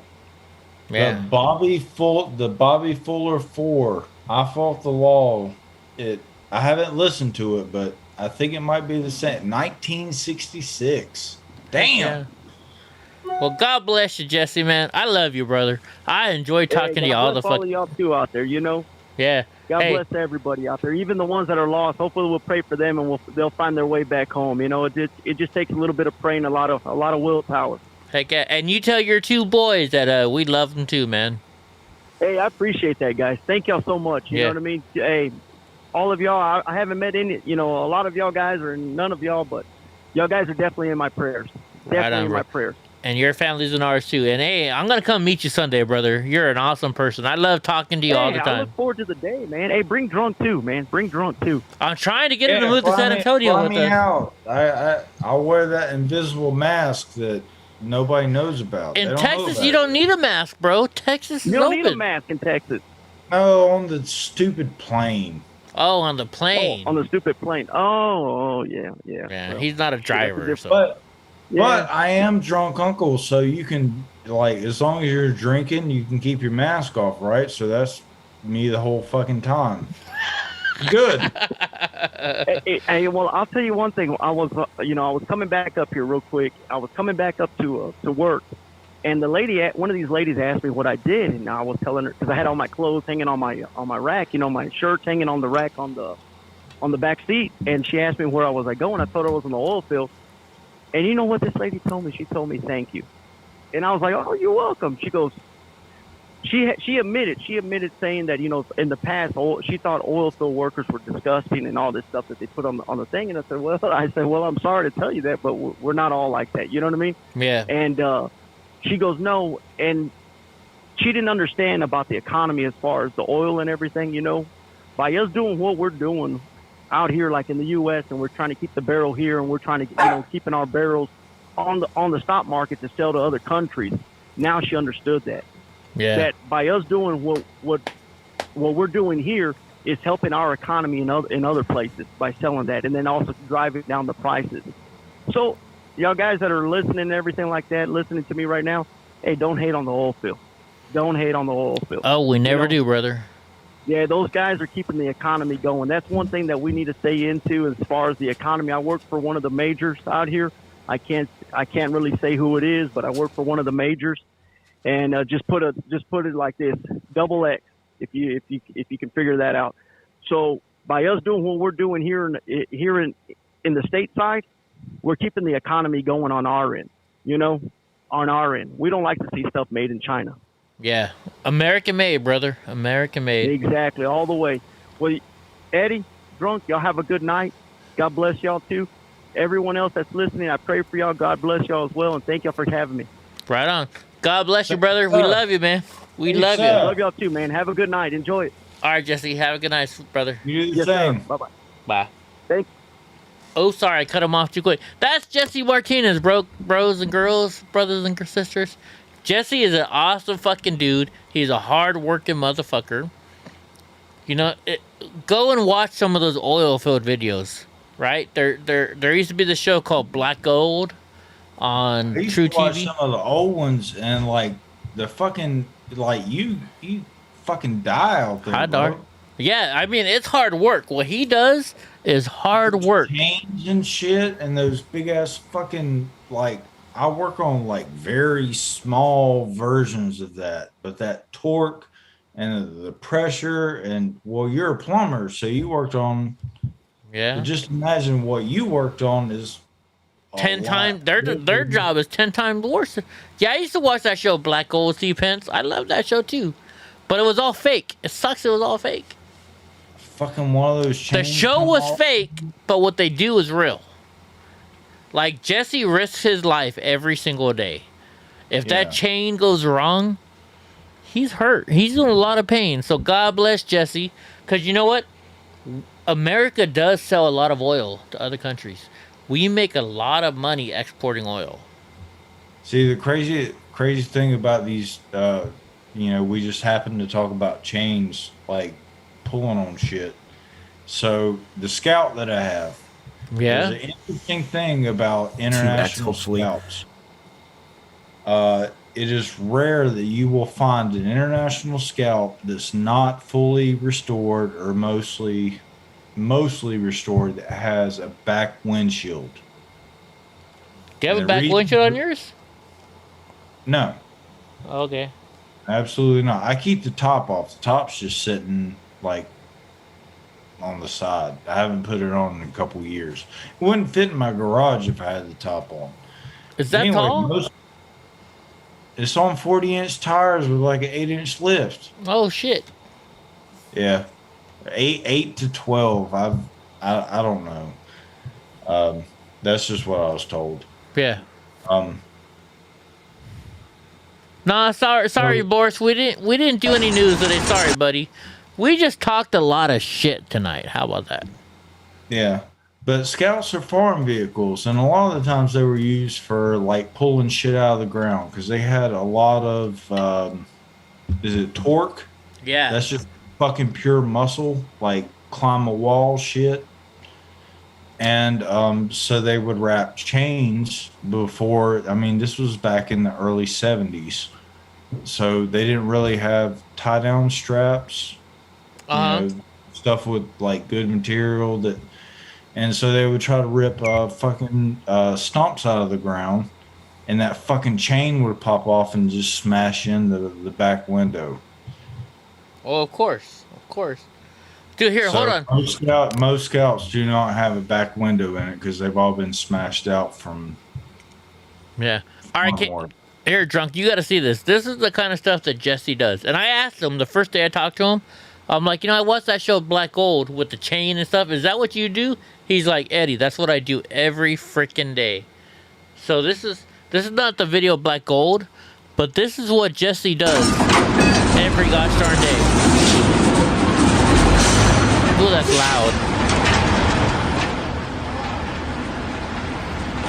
This is not easy work, folks. You could get hurt. See that chain? You see how the chain goes through? Look at all these chains moving around. All fucking day. All day long they do this. No wonder if they're a drinker and they go to the bar, if they don't get into a fight. Right? How on edge you gotta be doing that all. Dude, I mean, look at the muscles on this fucking dude, bro. This is some hard work. I know. But they're making money for America. I see. I don't fucking know. No, I don't know. I don't know either, but I mean, I used to love watching this. There was a show called Black Gold. I don't know, it was fake, but it was still good. But I mean, these guys are like... They threw on the chains like that. Yeah, look at it. They just throw the chain on there like, whoop. Look at that shit. That is some... It's so hard. That's what she said. I'm gonna play it again. And Dar says, look at all the hot guys. Look at this though. I mean, they're just like muscling around this heavy duty equipment. This is what the guy we just talked to just... You seen like kick it? Yeah, I saw him yeah, he kicked it, right? Yeah. But so I asked, do you know the guy we just talked to? I'm like, hey, Jesse, is this the work you do? I watched that show Black Gold. He's like, Eddie, that's exactly what I do. So this is no joke, folks. He told me this is what he does. This is some hard work shit. There's some real American hard working brothers out there. And Jesse's not American. Why you don't fuck with Texas. Right? And just so y'all know, his name is Jesse Martinez. He's not a fucking white boy, bro. Don't get racist on us. He's Mexican. But he said he's a proud American. Look at it. Watch. He's gonna throw this chain in a second. Watch. He's just gonna bloop. Look at him. He's throwing it. He's throwing it around. Look at those muscles on this dude, man. I'm jealous. Yeah, they're called roughnecks for a reason, because they do some rough ass work. Look at that. He just threw that chain. You see him spin it? He just one more time. I gotta play it one more time. I'm just proud of these bad boys. I'm making connections now. So hold on, wait. In my industry, there was a guy from Texas. Uh-huh. That made these very expensive mechanical mods, which is I would assume that you might know what I'm talking. Well, it's a vaporizer, but there's no computer in it whatsoever. It's basically a copper sleeve with a lithium-ion battery with atomic. Oh, sorry. Hold on one second. I cut you off. Are you there? Yeah. Okay. I pushed down the wrong button. Sorry. You muted me twice. You doing that on purpose? Hell yeah. I'm jealous, bro. You're getting more of the women than I am. Yeah. Hey. But when somebody brought up roughneck, right? I've always heard that term, but I never got what it was until I think it actually just clicked fully what it is. So in my industry, we have these things called mechanical mods, which is basically this thing, but you don't get a digital readout. Yeah. It's the fucking battery, a copper sleeve, and they're expensive as shit. Oh, we love you, Jesse. Uh-huh. But there was a guy in Texas that made a mechanical mod called the Roughneck. Or no, he made the atomizer called the Roughneck, and the mod was called the Rig. Yeah. But it had a big, like, it looked like the Eiffel Tower. But now I'm seeing that it's a fucking oil rig, and that's what this guy done for a living. Speaking, Jesse's still in the chat. We're gonna everybody do a fucking shot for Jesse. Jesse is a homegrown. Hey. Jesse is a fucking American. He's a true fucking patriot. He's from Texas. What I was gonna say is that fucking mod was one of the most popular mods in the entire world. It came from Texas, made in Texas, by a Texan, and had Texas shit on it. God bless America. I just kind of put everything together, like during his last conversation, and then somebody throw in Roughneck, and then you throw it in the video. I was like, oh, makes sense now. This is, watch, Jesse will tell you, Jesse, is this not the work you do? But you know what? Here, I'm gonna have a shot of Crown. Trunk's gonna have his drink of a Bud Light. He's gonna take a double, cause God bless you, Jesse. You know what? If it wasn't for you making your oil for us, that's a big, huge business for America. So God bless you, Jesse. God bless Texas. We love you, man.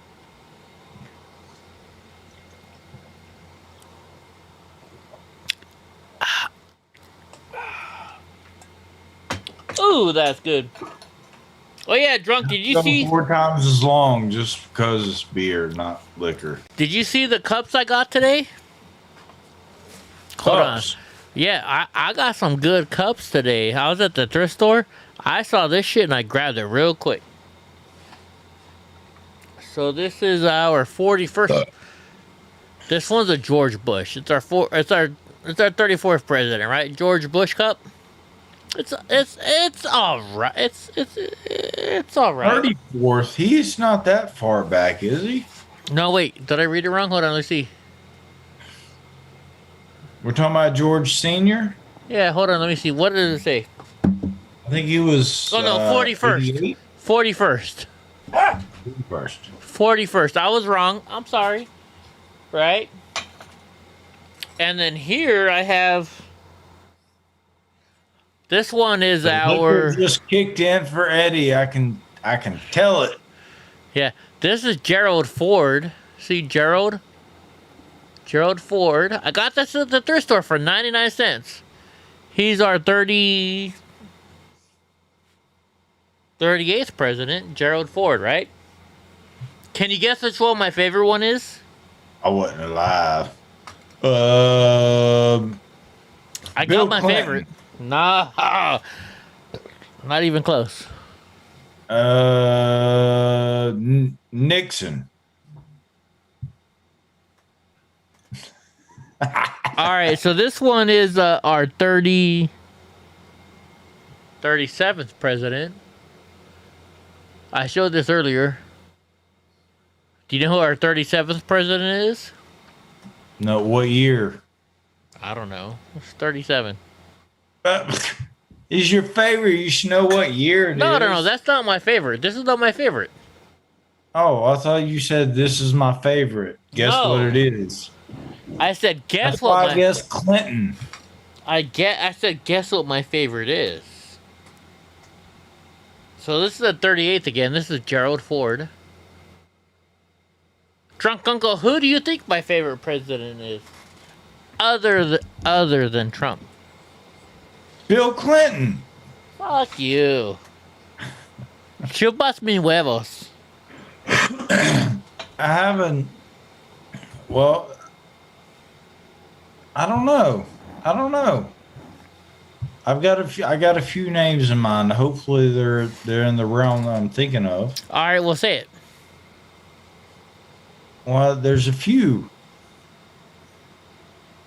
Was the president while you were alive? Yes. Ronald Reagan. You got it, buddy. All right, so this one I'm going to show. Look. He's a Democrat, but he's a Democrat I think a lot of us liked. This is our 35th president. See, that says John. I'll see you in the chat. They figured it out before me. Yeah. Well, I told him earlier before you came on, too. Oh. This is John F. Kennedy. Look, I got a John F. Kennedy presidential cup. But I didn't cheat. I didn't look over. I didn't even know people were even saying anything. Is that that's why I narrowed it down. But is that not cool or what? I got a John. I mean, I'm not a Democrat, but John F. Kennedy, still. But you're right. Here's my favorite president, other than Trump. Ronald. You can't really see the name.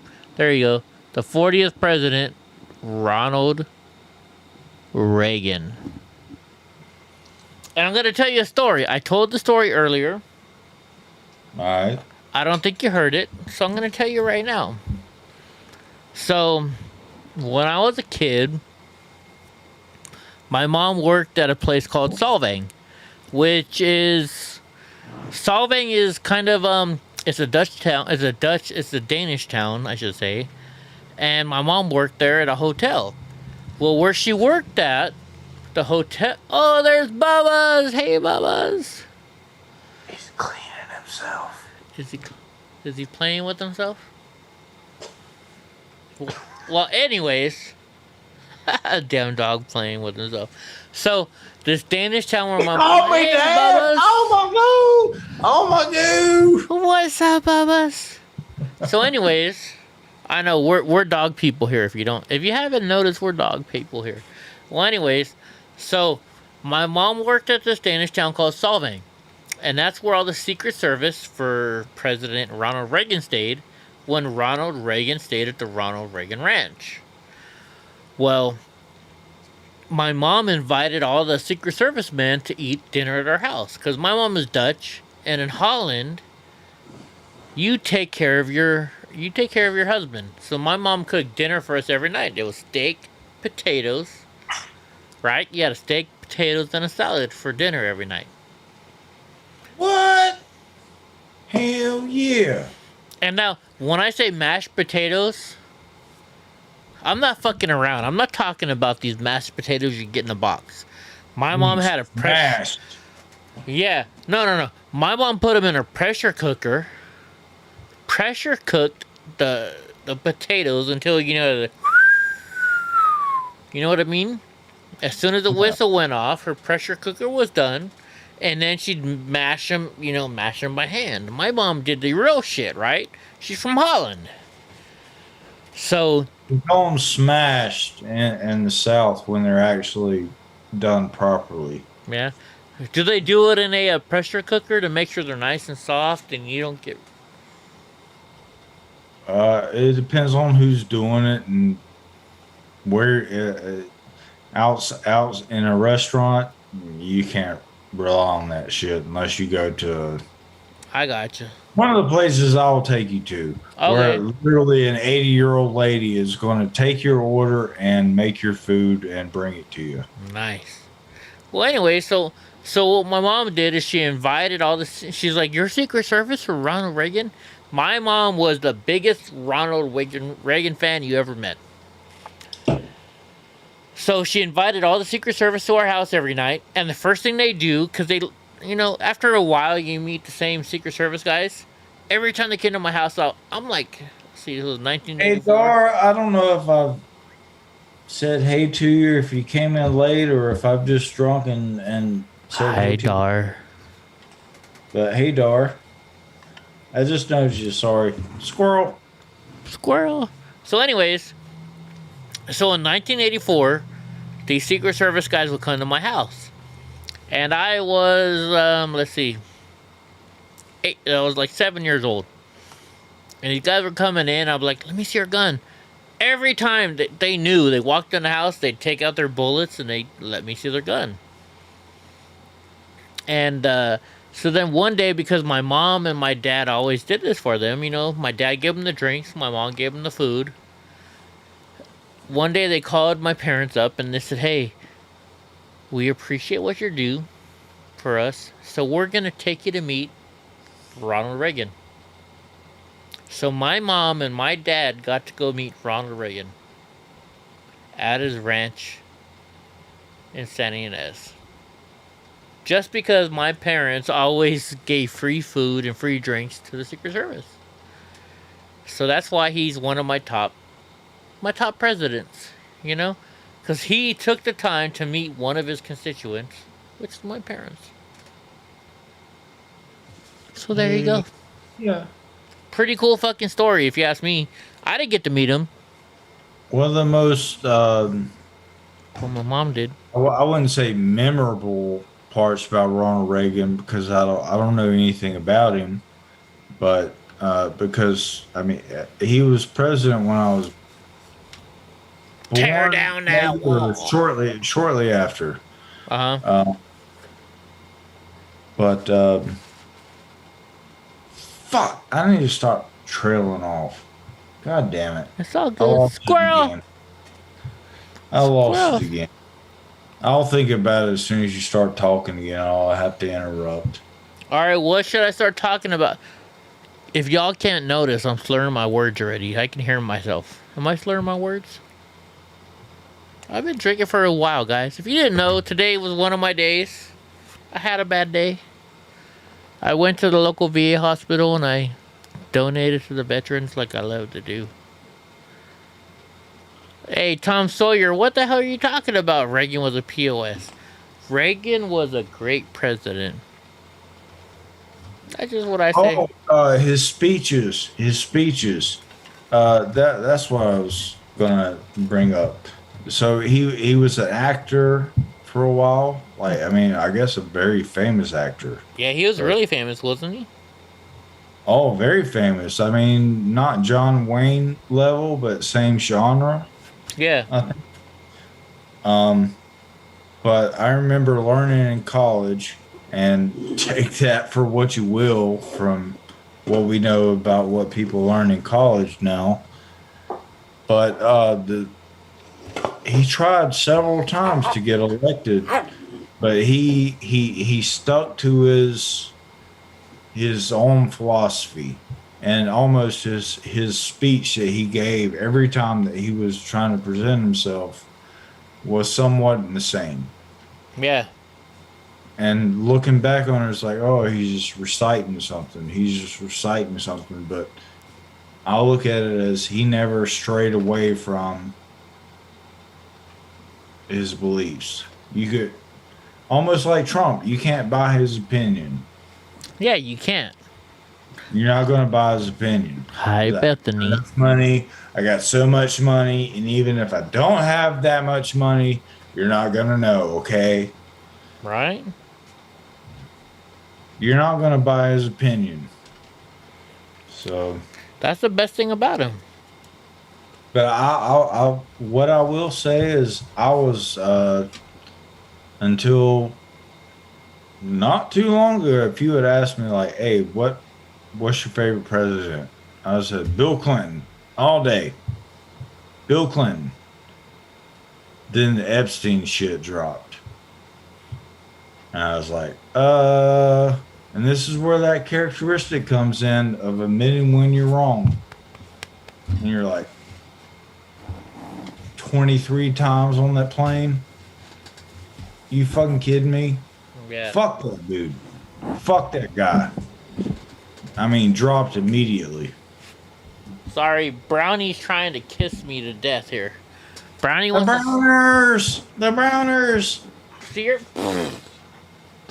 What? I don't know why she wants. Look, you see Donnie in the background. Why do you want to lick me? Hear a funny story about a dog? Yeah, let's hear it. But first off, hi, Bethany. You know, Bethany is going to leave her husband for me. She already told me. She's going to cook me dinner and her 4 kids. Say hi, Brownie. Like that. So the funny story about a dog is the manager from my other store came in. I think it was last week, and they brought the baby in and they brought their dog in, which is a little Chihuahua named Buster. Yeah. And I love Buster. Buster's awesome as shit. So I always want to, fuck with Buster and this side or the other. I bring him out food and this, yada, yada, yada. So he was hanging out behind the bar with me. And he gets in the back, I kind of under the bar, where my feet sit. And it's I don't know, it's 12, 14 feet. But there's a lot of stuff under there. And I guess when I was counting out THC gummies or CBD flower or something, that something fell down there.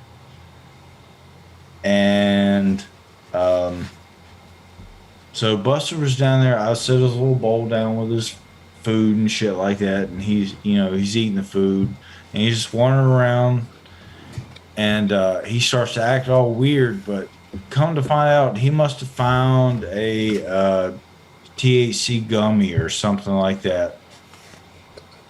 They called me like an hour and a half later, and they're like, bro, what the fuck did you give our dog? I was like, I just laid out food. And did you drop a gummy? Like he's fucked up. Yeah. So I got this little 10-pound chihuahua fucked up or something dropped on the floor, but he found it. But Okay, hold on. Brownie or Panda, come here, Panda Bear.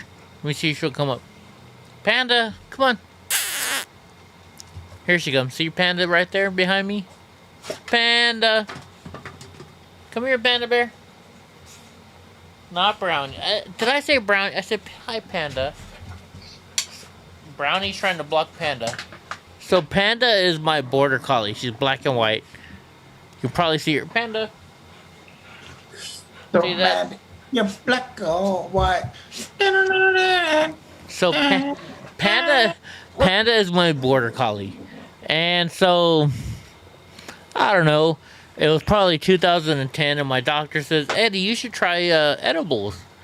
And I'm like, no, my parents will kill me. And I didn't at first, and my doctor talked me into it. So I remember I grabbed an edible, and Panda was just a puppy. Panda. See Panda? She got a little black on her nose. Panda Bear.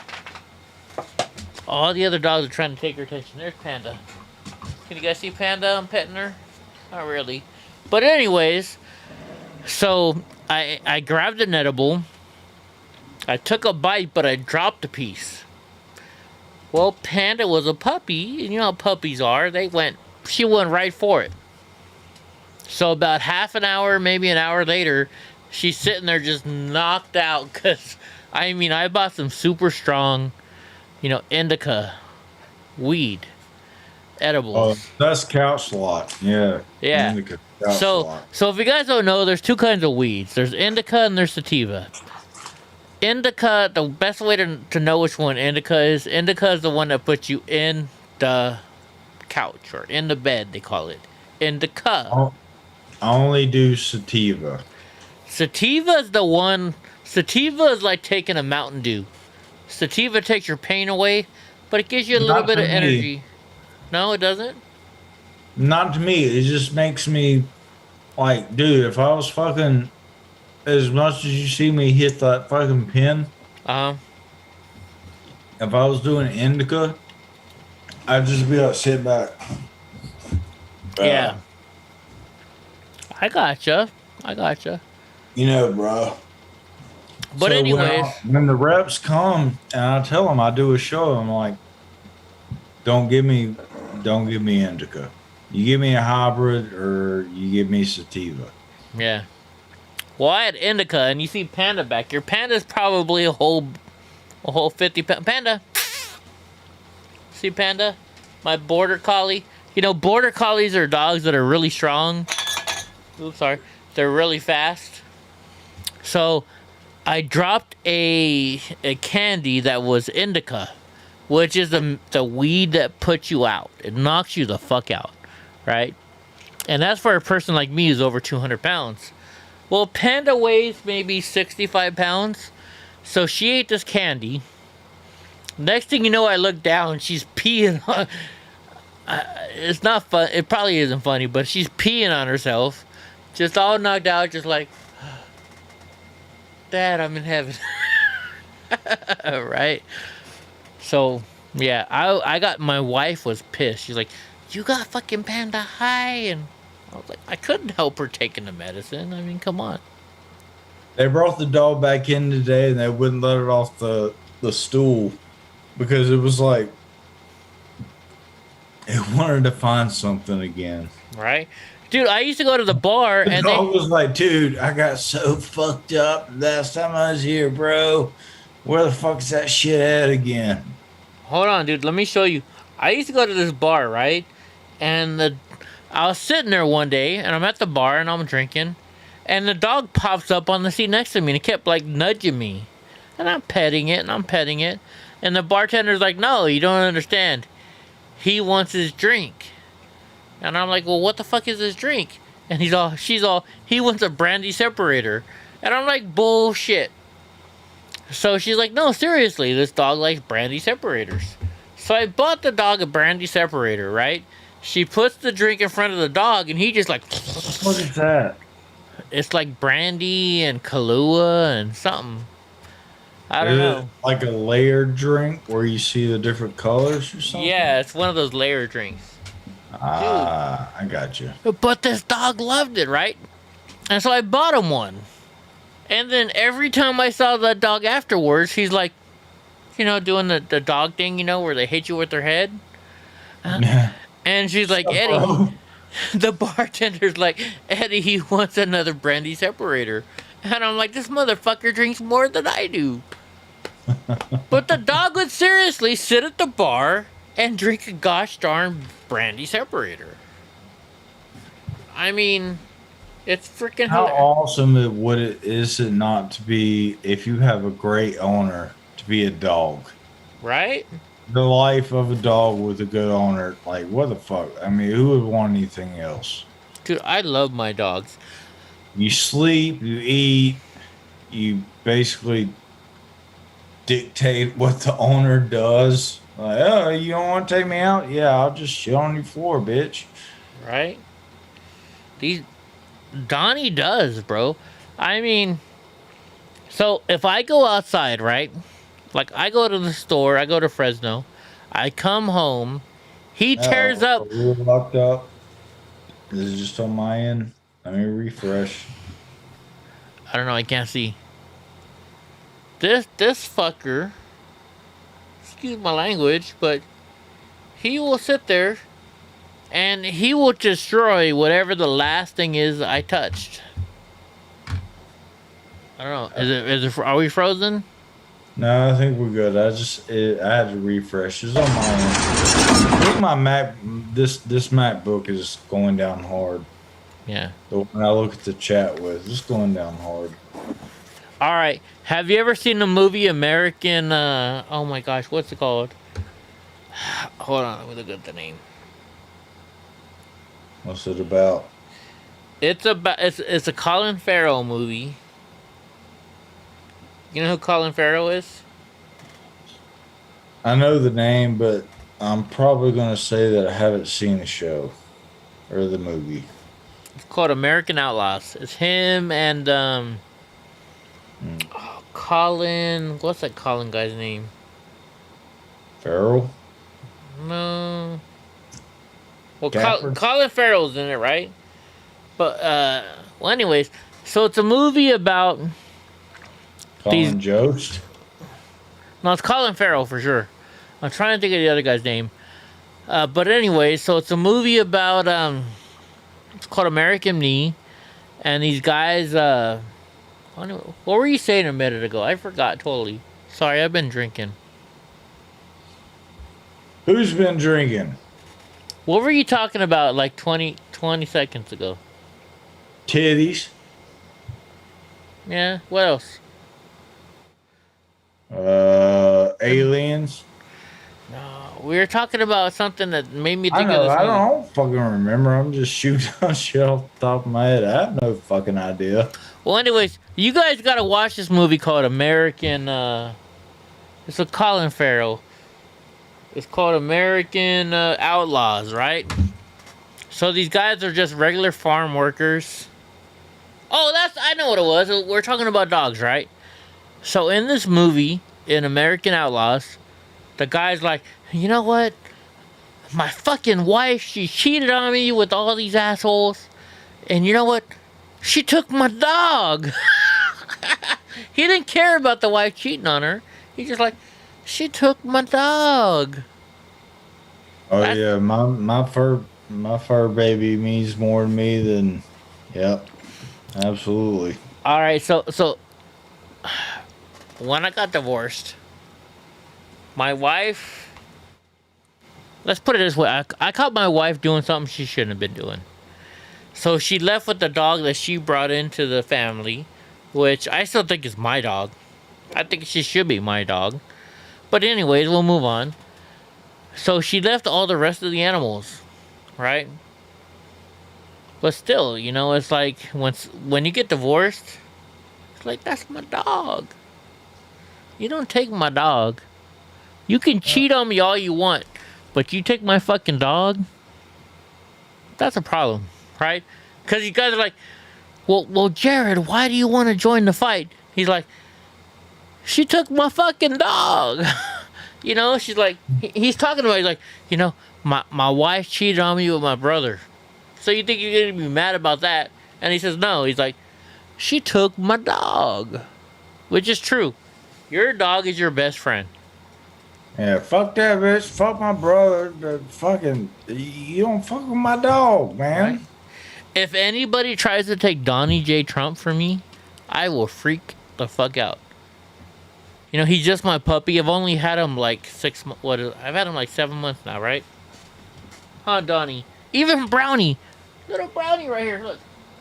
To say the least, I would more than likely be more violent to somebody that's fucking with the animal than fucking with the human. Right?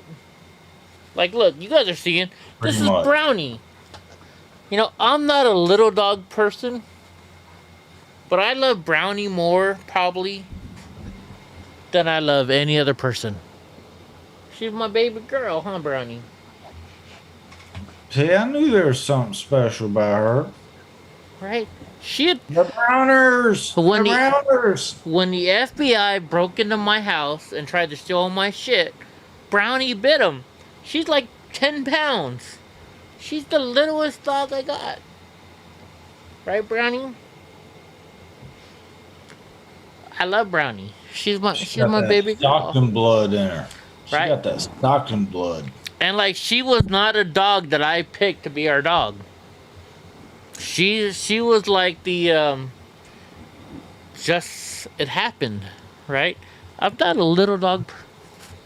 If you can tell, I'm not a little dog person. But Brownie is. Brownie's the big bitch, huh, Brownie? Come on, thank you. I'm the queen bee. And she knows it, bro.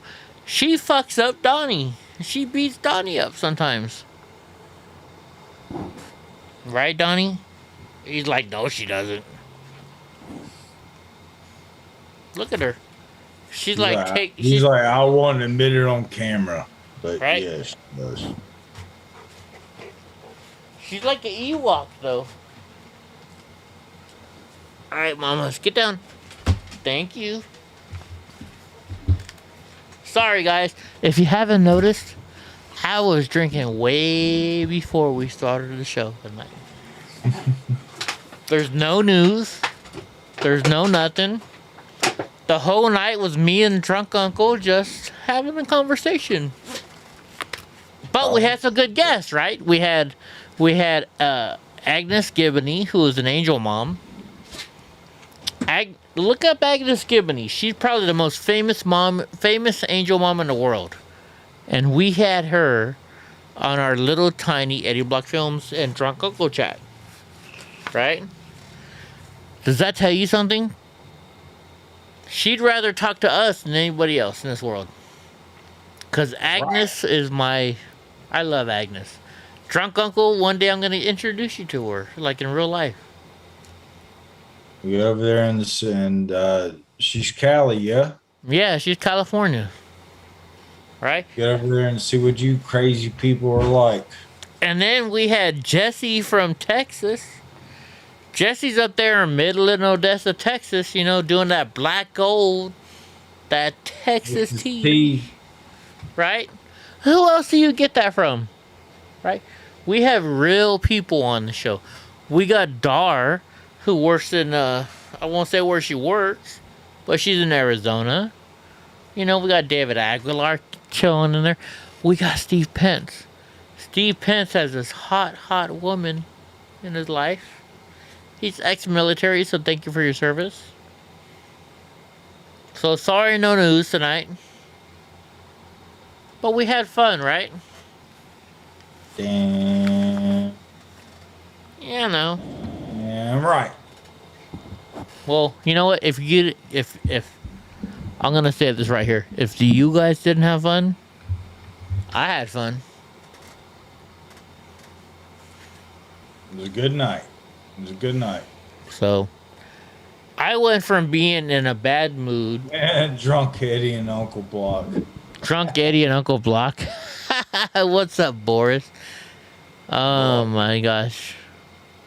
You got better things to do. You're going to Bandy Fiance. Oh, Steve Pence. Hey, Steve Pence.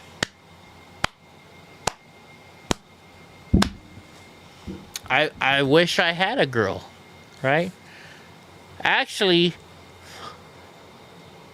she's probably one of the downlikes, right? My ex-wife is constantly mailing me. I don't want you, bitch. You cheated. Bye-bye. Sorry, I've been drinking, so I shouldn't have said that. Never mind. Drunk uncle, how the fuck are you doing? Use a hoe. Use a hoe. And I got the video to prove it. You know what? So the like fun. one last video. We can keep going. Shit, it's getting close to 2 p.m. 2 a.m. Dude, you know what the funniest shit is? I'm sorry to stop you, but so my ex-wife cheated on me. Hey, it is what it is, right? Gabagool. Right? So anyways, the funny part is what she did is she made a whole bunch of dirty, nasty videos that made me throw up. Now, I downloaded them because I thought, okay, they'll help me in divorce. But California is a 50-50 state, so it doesn't matter, right? So, okay, but here's the deal. The FBI raided my house. They have to watch everything on my computer. So guess what they have to watch? They gotta watch my ex-wife and her nasty videos. And I gotta say, so I've met some girls off of here. I won't say any names, Brittany. But anyways, when you take a picture like this or like that, there's certain ways you can take a picture that makes you look a lot better than you really do. My ex-wife did not know how to do that. Right? Oh my gosh, the pictures that I saw, videos I saw were so disgusting I threw up. So guess what? The FBI has to watch that shit. So that stuff you're trying to keep secret, bitch, it's out there. And it's not because I shared it. Because FBI had to watch it. Because they had to, right? They're trying to dig up dirt on me, so they took my footage. So, oh well. They're like, whoa, Sarge, watch it, bitch! Do you know? So get this, right? Here's the deal. Alright, I'm gonna go into some shit. So Ben and I were working. Ben, sure? Yeah, I'm gonna go into some shit. Ben and I were working at the border, right? It was a weekend. We drove all the way down to the border. We filmed. I drove the whole way there. I filmed the whole way there. I edited the entire night. Then the next day, we filmed the entire day. And I edited the whole entire night because America's Voice News. Uh-oh, who's calling me? Oh, it's Mr. Nice Guy. Hold on. We'll bring Mr. Nice Guy in. Hold on, Mr. Nice Guy. Hold on. Mr. Nice Guy, can you hear me? Hey, can you hear me? Oh, wait, hold on. Can you hear me? I can hear you. I can hear you now. What's up, Mr. Nice Guy? What the fuck is going on, bro? What the fuck? You're still on fucking live, huh? Hey, I didn't know you were dating Lisa. I'm jealous. Oh, yeah. I started dating her about 2-3 months ago. I didn't know that. she was like, Eddie, I'm dating Mr. Nice Guy. And I was like, oh, you're on the air, by the way. Just so you know, you're on the air. Oh, I know. Fuck the feds. What's happening? What's going on, my proud boy brother? A hooroo, motherfucker. Hooroo. Hooroo. I'm proud of you, boy. Yeah. I started that CNC job, and man, it's rough when you don't work for a year, and then you're forced to go work 40 hours a week. It's like it fucking takes a toll on you, man, your body, your mind. I think that's another plot, another plan they have against us. Right. Motherfucker, when they force us to go back to work, people are going to start going crazy and shit and having breakdowns. Hey, but at least you're working, bro, though, right? Yeah. I'm just, it's the thing. I was on unemployment, so now I'm getting paid less. Even though this job is paying me more than any job I've ever had, I'm still getting paid less than what I would be on unemployment. So it's kind of fucked up. But you can sit there. I understand it's fucked up, right? But at least you can say, you know what? I'm earning the money that I'm making. Yeah. I'm not a commie. So right now, I'm gonna tell you straight up. I appreciate you, brother. I appreciate the fact that you could be sitting on welfare. You could be making more money, but you went out there and you're working your ass off because you know what? You may be making less right now, but in a year, you're gonna get your raise, and then the next year, you're gonna build yourself up, brother. Yes, sir. You already know. That's what America's about. You got to think the long term, right? Yep. America, definitely. Brother. A hooroo, motherfucker. Hooroo, baby. Yeah, I didn't know you were live. I was going to tell you, that's why I haven't gotten your song done, because I've been trying to work the schedule in. But this weekend, I'm going to work on it, hopefully get it done for you, man, and you guys are going to love it. Oh, I can't wait, brother. I can't. Dude, your all your music is badass, right? Drunk Uncle wants to talk to you. Have you guys been talking yet? No, what's up, Drunk? Yo. Meow, meow. Meow, meow. What up, fool? Dude, you guys gotta work together between Drunk Uncle and his DJ shit and you and your mixes, bro. Your verses are on point, bro. You're on point. Dude, I'll tell you that the song I got some good news. Did you not? Good news, yeah, that's badass, bro. Dude, that fucking loop gets stuck in my head. I'll be honest with you, and that's a good thing. As much music I've listened to. And I'll be honest, I'm not into hip hop that much. Yeah. And that fucking loop gets stuck in my head. It gets stuck in my head. You got something, bro. You got something. I'm with you all the way. Heck yeah, Mr. Nice Guy's where it at, bro. And what's funny is I remember talking to him, and then I'm like, dude, you're fucking white? I was like, you're fucking white, bro? Hell yeah, I'm white. I'm a white boy. Everyone says that, man. I hung out in Chicago in the hood. I was with the Black Stones. That was my gang.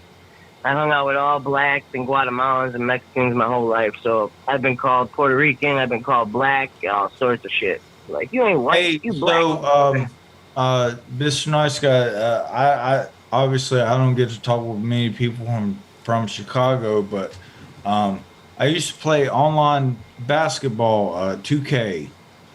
I used to play 2K networking, in the park and all that shit. And there was this group of people that took me in, and they were from Perry Street. Do you know what Perry Avenue? Perry Avenue. Perry Ave, huh? I don't know. No, I don't know where that is. Hey, have you ever heard of that guy? His name is Michael. Oh shit, what the hell was his name? Well, they were saying they were GDs. Gangster Disciples. They're out south. Yeah, The gangster and sometimes disciples, the BDs would come in. Yeah, Black Disciples. Yeah. Yeah, and I cannot believe some of the stuff that they said, like with me in the group chat. Hey, But, are the Gangster Disciples a pretty big gang? The GDs, are they pretty big over there in Chicago? Yeah, it's maybe the second or third biggest gang in the country, probably. Cause you know, back in the '90s when I was a kid, this kid came from Chicago, and he's like, "Yeah, I'm a GD," and he was like, you know, crazy, like. Yeah, they're folks. They're that's folks. You know, they're the black and blue as they're called. Now they're weird though. They go to prison and they're allowed to fuck their own brothers and make their own brothers wash their socks and all sorts of shit. So the gang I was in was Stones. Stones are more honorable. They live by laws and they live by respect and all that. There ain't no fucking each other in Stones. Yeah. Hey, speaking of respect, a lot of people will be flirting with your girl, so you better tell everybody who your girl is, because even I was flirting with her. Hey, I'm not worried about it. They can flirt with her all they want. Because she be yours, right? Yeah, that's my girl, but, I mean, we're on a chat, so, you know, we can flirt with each other. It's all good. I was telling people, I'm like, don't flirt with her, because Mr. Nice is going to fuck you up, bro. Wait, what's this? What's this? Hold on. What's this shit? What's that? Huh? It's the Eddie Block Show. Drunk Uncle on the side. Ready, let's go. Hey, it's the Eddie Block Show. Drunk Uncle on the side. Ready, let's go. Hey, oh! Yeah. Getting crazy like strange animals. What? It's the Eddie Block Show. Drunk Uncle on the side. Ready, let's go. Oh, we got Drunk Uncle in there finally. I love that, bro. That's badass. Dar, you're asking who his girl is? Were you freestyling, or is that a sample of the upcoming? I think that's a sample. That's a sample, bro. Hell yeah! Dar, his girl is Lisa. You know Lisa D. Cararnez, I think her name is. Yeah, that's her girl, man. That's his girl. What's up, DK? Thank you for the 99 cents, bro. We appreciate it. 99 cents. Motherfucker, give me 20 cents of that shit, nigga. Hey, you know, I don't care. Hey, he's here, he's watching, and he's supporting us. And he's got a good channel, too, guys. Everybody go check out DK Records, because that boy is on point. Every time I hear 99 cents, I'm thinking of Macklemore thrift shop. But shit, it was 99 cents. Yeah. It's the Eddie Block Show. Drunk Uncle on the side. Ready, let's go. Hey, it's the Eddie Block Show. You agree or disagree? Let them know. Hey, Drunk Uncle, drink more. We got 2 hours to chat like strange animals. Eddie Block and Drunk Uncle are great hosts, and we got 50 mods for the trolls. Let's roll. Oh, I love it, bro. I love it. Yeah, sounds good, man. Hey, DK Records, we love you too, bro. Thank you for stopping by. We're just chilling famous tonight. Again, it's only been fucking 15 years. Hey, you got your own fucking song, Drunk Uncle. I know, 15 years in the hot, or what, 2008, whatever, 2008, I was kind of... Sorry, hey, DK Records, just so you know, I started out drinking at the store, and I bought this today. Holy shit, I almost drank a whole bottle of Crown tonight. Borracho. It's all right, dude. I love the Hispanic ladies. Hey, yeah, me too. Selma Hayek can come visit me any day she wants, baby. Oh, man, she fucks kids, man. I can't do it all that. Does she? Yeah, I think she's a kid fucker, man. If not, she knows a couple. Oh, man. Well, you know, I like Mexican girls anyways. How about that? But then Dar... Kids? Yeah, well, you know, she's with that whole group, and... Is she with that part of the group? Well, can I identify as a kid and qualify? Yeah, I'm straight. Well, hold on 1 second, though. We got to give DK Records... Everybody go to DK Records. Go like that motherfucker. He's a badass dude. Go to his webpage, DK Records at Yahoo, or I mean at DK Records at YouTube. He's a badass dude. He's a cool motherfucker. We share the love here, man. We don't fuck around. He's from Detroit. He's from the streets. Hey, Hell DK Records, man, you got it in October. What Drunk Uncle? What is that day? October 6th, I think we're all gonna be in Las Vegas. Come on down. Let's have a live streaming event. If you want to make some money, just like trail behind me, and I'll go to the craps table, and you just bet on the opposite of what I do. Oh man, you saying Crown Peach? Or I'm sorry, roulette. I'm What a is it, Crown roulette? Apple. What's the thing that spins around that you throw the little ball on? That's the roulette. Yeah, roulette. Roulette. Yeah. Just creep behind me and slip in and bid 10 times whatever the fuck I bid on the roulette. And I always bet on away. black. Well, if I bet on red, you better bet on black, because I'm unlucky as fuck. No, you know what those motherfuckers do? What they do is, so they have black, they have red, but then they have 0 and double 0. So you went from a 50% bet to a 25% bet.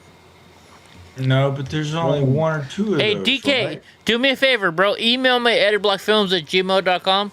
We're serious. I got a hotel room already. We're going to go to Vegas. It's the, what do they call it? It's NAB, the National Broadcasters Association. They got all the good shit there. So. Oh, shit. National Broadcast Association. And took that acronym. Drunk Uncle is going to go with us, bro. We're going to have a huge event. Patriotic Punk is going to be there. What's the guy from Seattle? Patriotic, I don't know. And you got the wagon wheel to pull me behind you, yeah? Hell yeah. We're going to go cruise on the strip. We're going to get all the freaking girls. We're going to get all the people. But patriotic... We're going to get some attention with your ass, like, pulling a trailer behind you with a drunk guy with a cooler. Dude, I'm going to have a St. Bernard puppy named Donald J. Trump. Everybody going to want to talk to him. Hell yeah. Hell yeah. And, so we're going to have patriotic from Jake from San Jose. Sorry, I've been drinking all day. Portland. Is he from Portland? Or where's he from? We're going to have Jake from Seattle, patriotic, you know? Jake, yeah. Seattle, yeah. Jake, Seattle, yeah. We're going to have Josh from freaking Portland. We're going to have WYSIWYG Chris from LA. We're going to have me. We're going to have Drunk Uncle. We're going to have Adam from Freedom Flashpoint. We're going to have all the streamers in Las Vegas. I'm going to be the odd man out. Oh, you're going to be good, Drunk Uncle. Maybe, just maybe, we might get our famous rapper here. Who's our famous rapper? Man. Hey, I can't leave the state, man, so I have. Oh, that's right, huh? Yeah, we gonna have to travel to Chicago to go see Mr. Nice Guy. Yes, you will. Yes, you will. And the truth, him and the truth. Yep. Y'all gonna hook me up with the hot Mexican girls in Chicago, right? That's truth, man. Truth over there by all the Mexicans. I'm in the burbs. I'm about 20 minutes from the city. Yeah. Any Persians? Any Persians? I mean, I don't know, man. I mean, there's got to be Persians in Chicago somewhere. Yeah. Yeah. You'd figure so. Hey, DK, I can't think of his name. There's another streamer that we know. He's got the hookup. He's got the hookup with Pauly D. Y'all know Pauly D from the Jersey Shore? We're going to go hang out with that motherfucker. That's what I hear. Yeah. I can't guarantee it, but from what I hear... Don't take me. Don't take me. He showed up to a club before when I was there, and he gets the fucking club hype as fuck. Does he? Oh, yeah. Hell yeah, man. Right when he shows up, you want to tell you that, dude, the ladies were lining up outside the store. I was with the promoter. I didn't get anywhere close to him, but man, there's fucking ladies all over the place. When he gets there, it's over with. Right? When he was DJing? Oh, yeah, man, it gets crunk. It's nice, man. I already heard they're waiting on us at what's that? Just a reality check from a fucking long-term DJ to whatever the fuck you thought that was. He's fake as fuck. Do it. I mean, he got his shit from, you know, just being famous. It's all probably pre-programmed, auto mixed, all that kind of shit. I understand he might put on one hell of a show, but He hops from off one the table. DJ to him, he ain't shit. When his set's still going, he hops off the table. So you're right. He has a pre-mixed one already, and then he comes in and mixes to his pre-mix, you know, his show set, and then he comes in and pauses his show set, and he'll mix a couple by himself, and then continue his show set, and have one of his boys stand behind the records, you know, and then he goes with the crowd. So you'll see, if you get in the same club, you'll see how it works. Hey, thank you again, DK. Everybody go check out DK Records, dude. He's got the best shit. He's just like us, bro. He's a patriot. He takes care of shit. Hell yeah. Hey, listen to this. Hey, listen to this song. It's called One Potato. I just have a hook. Let me know what you think, all right? All right, ready? Let's hear it, bro. Exclusive. Don't tell nobody. One potato. Don't tell nobody. One potato. Hey. One potato. It goes like this. We got a potato, man. Hey, so we got one potato, two a-holes that run the floor. And they are faking singing, tackle, hope, and take no more. So we got one potato, two a-holes that run the floor. So please go out there, haters, USA can't take no more. So we got one potato, two a-holes that run the floor. And they are faking singing, tackle, hope, and take no more. So we got one potato, two a-holes that run the floor. You go out there, USA can't take no more. Sounds good, bro. Sounds Like good. that shit? Yeah. Hey, That but was about the potato. so when I talked to, I forget his name. I gotta be honest, bro. I'm drunk right now. But we got hooked up with Keep saying Dre's. that. We know, Eddie. You know Dre's nightclub in Las Vegas. When we go down there, we're all gonna chill at Dre's nightclub.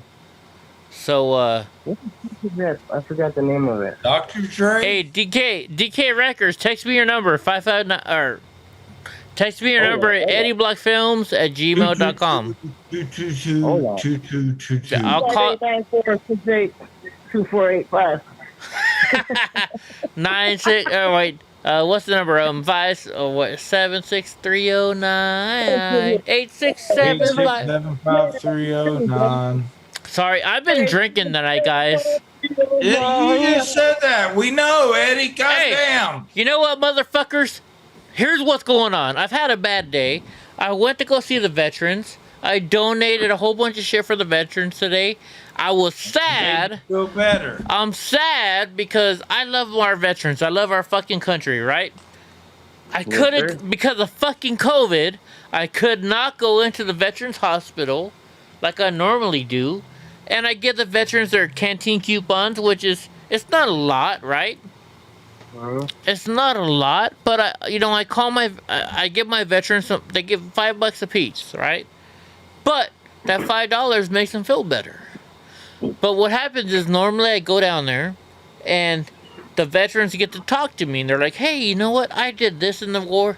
Because I had one guy tell me one time, he's like, you know what, Eddie? I'm about to fucking die. I'm going to tell you a story that I never told anybody. And he they want did. to talk to you more than they want the fucking the money. Yeah, they don't care about the goddamn coupons you're giving you. They care about you coming in and hearing their fucking stories.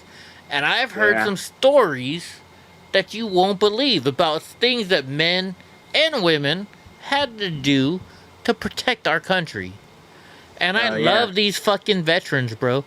If you're a veteran, I love you to fucking... I'm not saying I'm going to suck your dick or nothing, but I mean, I love you. Thank you. You can suck my dick if you want, Eddie. I'll let you suck my cock. Well, if I had a microscope, I would, bro, but, Oh, come on. Damn, man. I got you. Find my little pussy in there, man. I got you. I just heard the Chicago accent when he said cat. Yeah, cat. Right? Chicago come out of you there. I'm always listening for accents. Do you know that guy, Michael? Oh my gosh, I met him. So here's, I met this guy with Ben Berquam. We went to his house. We had to film him. Some guy tried to rob him. And he is the only black person in the whole state of Chicago, of Illinois, that has his own freaking, his own, he has a permit to sell weapons, right? Only black guy. Oh, yeah. Yeah, I've seen that. So Yep. this guy goes and tries to rob him, and he's a gun owner. He shoots Yep. the motherfucker dead. Yep. And he's African American or black or however you want to say it, right? He's a cool fucking dude. His name is Michael. And he's like, he called the cops and he's like, hey, I'm a black dude. I just shot somebody. He's like, my underwear color is white because he was so afraid of the cops, right? But he's got cop family. But he shot, this guy tried to steal his shit. But Yeah, because he I've seen that. had a weapons permit, he killed the motherfucker. He's And one God bless of him. 100 There's only 100 black gun owners that own their own gun store in America. You know that? There's only like 100 of them. In America? In America. Why?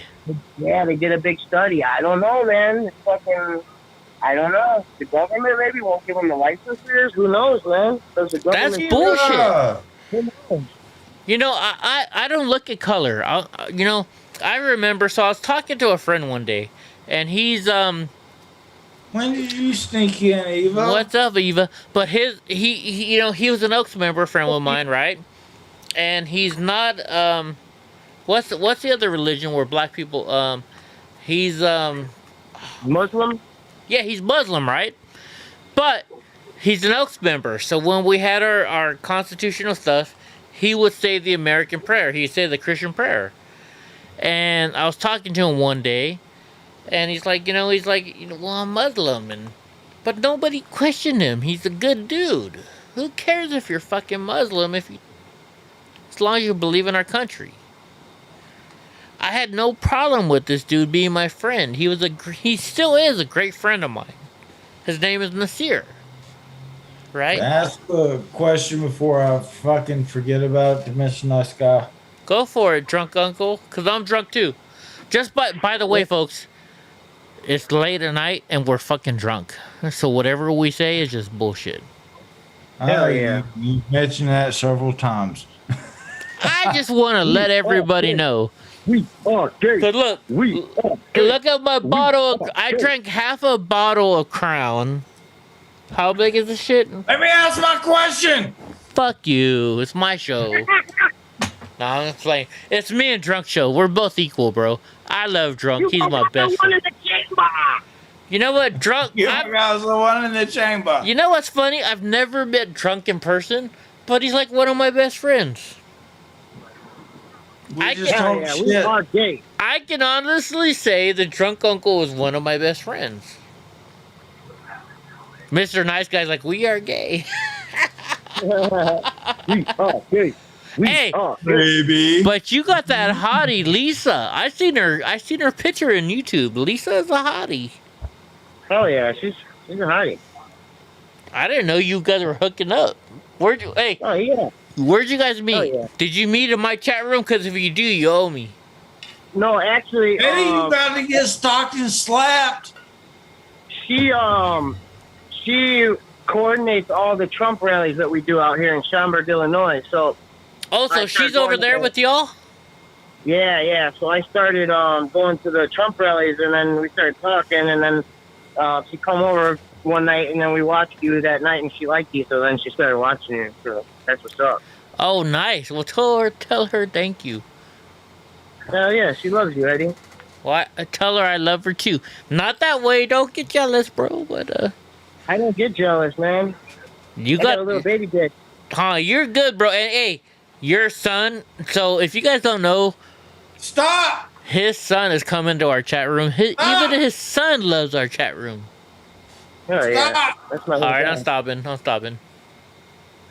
No, I keep losing my train of thought. The whole reason why me and Mr. Nice Guy was supposed to contact is because he was going to send me the raw files of his masterpiece, and I was going to. I've got Serato Studio, and I've got Ableton on my old ass thing. Drunk, you got my cell phone, right, Drunk? He should.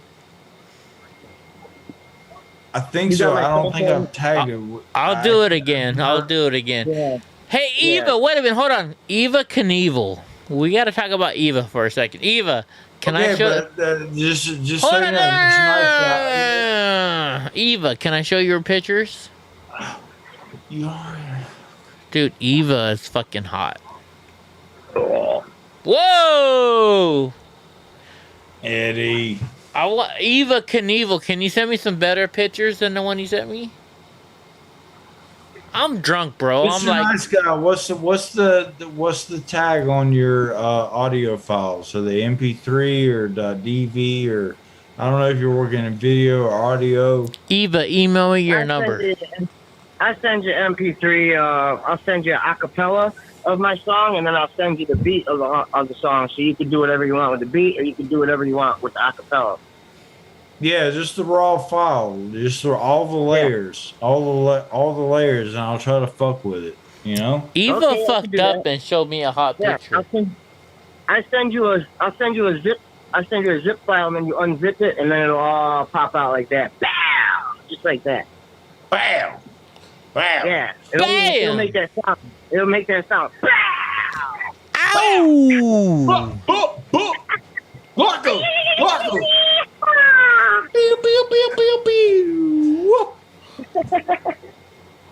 Oh, yeah, my. I'm tired. I have to get in the shower, man. Wash my ass. I love you guys, everybody in the chat. Hey, we love you too, brother. Man, hey, we love that song you made for us in the first place. That was some badass shit. And I know you're hooking up Drunk Uncle in the next one, so we love you, motherfucker. You're a badass dude. Proud of your fucking boy. And got some good news today. Hell yeah, man. We love you. Got some good news for you. There's something floating around in the air, but it ain't no worse than the flu. It's a new verbalist. Woo! I'm not gonna keep going. I love you, bro. You're my boy. I just want to let you know that, right? I love you too, man. I'm out of here, bro. All right, peace. Hey. I'm off like a prom dress, baby. Oh, off like a prom dress. Meow, meow. Yeah, he did drunk. Meow, meow. He did drunk meow meow. There you go. All right, man. We love you, Mr. Nice Guy. Adios. Adios, bro. All right, guys. That was Mr. Nice Guy. Hold on. I see Eva's in the chat. Oh, Eva. Oh, my goodness. Oh, my goodness. Eva sent me some photos of herself. Back in the, I don't know, I won't say what day, but wow. Eva's a hot fucking mama. I mean, I met her in person and she's hot already. But she showed me these pictures from back in the day. I don't know what to say. She's rolled with all them fancy people. Hold on. Everybody. Yeah, hold on. I'm going to show you some. I won't go too far. You just throw out some names. She's like, yeah, I met him. Or I met her. Right? Yeah. Eva was all over the Hollywood films, right? But hold on. Let me see if I got to figure out how to show you these pictures again. Hold on. Didn't she even meet fucking somebody from Guns N' Roses? Or is it? I think she said maybe Izzy.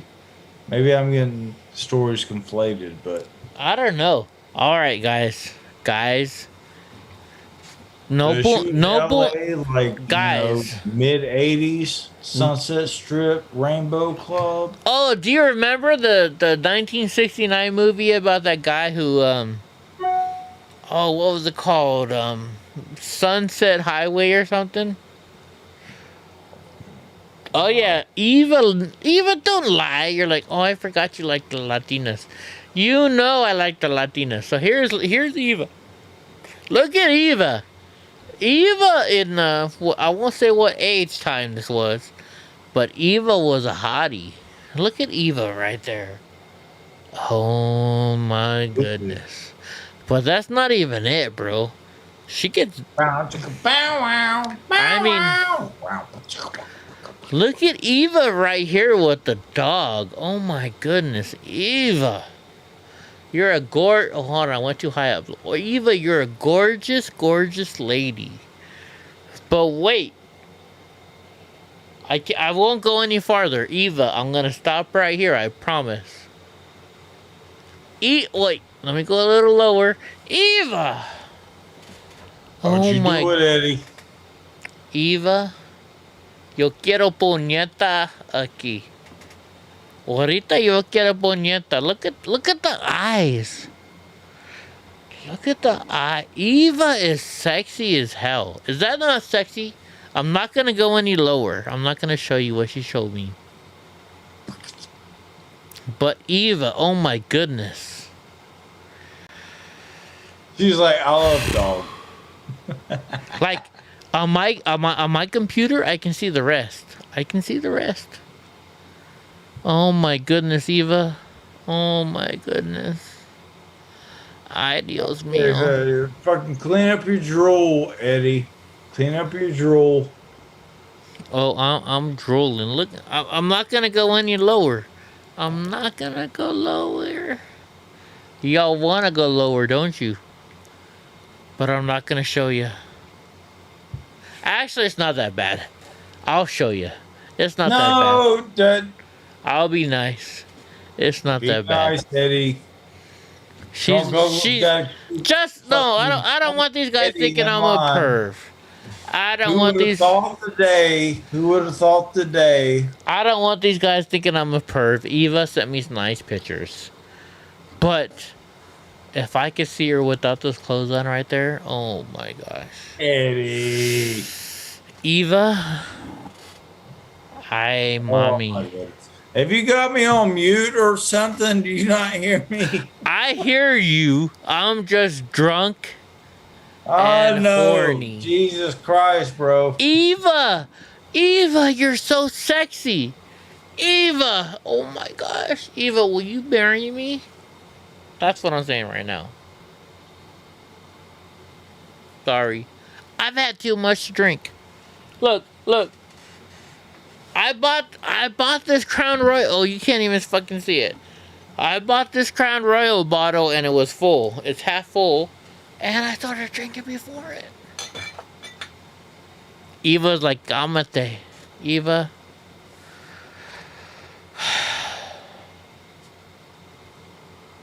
I didn't show it all. Don't worry. Look at how beautiful Eva is, though. She is gorgeous. Is Eva not gorgeous? Oh my God! Look at his face. I'm looking at the hair. If you don't get off that screen, I'm afraid you're going to scroll in the wrong way. I might be oh, you can't see me. I might be doing 3 things that I shouldn't be doing on camera. 3 things. Where'd you get that? I'm just saying, Eva, you're gorgeous. Ay, Dios mío. She knows what I'm talking about. Anyways, what are we talking about next? Why was she always talking about Hondas? I don't know. Did she talk about Hondas a lot? Yeah, I think it's a Spanish word that you guys know that I don't know. She'll come in and say something. Oh, okay. Hold on. So drunk is saying, show us this que Honda. Well, que Honda is in Spanish is que onda, which means what's up? Que haciendo? I'm saying it in Spanish. I mean, what's up? What's going on, bro? But it still says Honda. So every time I see it, I'm just like, what's wrong with your car?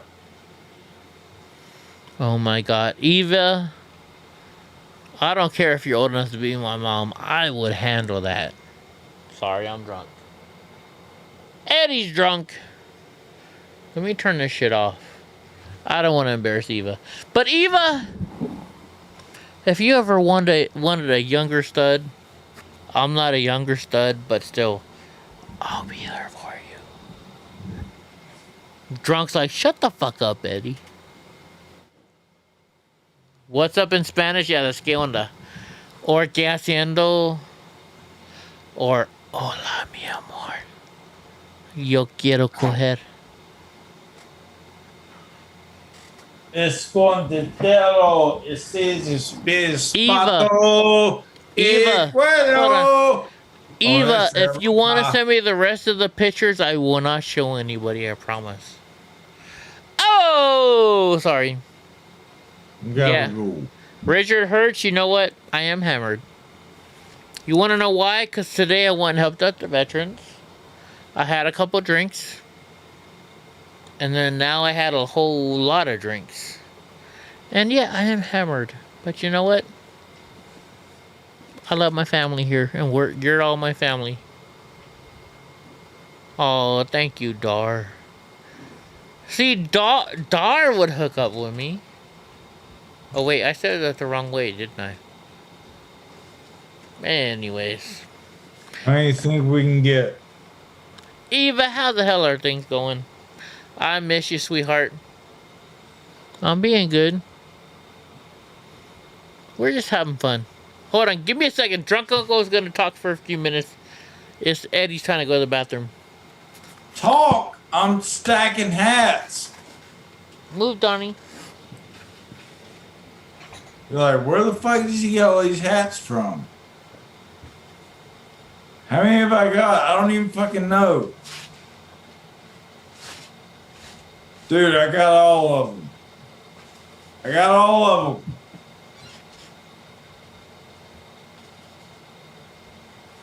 I think I got 5 hats on.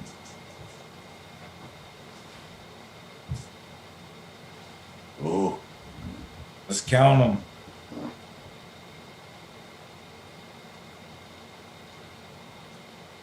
One.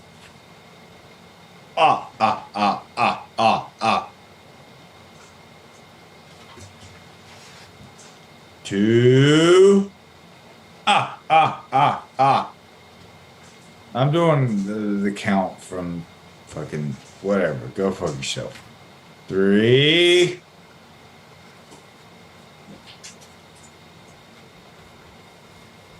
4. Brooklyn, what's up? 5.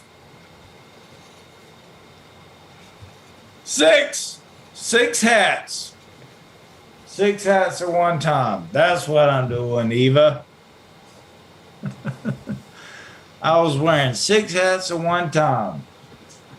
And Bubba didn't know what to think about that. You gotta go outside, Bubba? Okay, well, say hello to the peoples. Say hello, Bubba. You gotta go outside? Okay. Okay, we're gonna go outside, baby. All right. Oh, it's not. Why is he not back yet? He might be pooping. Hey, he's pooping.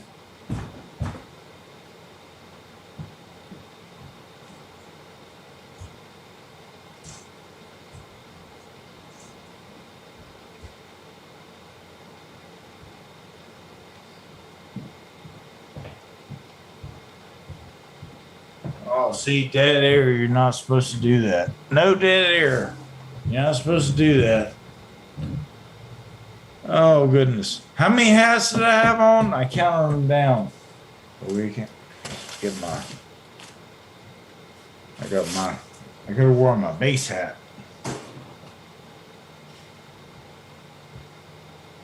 Where the fuck is Eddie?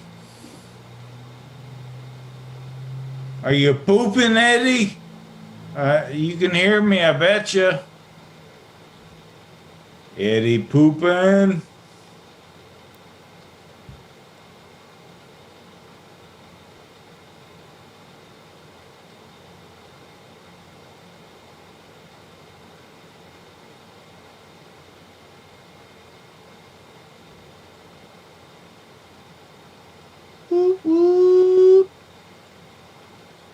I don't even know what the fuck it's all about. I can't do it. The last time I done it, I was actually at least a couple hours prepared.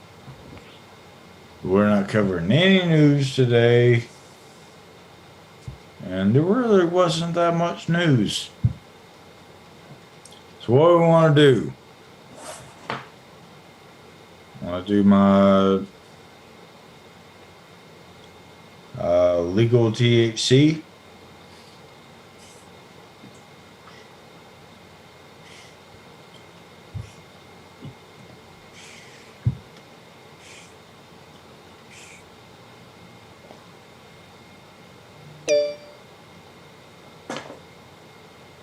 I heard a noise on his end. What the fuck was that?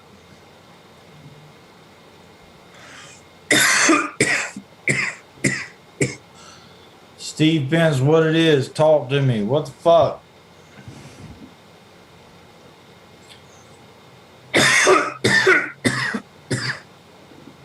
Nice step away. It's only for a fucking 30 seconds. I hear Eddie's computer talking to me. Can y'all hear that?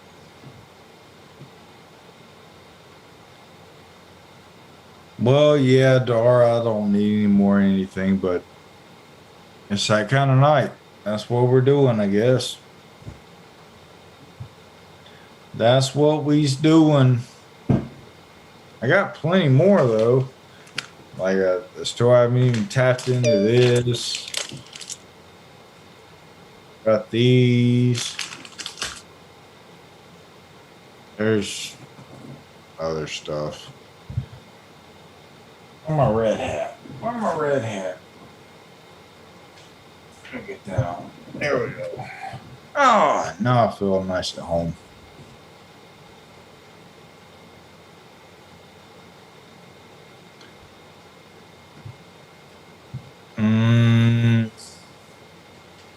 Getting a little worried, Eddie. Eddie, can you hear us from wherever the fuck you're at?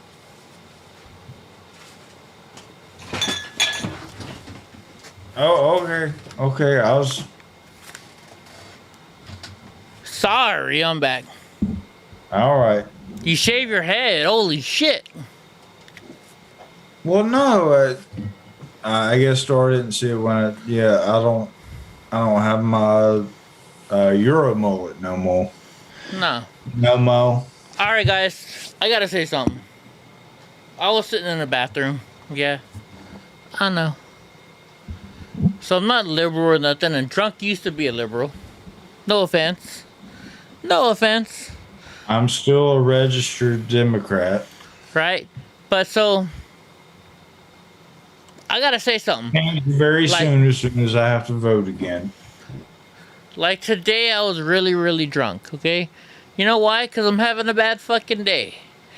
And we all have bad fucking days. And liberals are, you know... Liberals like, oh, it's okay, don't worry, you know? I gotta be honest, sometimes... we need those days, right? I don't know. Oh, yeah.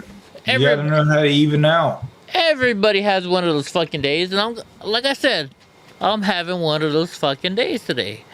So there's some good things of being a liberal. There's some good things of being a capitalist, a conservative. But I'm just saying, I don't know what I'm saying. I'm just having a bad day. Let's put it that way. And I gotta be honest, you know what? Talking to everybody in the chat room, DK Records helping us out. I'm not gonna lie, y'all made me feel better. You guys are my therapy. And I hope you all can understand that. And thank you. Throw that heart up. Throw that heart up. However, I don't know how it goes. But I'm being honest here, guys. I'm the fucking rightest motherfucker y'all know. I love fucking conservative. I love fucking, you know, I'm a conservative, heart to heart. But there are days like today, like I went to go volunteer my time at the Veterans Hospital. I'm having a bad day. I was feeling bad because normally I get to go see the veterans, hear their stories, and I couldn't. My dad's a fucking veteran. So I felt bad the whole fucking day today. But coming in here, you guys are my therapy. I'm not gonna lie. So I want to thank y'all for being here for me. Right? And Drunk Uncle was here for me. You know what? I call Drunk Uncle is the person I probably talk to more than anybody else anybody else, I think. Right, brother? Yeah, I mean, we at least talk 3 hours a day, at least. Yeah, but you know what? So here's the deal, folks. You know why I brought Drunk Uncle on? Yes, this is the Eddie Block Film Show, but it's not really. It's the Eddie Block and Drunk Show. You know why? Because I used to have the show, and Drunk was on here every night. But then, you know, I'd hang up the show, but you know who the first person I'd call is? I called Drunk Uncle. And we talked for what, 3-4 hours a night? Just bullshitting. Yeah, just bullshitting. They'll be like, all right, man, I need to get off the phone. And then like 2 hours later, like, right? Didn't we say we needed to get off the phone? Like, you know what? But I just stumbled in during your like protest streams. Yeah. And I fucking love to troll trolls, and that's what I've done. And I love to talk to Drunk Uncle. We just talk about bullshit, right? We just talk about his store. We talk about what's going on. Just any bullshit. I would get off here at 9 o'clock my time, 10 o'clock my time. We talk till 1 o'clock in the morning my time, which is like 4 o'clock in the morning his time. Sometimes we talked even later. And no, we're not gay. There's nothing wrong with it. Maybe. Right? But no, we're not. You asked, ain't none of your business. But we talked as good friends. And I was like, hey, bro, you want to start being on my show? Because, you know, shows are always good if you have somebody who you can do a back and forth on. And Drunk and I do great. I've never met this motherfucker. I really haven't. Have I ever met you? No, but see, the thing about it was during my transition, I was mostly watching Joe Rogan. Yeah. And I was just starting to tap into Steven Crowder.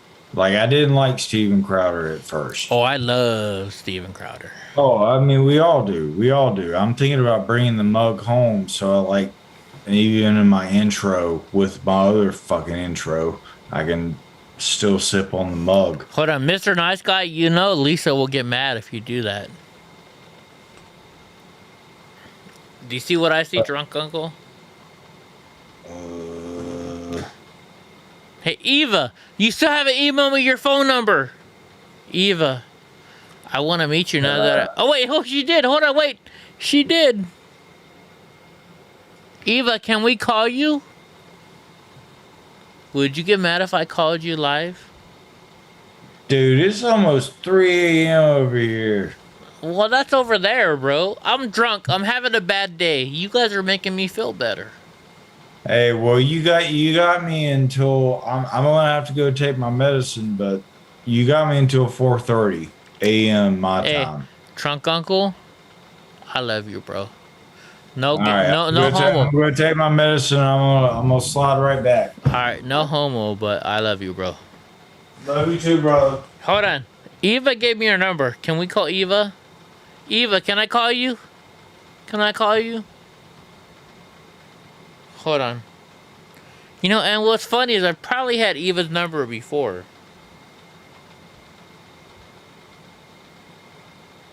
Why is my phone...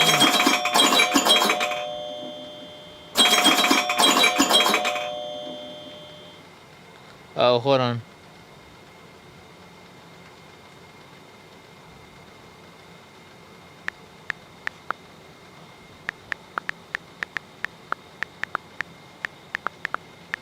Uh-oh. Sorry. The person just texted me, I'm sorry. It was a joke. It was seriously a joke. You gotta remember, I've had a bad day today. I've had a bad day. You ever heard the song, I had a bad day? That's me. I've had a bad... So the person that just texted me, I'm really sorry. I didn't mean to offend you. And it's not Eva, don't worry. Oh my gosh, I can't even read this number. That ringtone made you laugh? Because the casino ringtone? Hold on. Okay, Jeannie Smith wants to hear Animal Song, so we're going to play Animal Song. Oh wait, it's not... Oh, I have it turned all the way down.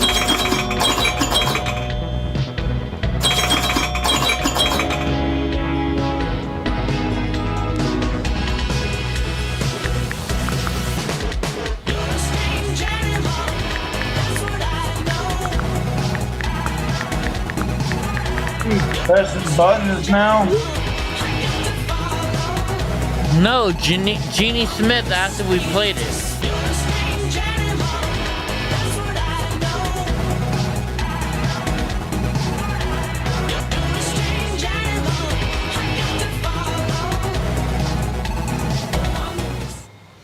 I'm trying to type in Eva's number, but it's so small I can't even read it. Hold on. Maybe if I take a picture. Oh my goodness. No, seriously, bro. It's like super small. It's like super duper smallses. Hold on. Let me see if I can do it this way.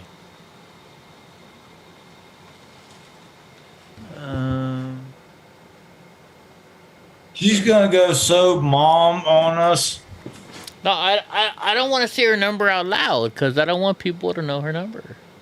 No, I'm just saying Eva's gonna go so mom on us. You're calling Eva, right?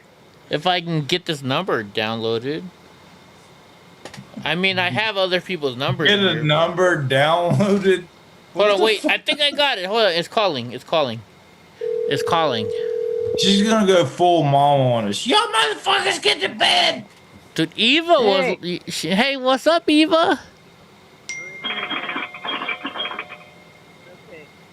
Hold on, sorry. I'm getting a text message. Are you there, Eva? I'm here.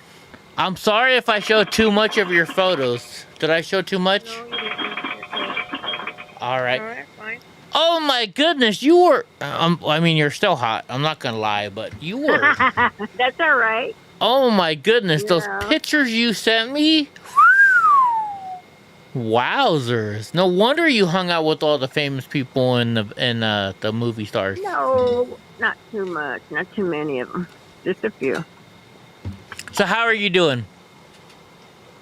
I'm hanging in there. We've had a lot of heat over here, you know, and Yeah. I'm trying to help, you know, Carla right now. I'm doing a, So thing what is? with the Tell everybody what is campaign. Carla doing?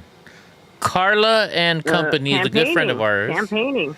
All Yeah, over the place. You But know? what is she campaigning for? You got to tell everybody what she's campaigning for. For Governor of California. She's gonna kick Gavin Newsom's ass, Oh, heck yeah. right? You better believe it. Heck That's yeah. not hard to do, but anyway. If They're you got making it, trying to make it Drop hard. in on his wave, man. You cut him right out. right. You cut off my Time wave, is bro. over. So if you guys don't remember, there's a video of me when I was in Huntington Beach. Carla and Company and Eva and Carla and Company were my bodyguards. Eva was like, Eva was like, nobody's gonna fuck with my Eddie. Carla was really busy with her website thing. Yeah, but She has a channel. Carla is She's running not. for Gavin Newsom's position. She's gonna be our next governor. Oh heck yeah! She's like, finally decided, man, this is just too unreal, too freaking horrible. We gotta do it ourselves. Right. You know, hey, you guys work for us, not the other way around. You know, they forgot this. Yeah, More Gavin of us Newsom is a Californians POS, right? who are like, we ain't having all this nonsense, you know. You gotta take back California for the people. Heck yeah. Heck yeah. You guys are both drunk, huh? Oh, I'm feeling it. Let's put it that way. I'm really sorry that you went through such heartache today. I seen it too, but I didn't see it till after you posted it. Yeah, I appreciate that. Thank you. Yeah, you know what, everybody, I had a bad day today. And you showed us you showed me the how it is around there. I didn't know they had all that. Like, that's pretty cool, huh? How they honor our vets. Yeah, and that's only a little bit of it. They have a couple more. Really? Yeah, they have No, more. well, I really thought that was really neat how you showed that. Well, thank you. know?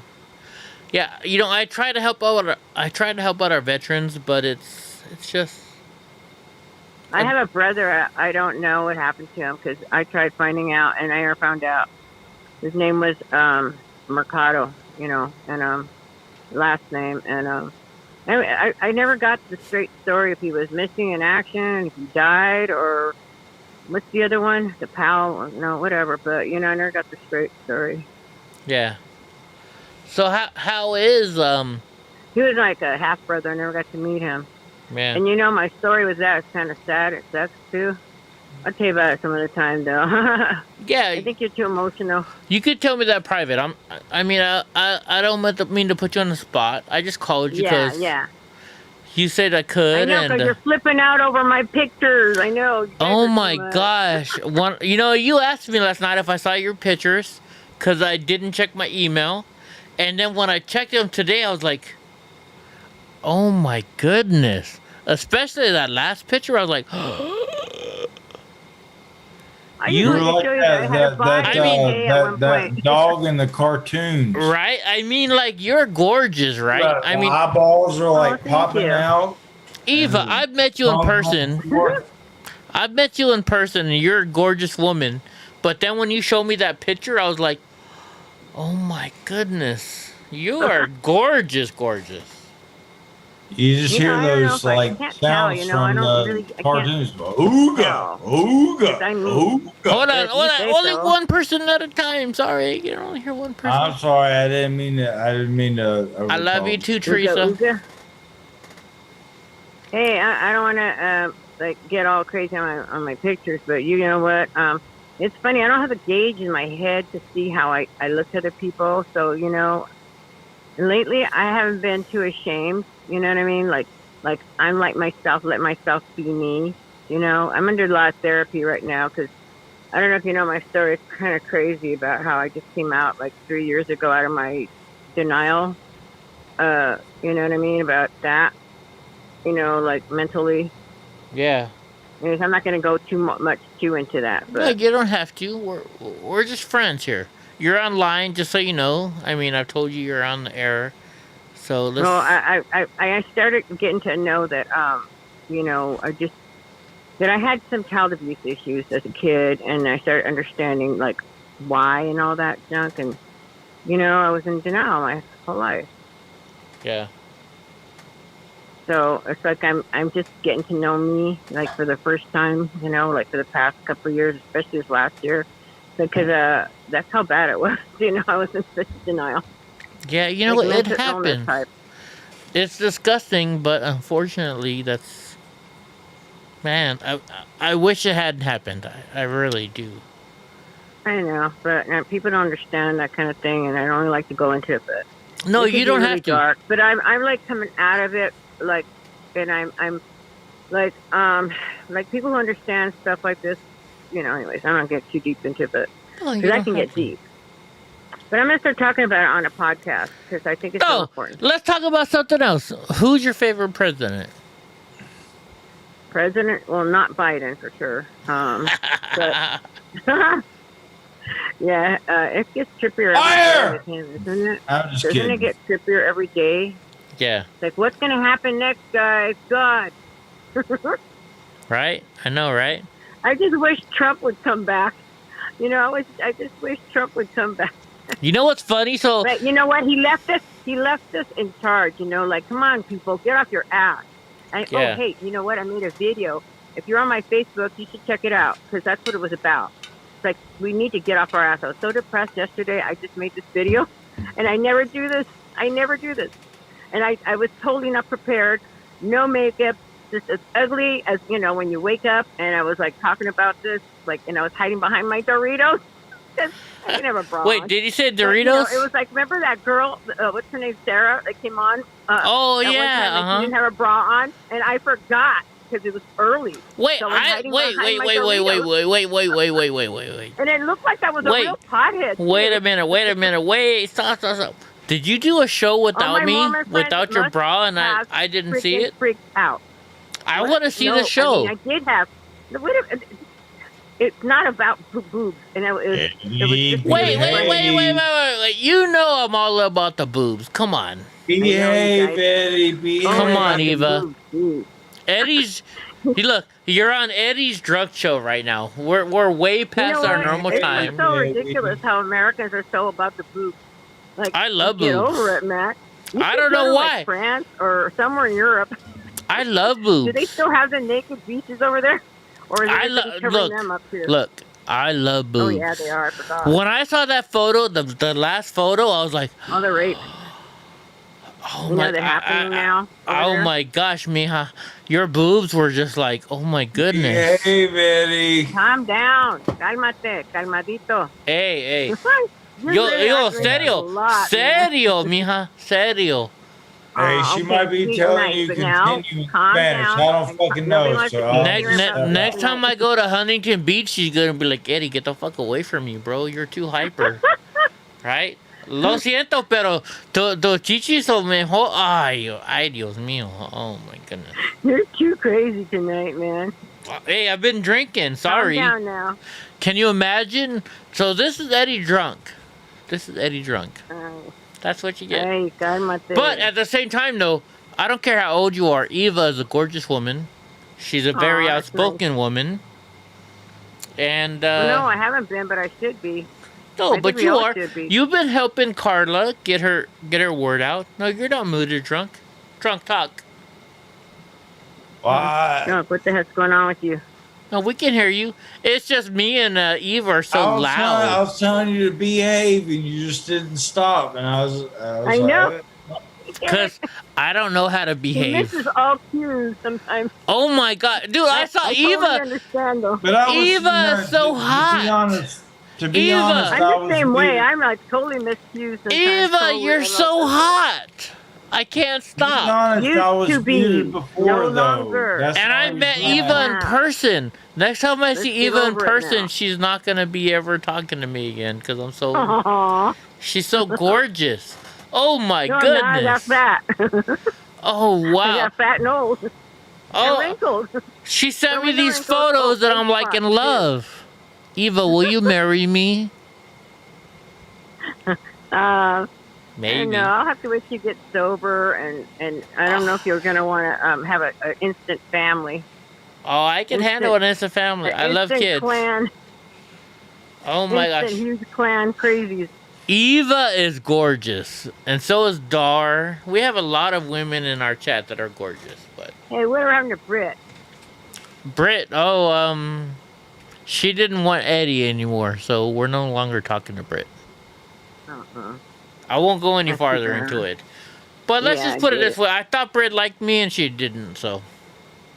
Mm. But y'all thought she liked me, so at least I wasn't stupid, because everybody thought Well, she I liked me. kind of thought she was a tease, to tell you the truth. Yeah, I'm not I gonna hate say. it when girls tease guys. I really hate it. I'm not gonna say anything. I'm gonna be the Anyways, good guy. I'll shut up too. You know what, though? I see that a lot. I used to go see our dances, like the LDS dances. Like, sometimes I see a lot of that happening with a lot of the guys there. Pretty sad. Well, you know what? Here's what happened. So she would get mad at me, and we'd stop talking, and she'd flirt with other guys. Only because I flirted with right. other girls. So it was like a game. Let's just put it that I way. know what you mean. Yeah. Brittany and I had jealousy game, the jelly game. She said we didn't have a relationship, but we went out to dinner many a times, and I thought we had a relationship, but I guess we didn't. So let's just put it that way. She never came over and helped you, like, do stuff around the house and shit? Like, No, she never came to cook my or house. clean up? But I met her daughter, and you don't normally let somebody meet your daughter unless you're dating them, right? So Yeah, I that's thought we true. were dating. It's my fault. Although I've had some wild stories in my past, man. Let me tell you. One time I brought this one guy home. Oh my gosh, is he gorgeous? Just gorgeous. But Was he his drunk? name Oh my Eddie? God. No, he was. I forgot his name. Okay, but we were both drunk, and I did not have the best judgment then at that time. Let me tell you, I was a mean alcoholic. And I was heartbroken on top of that. And then I bring this guy from this freaking local bar home. And, I mean, as gorgeous as you can ever want if you're a woman, right? Uh-huh. Anyways, and the guy was so drunk, he fell off the bed. He couldn't do it. And he Really? kept falling off the bed. And so I was like, it's just ridiculous. And we couldn't do it. We were so drunk. Both of us. It was stupid. It was so stupid. Huh.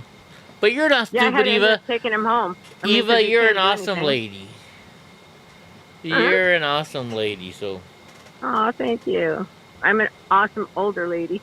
A senior. No, we've had fun. You went down to And I Huntington don't Beach with mind me. it. I mean, I'm surprised I'm here because remember I told you I'm like the suicide queen here. I used to commit so many suicides, it wasn't funny.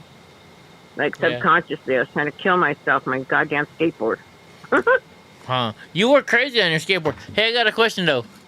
Those tacos I got you, were they the best or not? Oh, they were dang good. Really right, good. I think I'm going to go back there next time I go. So, anybody who goes to Huntington Beach, you got to go to Sancho's Tacos. They are the best tacos. Remember how those Antifas were trying to get us, and then something happened? Yeah, like they got turned away. Remember one Antifa, they're like, hey, can we interview you? And I'm like, no. Oh, yeah. They were looking at us like, I don't know, what college are they from? That was that big old gordita, right? Who was? The gordita. She's like, I'm from some college. We want to interview. But they were looking at us like they were like our biggest fans or something. Gordita? You can order that at Taco Bell. Taco Bell? No. Remember we were all talking to Drunk Uncle, too? Me and Carla and you were all talking at the taco place. Yeah, that's right. Remember, Drunk Uncle? We called you on live stream so you could see me, Carla. Yeah, we're all talking there. We talked before that. Well, I mean, I met them visually before that. Yeah, but we were just all talking right there under the red thing. There was like a red umbrella. And I thought, because remember Carla had gotten like sunburnt, and then I thought that her face was super sunburned because of that red thingamajiggy on, what's it called, the umbrella? Yeah. It was making her face look really red. Oh, do you remember when you and I were standing there and somebody walked up to like, oh my God, you're Eddie from the Capitol. I don't remember that. When was that? No? Or where was that? That was when we were right Somebody by the did. building. I remember that, but where? We were yeah, that lady. No, yeah. she was calling you, saying that you were something. She said something. She kept calling me insurrectionist. Yeah, that's what she called you, huh? Yeah. All that place after that. Okay, wasn't it after that that guy? Huh? Yeah, right after that guy got in a fight with somebody, and we caught that on video. And then after me and you split up, I was always right behind you. You know, that's and then because you were trying to film that one guy that got arrested in that corner, and then and I was right behind you there, and I was trying to watch you back there, and then they wouldn't let you through, huh? No. Jerk. And then I know the media is so selfish and greedy, and guy, talk about like they have no scruples when it comes to, hey, let the guy with a disability through. Hello. Aren't they always the same ones talking about all this equality for all these other people? And, what about for the disabled? Right. Common sense here. And so then we separated. You were on the other side. Yeah, and it was after that guy got your water bottle. You guys got into it. Yeah. Yeah, he got my water bottle, right? He stole my water bottle. I got in a fight. But then as soon as that happened, you and Carla were right there, ready to get down. So and then that's when Carla was like telling everybody off in that corner. It was pretty cool. Remember? When that one dude, what's her name? Heidi Vea's husband was tying these people off, and then they were ridiculously spoiled. Those girls. I mean, I can't believe how spoiled they were. And then I think it was when Carla told him, "Well, just get a job." She goes, "Shoot, just get a job." And basically, it was so funny. Remember that? Yeah. Remember that lady that yelled at us? She's like, "I wish I could have filmed that." That lady's like, "You're crippled. You're probably on disability, or you're probably on welfare anyways." And I'm like, "Fuck you, bitch." Remember that lady? She's like, "Oh man, that was I got more degrees than all of you guys." I was like, "Really? I have a business degree. I've got a degree in media communications." That day was so cool though, because I mean, all the weirdos came out too. But don't you think? Good night, Jeannie. But you know what else? It was so cool. It was all those dogs, man. All the beautiful dogs. They were so cool. Oh yeah. Remember? Oh, it was like a dog paradise. I mean, you could see all these dogs, all different types of beautiful ones too. Oh yeah. You know why? Because the dog beach is right next there. The store right next there. Heck yeah. Yeah, we had a lot of fun that night. We went to our taco shops, and then we went on the pier, right? Yeah, we got to walk all the way down to the pier. That was nice. I didn't think I could do it. Oh yeah, you did a good job. You did a great job. I know. I was like amazed at myself, and It did me a lot of good to do that. You know that. So I guess Carla was like, no, I think I invited her. Yeah, huh? That's how we're set. That time I invited her. I think Oh, so, no, right? She's the one that told me. She told me. She thought it. She's the one that knew about it, but also, well, I was calling it something else. I don't remember how that happened. No, we had a lot Anyways, of fun just that day. something else. So, Yeah. how you doing though? You shouldn't drink so much. So you guys have been drinking an awful lot. I'm gonna get on you about it. Yeah, you know what? Water. Get back on your diet. I gotta be honest. I've been talking to myself saying I gotta stop drinking, but I don't know. I told him you were gonna get on to him. I gotta be honest. I've been drinking too much. Yeah, I've had a little problem with it. I'm probably drinking way too much, but I don't know. You guys don't understand my life. I'm living alone. Oh yes, I do.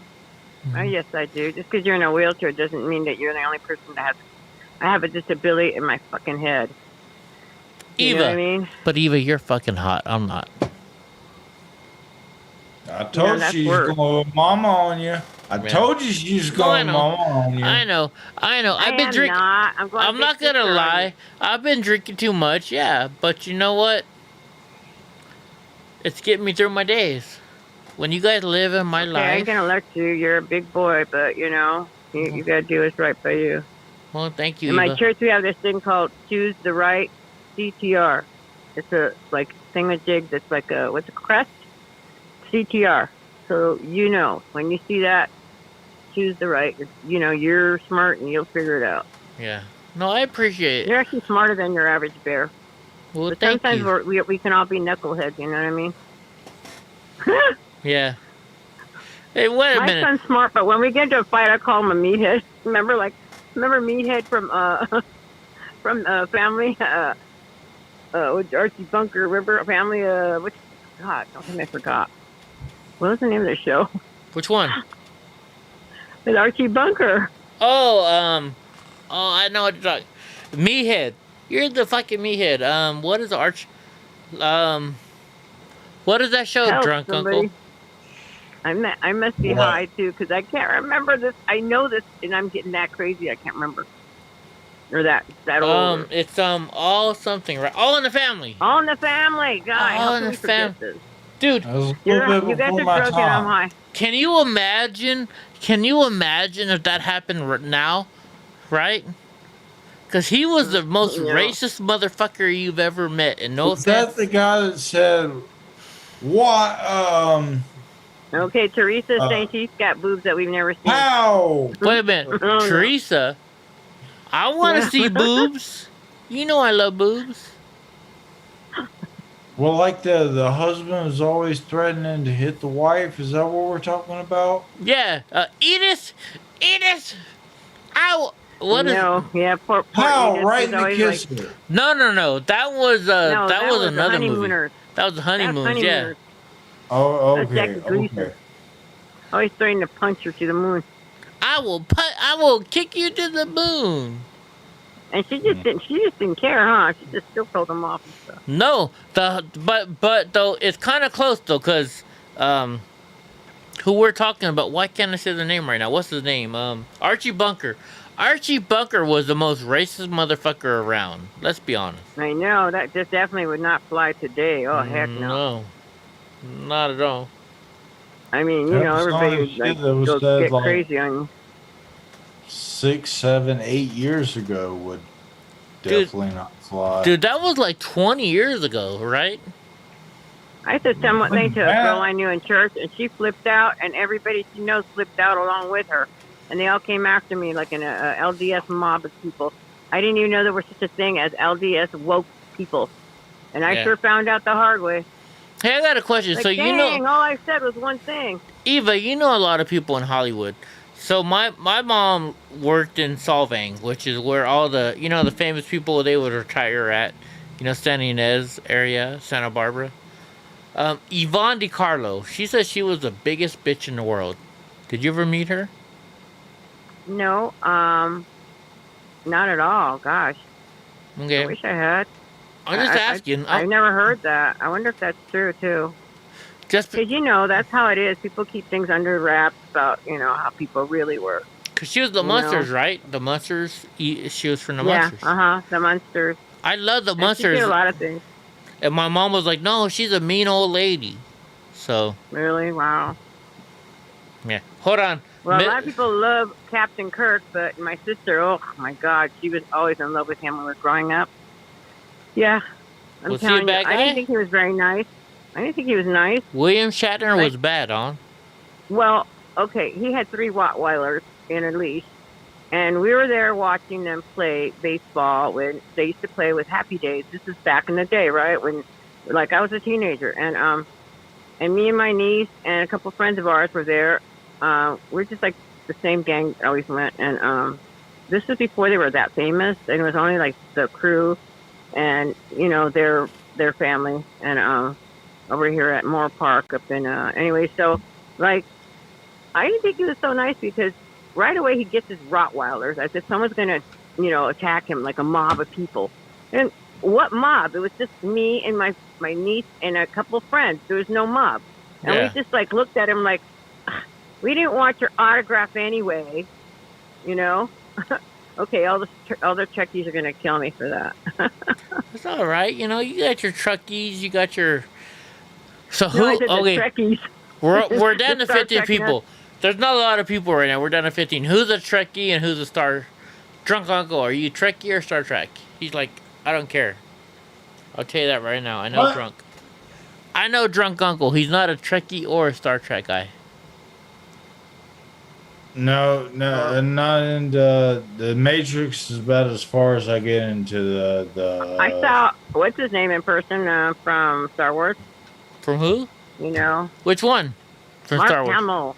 You saw Mark Hamill? Yeah, a long time ago.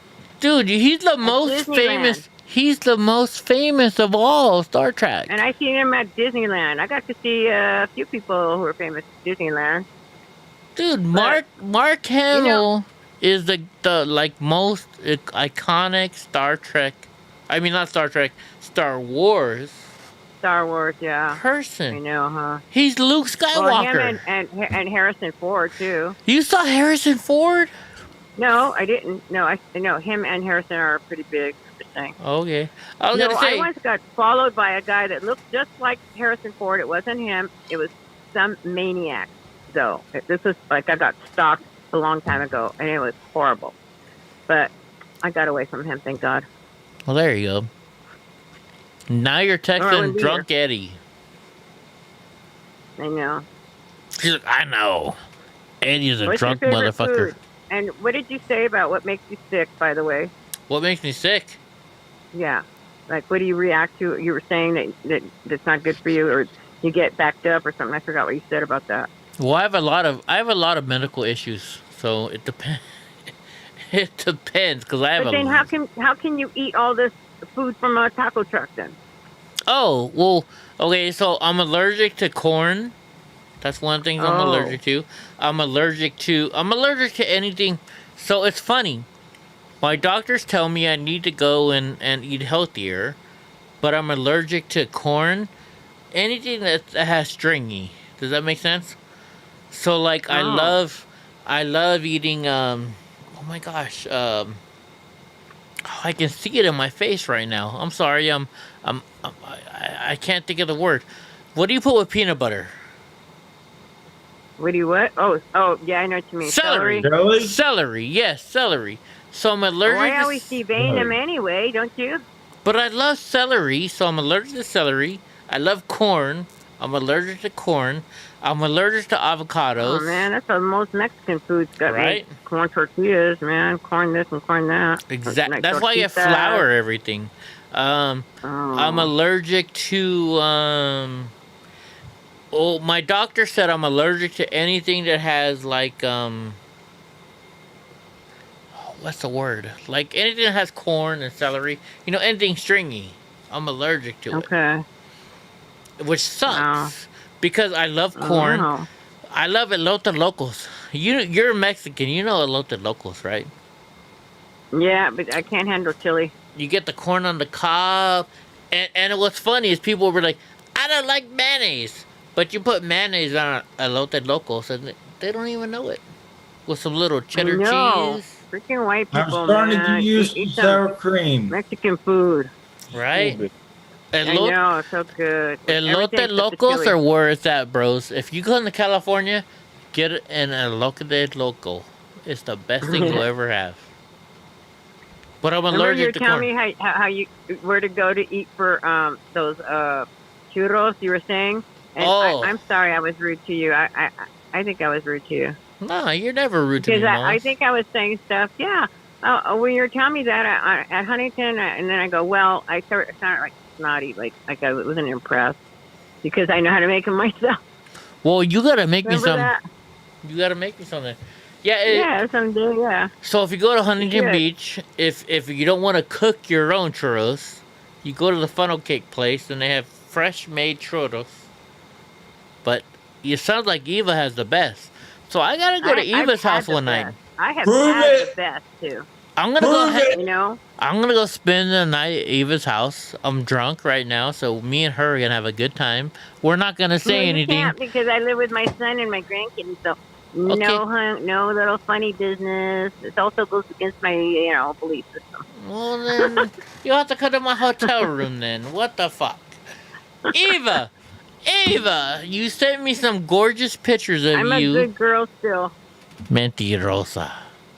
Yes, I am. I'm a reformed good girl. I mean, I've always was, but I'm not perfect. Come on, nobody's perfect. Look, drunk uncle's covering his eyes right now. It's all right, Eva. It's all right. Eva. You and I are gonna have a good time. No. Let's just put You're it that too way. young. You're drunk. Eva. You'll regret this in the morning. I'm not gonna regret this in the morning. Eva. You're Tú estás making me laugh. bonita. Knock it off now. All right, I'm sorry. I'm sorry. All right, I'm gonna have to get mean on you. All right. Did I make you turn on You red? yourself. Did All I right. make you turn on red? No, but I sent you a truck and an ambulance. Oh, truck, look 'cause I wanna at be a that. truck She driver. sent me a truck An with an ambulance.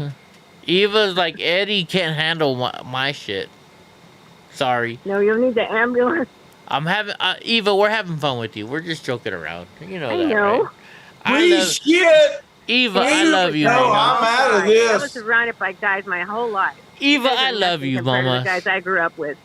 I grew up with a bunch of guys. But like wait a 100 minute, of though. them. Wait a minute. You can't tell me that last photo you sent me was not exciting. I don't know. For me, it's not though. But for I get dude, sick of looking at myself. that last photo you sent me, ay Dios mío, oh my goodness. Oh. You know I love Latinas and you're just so hot. But anyways, let's move on. Cut Let's it move out on. already. There's We're- more to life, Eddie, than looks and sex, right? A veces. No, most of the time it's hard work and other crap. Look at drunk I think uncle. Uncle is covering his face for a Eva, reason. you see drunk Knock uncle? it off. He doesn't even know what we're talking about because we're talking in He's Spanish. embarrassed for you. Ay, Dios mío, lo siento. I'm sorry, Eva. I'm having Okay, fun. now. Okay, Calm down now. I know you are. back to the new stuff. Sweetie. So, mamas, how was your day? Oh, it's been hot as hell out here, 100 and something. And then we're all doing work trying to, get this place halfway decent because, I got a grandson that's really white and he'll burn in the sun and he hasn't had a place to play and we're trying to make it nice for him. It's been hell just trying to get moved in and, fit our lives together that way. So, Well, that's good, mama. Yeah, of course. Oh my goodness, I'm sorry. I gotta apologize. But he's adorable. I had the most adorable grandson in the world, and God bless me, because I was feeling like I was never going to have any grandkids. Everybody else had one, but me. Yeah. You know what? I'm going to die. I'm never going to have any. And in my church, we believe that, children are like a blessing from God. Right? I'm sorry. Right? Drunk uncle Stop just messing typed around. in, I'm speechless. I'm sorry. Am I that bad tonight? Am I that bad? Eva, was I that bad to you tonight? No. Did I drink too much? No. If No, I don't know did, about I'm that. sorry. You're a good friend. Hey, are you going to get sick in the morning? You Like lied. with that You Royal said Crown? you didn't drink too much. We both drank too much. Don't. No, you know Eva. what? Does it give you a mean hangover? I'll be honest. You want to know the trick? I never get a hangover. I'll be honest. You know why? Because what I do is when I go to bed when I've had too much to drink, I have 2 ice cold bottles of water. If you drink the ice cold bottles of water, it rehydrates you, and you're good. You know, but I'll be honest, I'm also an alcoholic, so. You know what I do? Well, I've been there and done that, man. Yeah. And Eva, if we offended you at all, I'm going to say I'm sorry right now. You didn't, or else I would be telling you. Yeah, you would. Believe me. Eva's a mean old chick. Eva would be like, Eddie, shut the fuck up. I've had to tell them off a few times, man. Right? And their friends.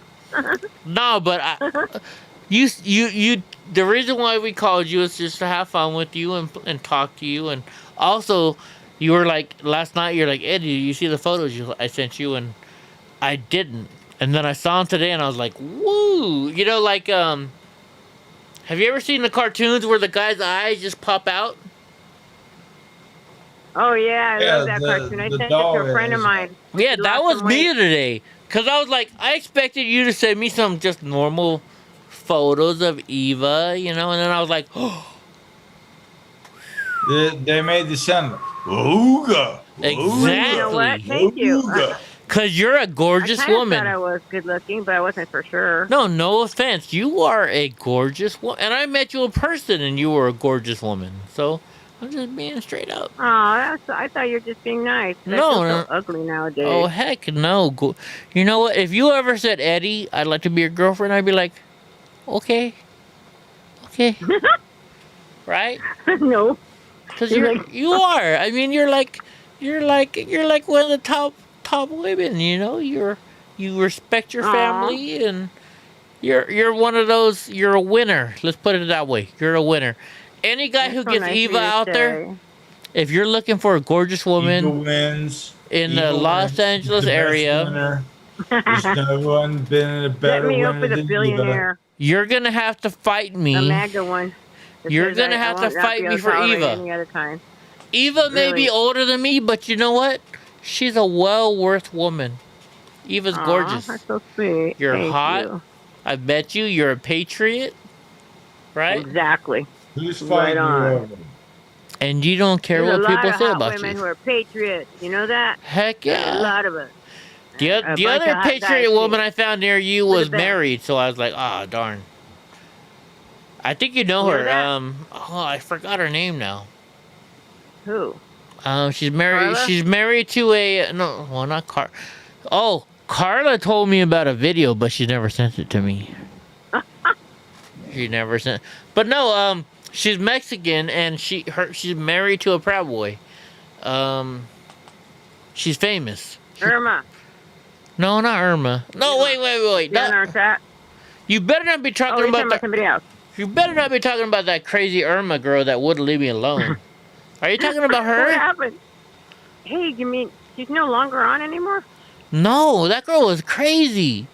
Really? She was like in love with me. She would not leave me. I didn't know. I thought she was messing around like playing. No, she was like in love with me. She thought we were like married or something.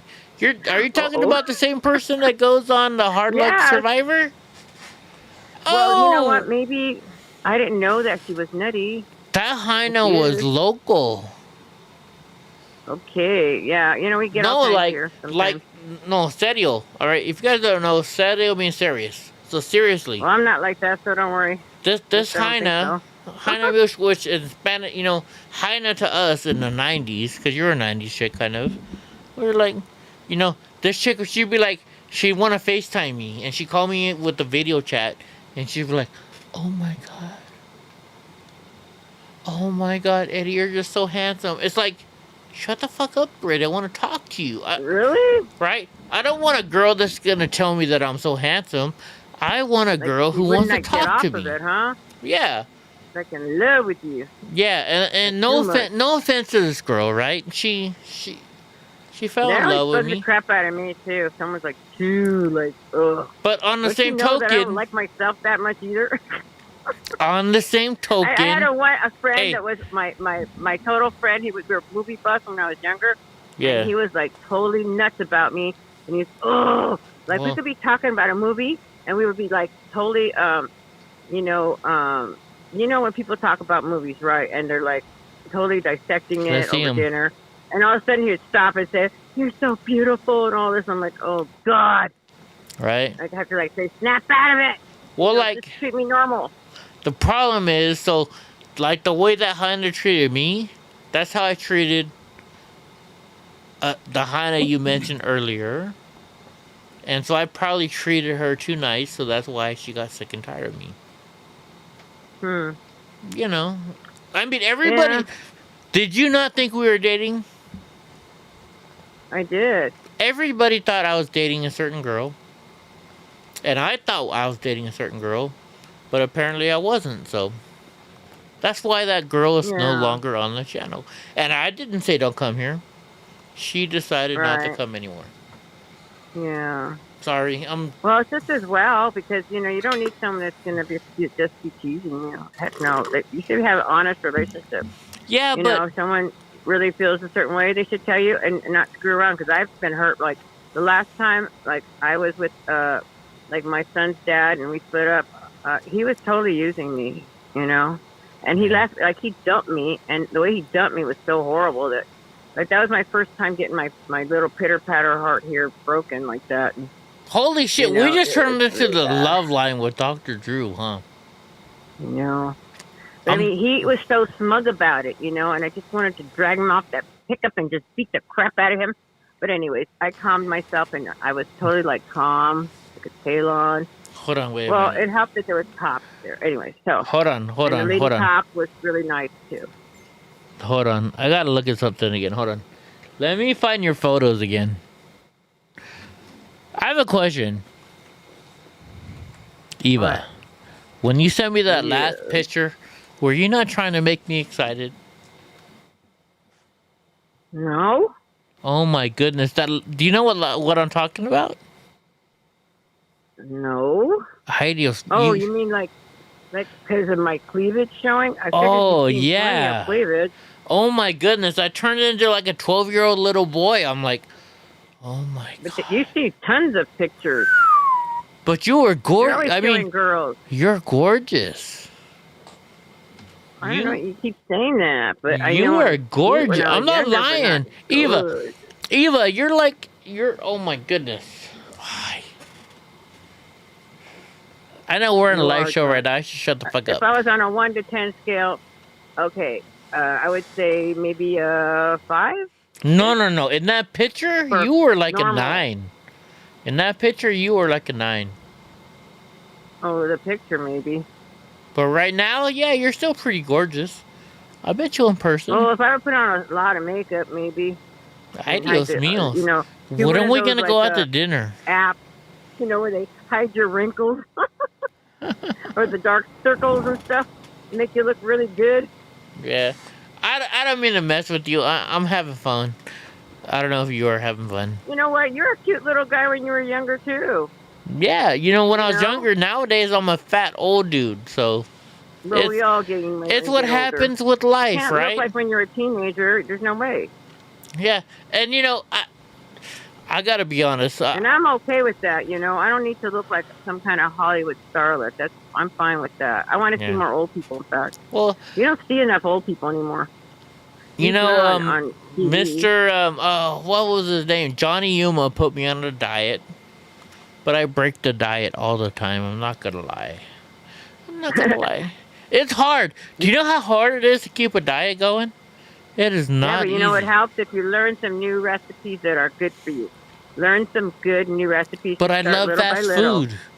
Oh my No, God! so Do you do I. look? What the hell, Drunk? What We're are not you really all wearing? fast food. Drunk. Eva, look at what Drunk's wearing. What are you wearing? What the heck? I can't tell I've now. got Let's 9 find it in. He's hats wearing like on. 5 different hats. 9. Hey, I'm a hat in that too. 9. Oh my 9 gosh. this time. 10th and 11th on if you want. He's got like the Okay, hats. man. He's got the hair going. Get the Mad Hatter going here. Oh my! Hey, you know what we should do, Drunk Uncle? You gotta come to California. We're gonna go do a live show from fucking I've got Disneyland. 9 hats on, Eddie. You have 9? 9 this time. told you he's a Mad Hatter. Where's the 9? I don't see 9. I Wait. see 1, 2, 3. You want to count them yeah, down? Yeah, let's count them down, motherfucker. Yeah, let's count him down. All right, how much do you owe me? Eva's like, count them down, bitch. All right, let's count them down, how much do you owe motherfucker. me when I count down to 9? Count them fucking down. All right. Sorry. 1. Yeah, there's I'm 1. gonna smoke something while he's counting. 2. Okay, that counts for half an inch. 3. All right, there's 3. No, take the hats off. 4. 4. Eva says earlier you said you had a 12-inch cock and she wants to see it. That's not true. 5. Okay. Liar. 6. Are you calling me a liar? 6. Yes. Eva, 7. hey Teresa, I sent you a message. There's 7. 8. What'd you say, Teresa? There's 8. Well, good night. Good night too. Oh, I like your little You said 11, asshole. No, I didn't. I said 9. Did he say You gotta get 9? closer. We can't tell. Yeah, we want to see. Far. What, do you think I had more? No, you're too far. I can't tell. Oh my gosh. So I got a question for everybody. I can go through the different hats if you want to. All right, guys. But I had 9 hats on my head. I got a Get question. over it, people. Hold on. I got a bunch of hats. Hold on. I got a question for y'all. We've had a different kind of night. Do y'all like this night better than the news, or do you like us talking shit like we're doing tonight? How about half and half? Half and half. Eva's like, Eddie, if you're drunk. Start talking shit. Oh my goodness. Eddie, like I'm doing right now. I don't know. I'm having fun. I'll be honest, guys. You know what? Today was not a good day. You're drunk, uncle. You're drunk. You're really drunk. Oh, I'm drunk today too, though, Mama. You are too. No, I'm gonna I be can honest, tell. guys. Check this out. So I've had a bad day. You know. Eva to be on, just to be fair, it's 3:30 in the morning. Yeah, it's time for Mimi time. Yeah. And Drunk I've already on- taken my nighttime meds. He doesn't know what Mimi's is. I don't think. Do you know what Mimi's is? Is that like Gourmet Waffle boo. House, basically? So when you have a kid and you're like, "Hey, let's go Mimi's," that means let's go to bed. Yep. Oh. Yeah. Oh, I thought it was saying go get some food. In I always belly. say go Sleepyland. Go to Sleepyland. I wonder if my favorite taco, well, my second favorite taco truck is open right now. I'm thinking about taking a ride over there. No, I don't think it'd be a good idea. Eva, will you make me some dinner tonight? Nope, I can't. You're gonna have to go to sleep and don't go anywhere because you're too inebriated. You'll fall down and go boom. Inebriated? I haven't heard that word. That's a white word. You're Mexican. You can't say that word. I'll say whatever words I want. I love Yeah. Eva. She's like, motherfucker, I'll say whatever the fuck I want. Sorry, Eva. Boy.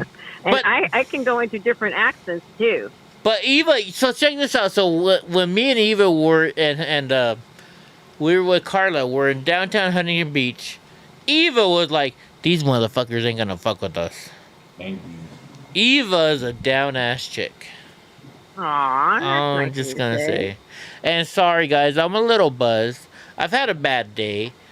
And you know what? Sometimes alcohol makes you feel better. I don't blame you, man. You wanted to go in there and give them all their coupons that meant a lot to you. Right. So, I don't blame you. You know, you are entitled to have bad feelings about this. Yeah, What do they want us to all be happy about all the crap they're pulling? I always go and help out the veterans, and it hurts me when I can't go help them out. And You your know? Proud Boys need to come on there and support you. And I don't know, if they're your friends, I don't know not that many of them that Man. much, but you know what I mean? Well, I mean, let's put it friends this should way. be cool with friends. I don't know period. about you, but $300 is a lot of money to me. And even though Hemi Ram, he donated $40. So, but still, $260 is a lot of money out of my pocket. Hell And yeah. I don't do it for the clout. I do it because I care about these I know. veterans. Exactly. I know. It's because look at because your dad was a vet, Yeah. and that meant a lot to you because of your history. Yeah. And I do this. It makes me feel good. That's why I do it. Look, I don't know if you realize that. I don't want to make you cry, but your whole life is. I mean, if you had the ability to or the chance to, I know you would have really served proudly too. Oh, I tried. Yeah, I appreciate it. And yeah, I bet. And I know that just because you have disabilities doesn't mean that you are not a proud patriot, and you're not doing your best, and you sure as hell are.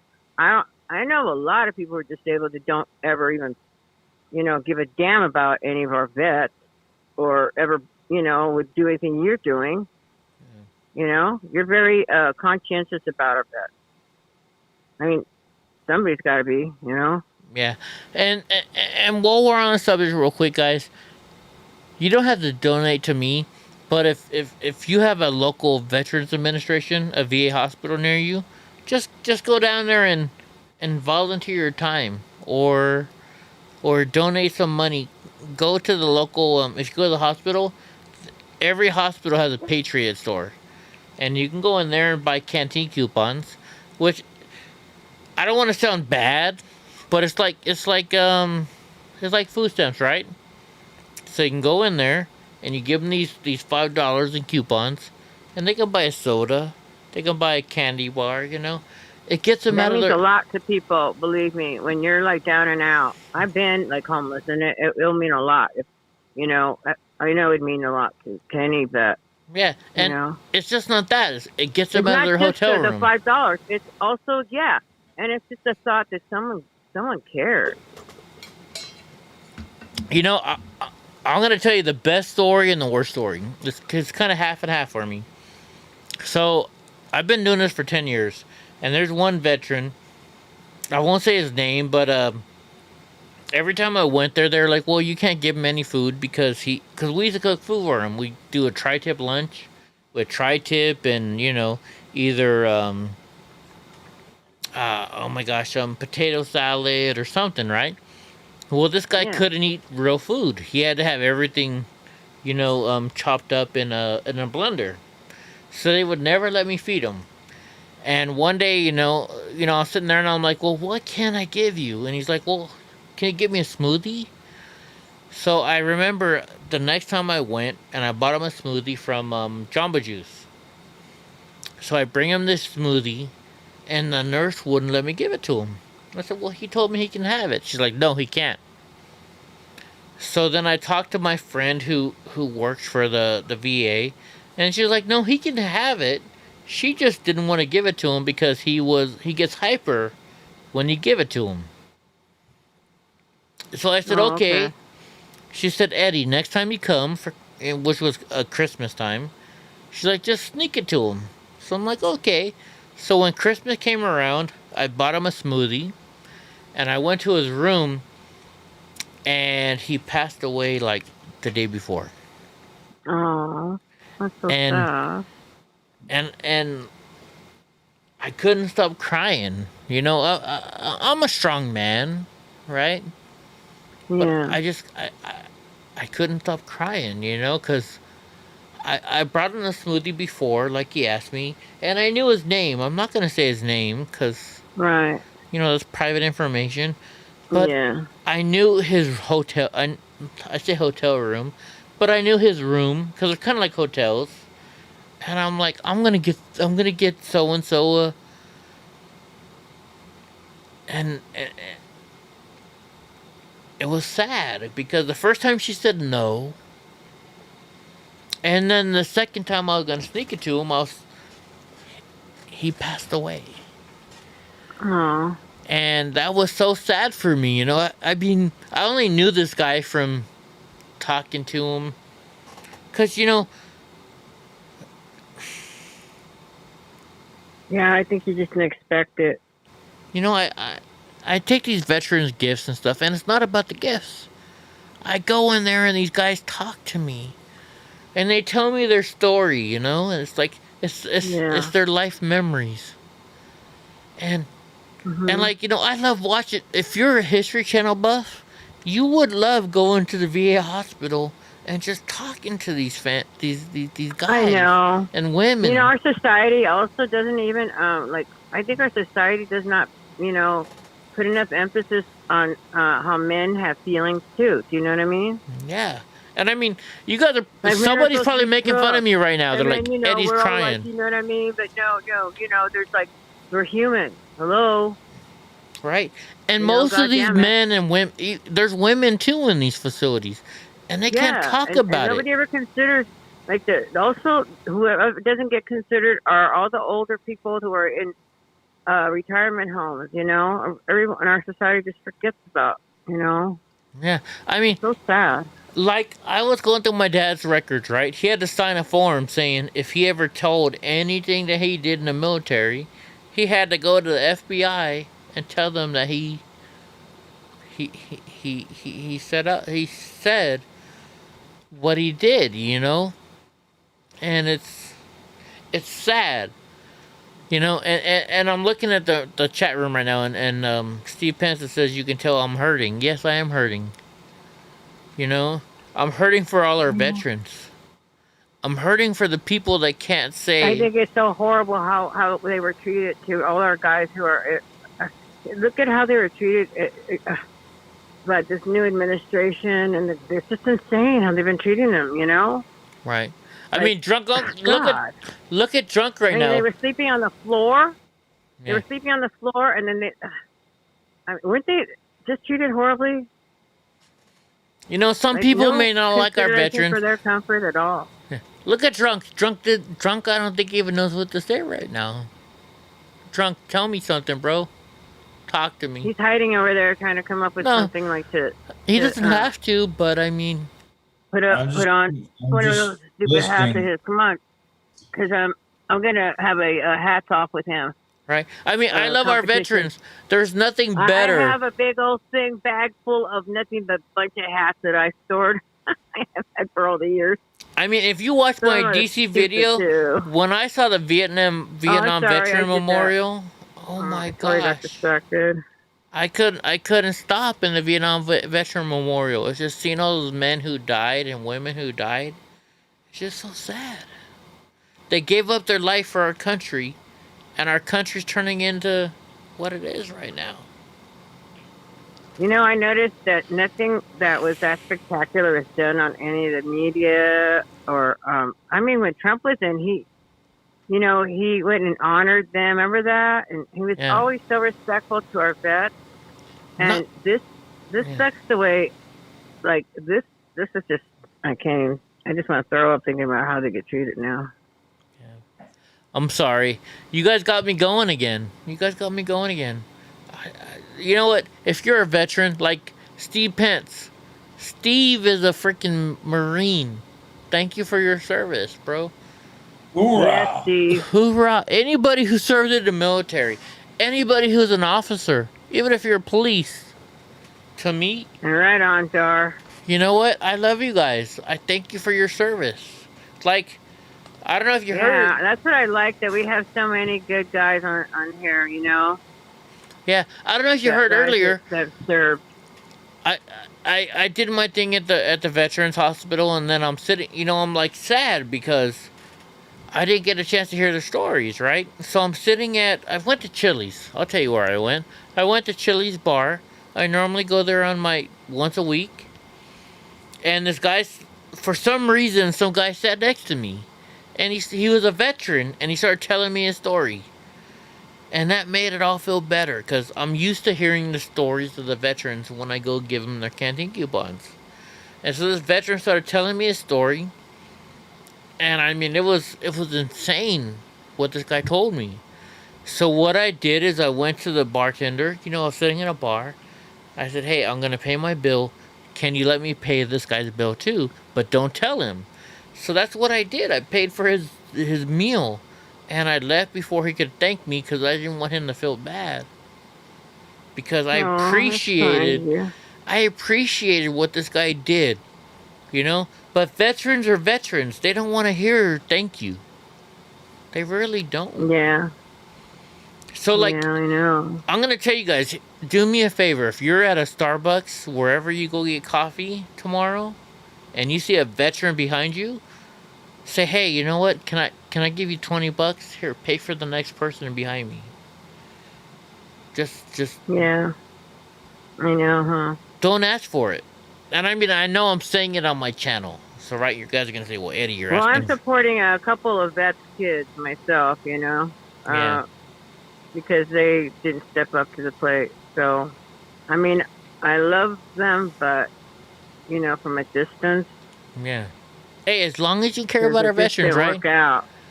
There's Right, people that well, have you no know. money. I don't have a lot of money, but I gave them like $10. And to me, that was big.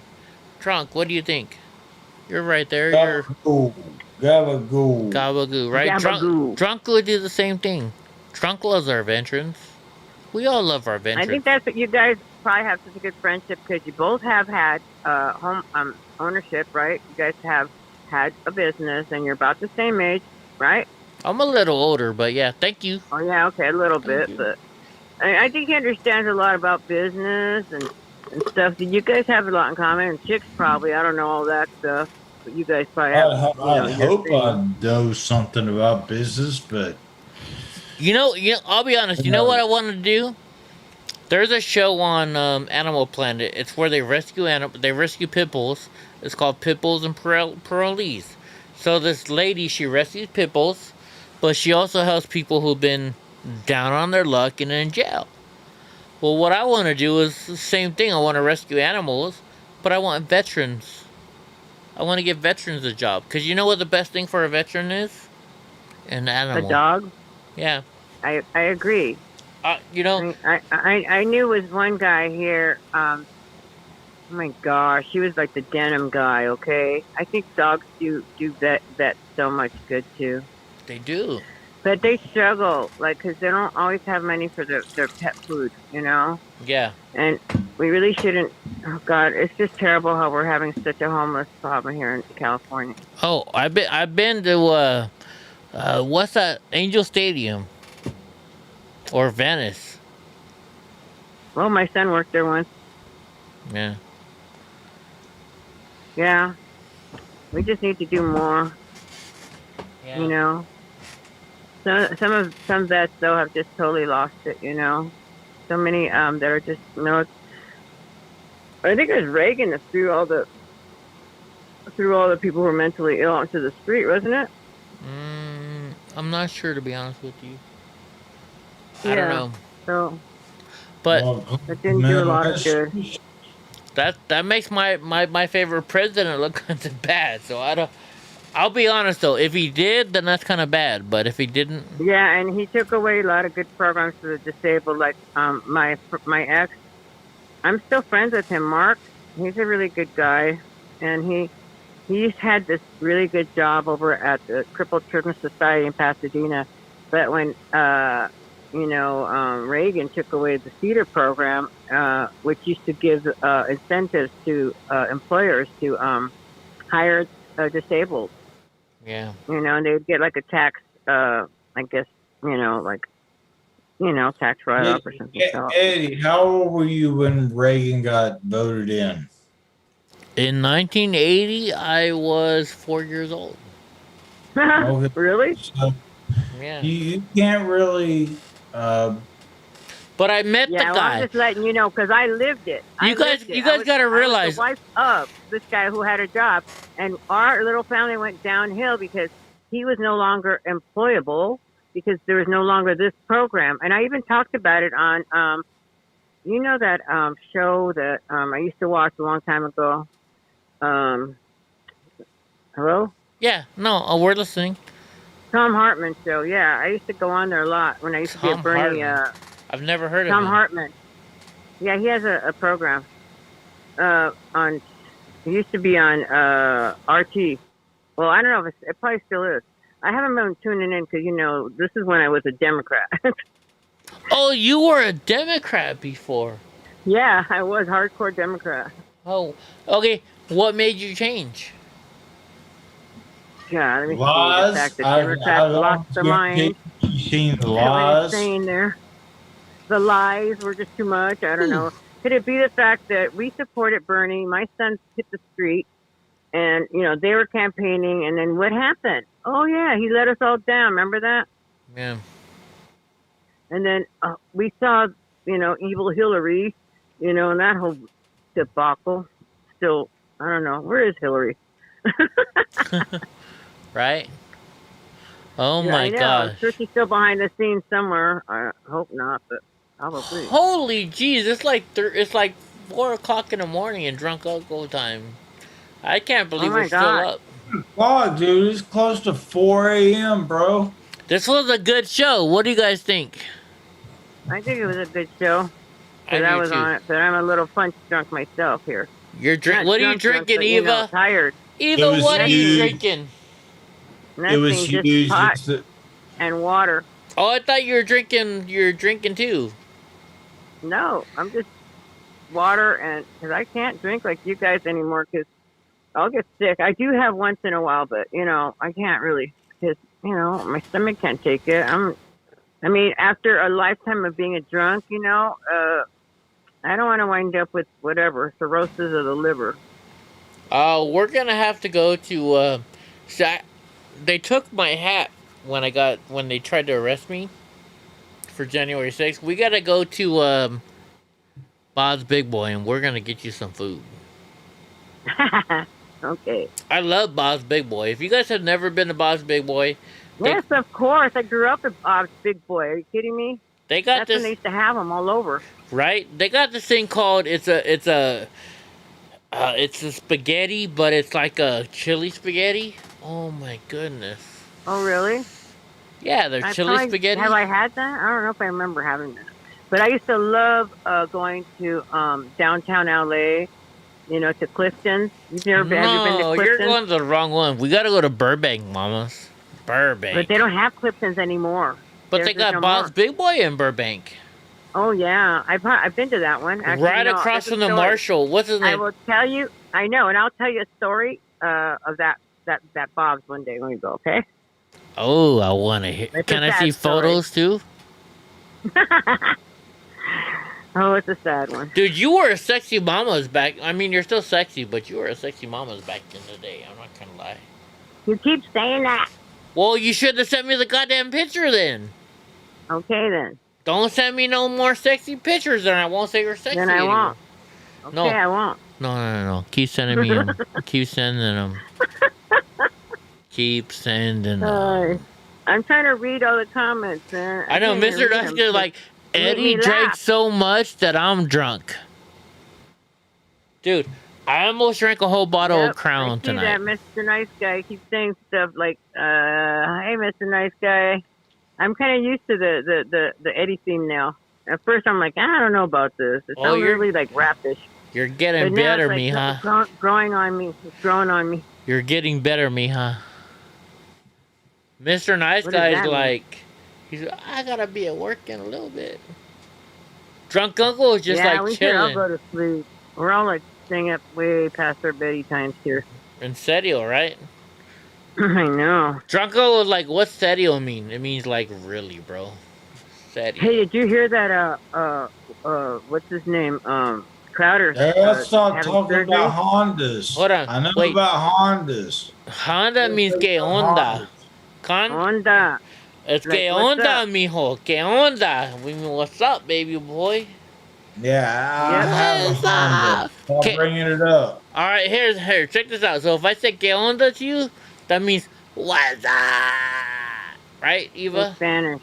Yep. Que onda is like Exactly. I'm cool, bro. What's up, bro? What the fuck you doing, man? But so you- since I have a Honda, matter. does that mean I'm always cool? Nope. Que onda Yeah, means good like, night, Mr. Nice Guy. you know what? You know how the Canadians say "eh"? So if you say "que onda," it means like "what's up, eh? What's up, Holmes?" You know what? I do that. I have a stutter where I sound Canadian like once or twice a year. Oh, I always say "eh." I grew up in those days. It was all like, "What's up, eh? You got a problem, eh? What's up, Holmes?" What's no, up, I babe? do stutter, and it's funny because I turn instead of because I have Tourette syndrome, but once in a while I'll do this vocal tick where instead of going I'll just turn it into one word, and it's funny. It's funny because I go around sounding like I'm a freaking Canuck, and my son likes to make fun of me. You know, he's freaking Mr. Joker here. You know, beer and bad movies. Oh my God. Huh. Wow. Yeah. Yeah, I'm not kidding about that. I do. Once or twice a year, I'll have that stupid stutter. Nice. All right, Eva, we're gonna let you go. Since you've been such a great partner on our show tonight.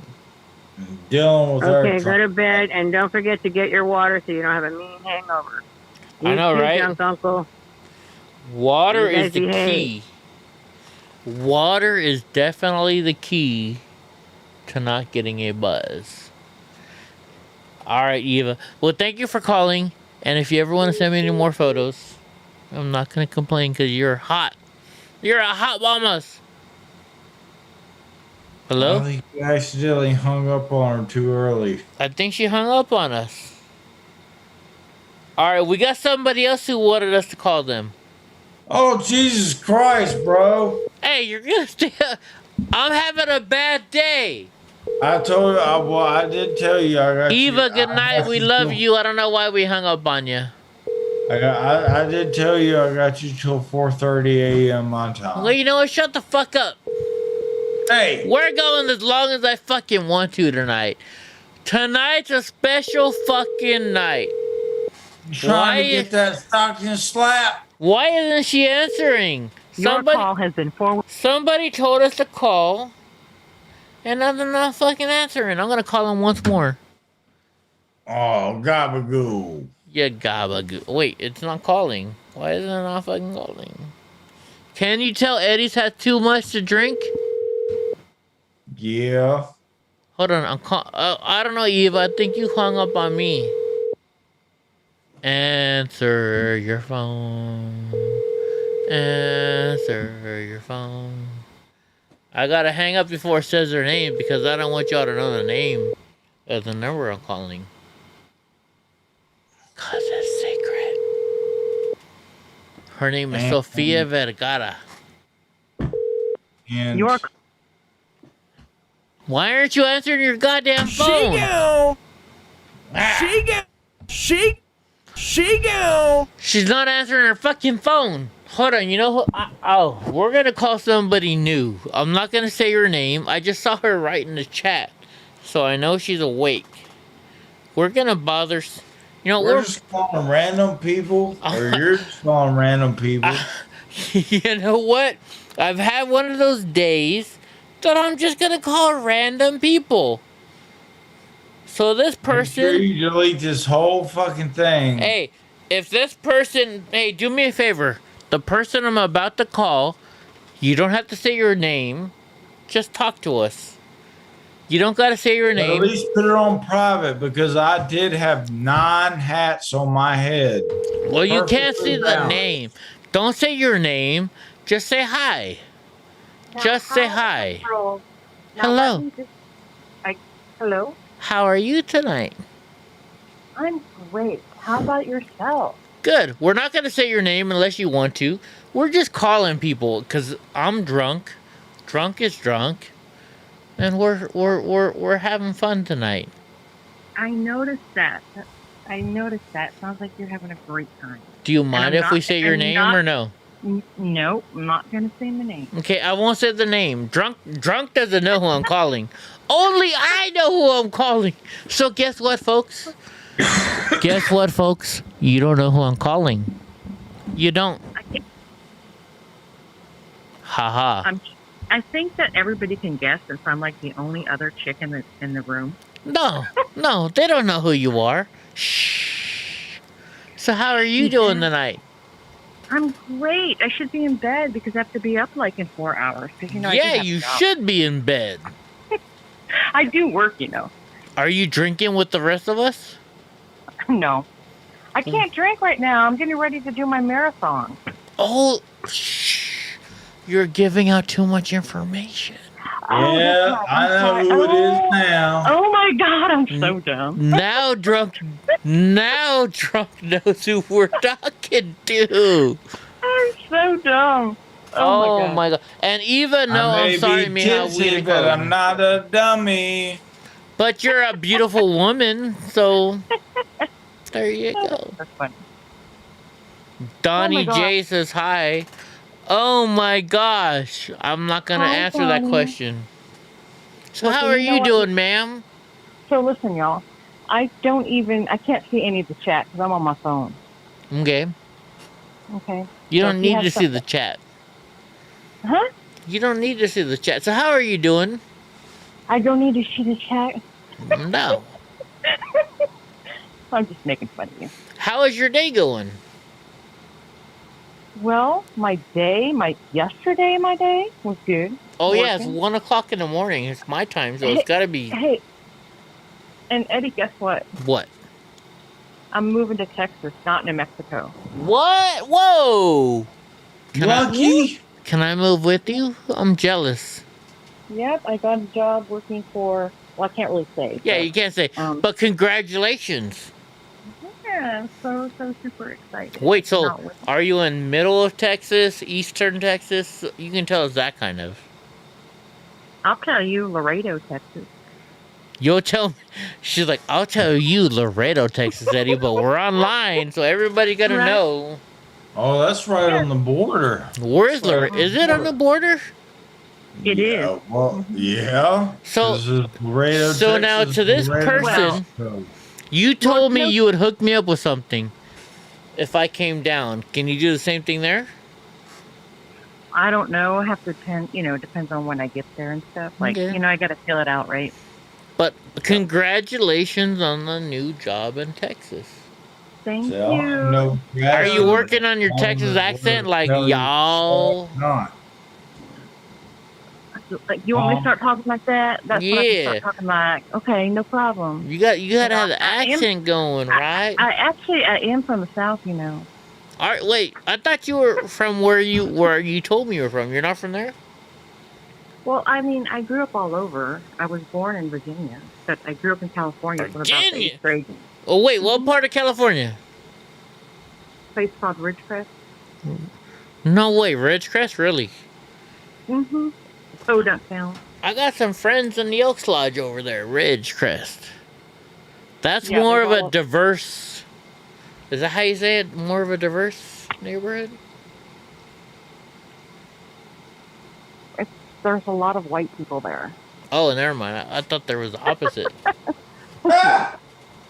Everybody I know from Ridgecrest are black.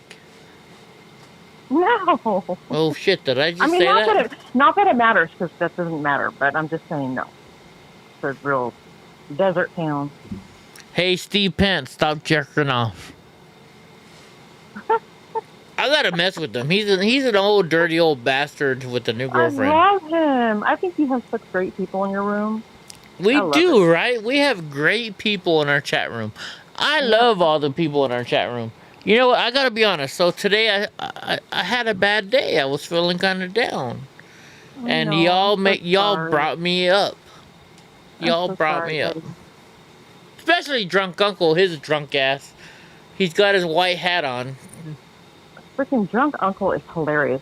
You're sitting there talking to Eva, and in the background, all you see is drunk uncle, like putting his hat on, like one hat, two, and he's like really, really slow as he's doing it. And you and Eva are just like blah blah blah blah blah, and we're just focusing right on drunk. It was so funny. Dude, he's got his Aerosmith hair on right now. Is that Aerosmith? Who is that?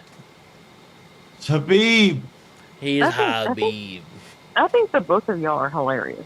Good group there. Well, thank you. Hey, you know what? It's a traditional Dagestan headdress.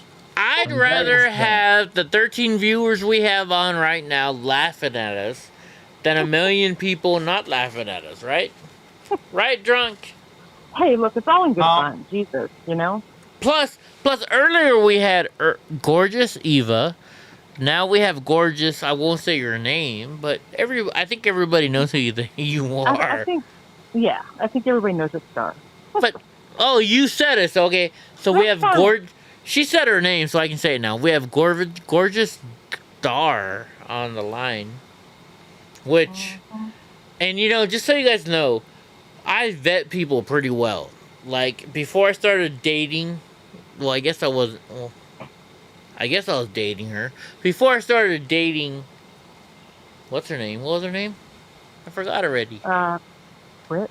Yeah, Brittany. Before I started dating Brittany, I vetted her, but like Dar, she was talking to me, and I said, you know, we gotta. I did a whole. It looks like I woke up out of the bed wrong. It does, huh? Oh shit! Oh. But no, before Dar called me, remember? I was like, I don't know if you're real or not, so she FaceTimed me. So I know Dar is a real person. I've met Eva in person, so I know she's a real person. Drunk Uncle, I don't know. Are you a real fucking person? No. No, he's not. So pretty much everybody here are real people. I'm in the Matrix. And Dar, if you guys are looking for a hot chick in Texas, she's moving to Texas pretty soon. Dar is gorgeous. Yeah, I still got it going on. Hell, I should move to Texas and move in with Dar. I'll sell my house over here in California. I don't know. I'm so excited. I cannot wait. You have no idea. Well, congrats. I thought you were moving to New Mexico, so. Well, I did. I mean, I got a job there, so I applied for 2 different jobs. One in New Mexico and one in Texas, right? And so it was right at the same time, and they offered me the one in New Mexico, which I really wanted also. Yeah. But then Texas is where I want to be like the rest of my life. So they offered me the job working for Homeland Security. So I was like, don't say too much. Be careful. Oh shoot, that's right. Crap it. Gotta get off the line. You're all right. Don't worry. I do gotta be careful because you know what I mean. I'm trying to protect you because you know everybody says Eddie gets everybody in trouble, right? I'm an asshole. Eddie, don't be getting me in trouble. I can't get in no trouble. Like what? Right? So let's talk about that. We're gonna change subject real quick. This officer, hold on, I'm gonna show you guys a fucking video. I got it. If you don't remember, you know that officer that got arrested or got kicked off the police force for being a Uh-oh. She hung up on us. I don't know if she hung up on me on purpose or not. Let's find out. I'll text her first. Text her first. He said, I can't compare with that dude that had 9 hats on at the same time. Because I don't want to call her back if it was on purpose. You know what I mean? Jelly bean? Oh. You know, we can't do a bone because I've broken all my... Ooh, I ought to show you grits and gravy, though. I still got grits and gravy. Eva's going to like this one. It's broke, but... I think I still got grits and gravy. Oh, yeah, she is. Uh-oh. We're in trouble. We be in trouble, bugs. What day was St. Patrick's Day? This is grits and gravy. Hold on, let me... What is that? This is grits and gravy. Is that your bong? No, it's my... Well, it was my... I had it for a long time. But it's broke. You can't see it. Why did you break it? I moved it over Dar, do you want me to call you back or not? Let me know. I text you. Oh wait, you text me back. Back too fast into my fireplace. Okay. I'm sorry. Let me call Dar back. I thought she hung up on me and I didn't want to call her back right away. Because I didn't want... Eva, I can't do a ball. I didn't want Dar. I thought Dar maybe forwarded to an automated voice messaging system. Dar, it says Dar, call me. Yeah, shoot, y'all calling each other at the same time. Call me, baby. Call me if you need somebody to. You guys know. Wait, no. You know the song. Call me if you need someone to. I won't say the rest of the words. Oh no, I just know. Call me, Valerie. Call me. Wait, what the heck am I looking for? Hold on, Oh, Grizzly and Gray was bomb ass fucking bomb, man. We were having fun here. Hold on. Yeah, I think it's Your call has been forwarded to an automated voice 2.5 to 3 foot tall. You hear that? I'm trying to call you, mamas. Oh. Yeah. What the hell was I looking up? I don't know. I don't know either. I'm fucking drunk. Are you drunk? Wedding cake? What's up, Cajun? Wait, hold up. We're gonna call Cajun Marine because this motherfucker has a badass voice. Hold on. Hey Siri, call Cajun Marine. Oh, Jesus Christ, man. Shut the fuck up. We're gonna call Cajun Marine. Got like 17 minutes before I definitely have to like go to bed. Yeah, whatever. We're gonna call Cajun Marine because he's got a badass fucking accent. You think you got an accent? Cajun Marine has an accent. Is that the guy that teaches people their dialect? Yes. Yes. Yeah.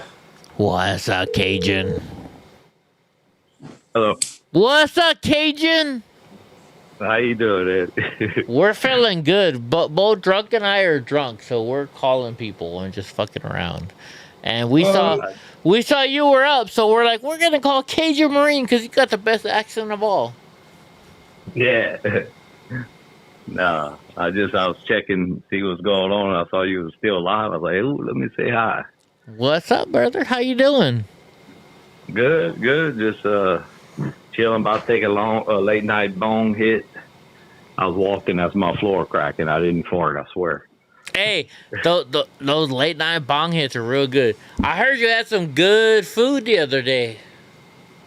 Oh man, that place was good, dude. That corned beef hash was the best I ever had in my life, I think.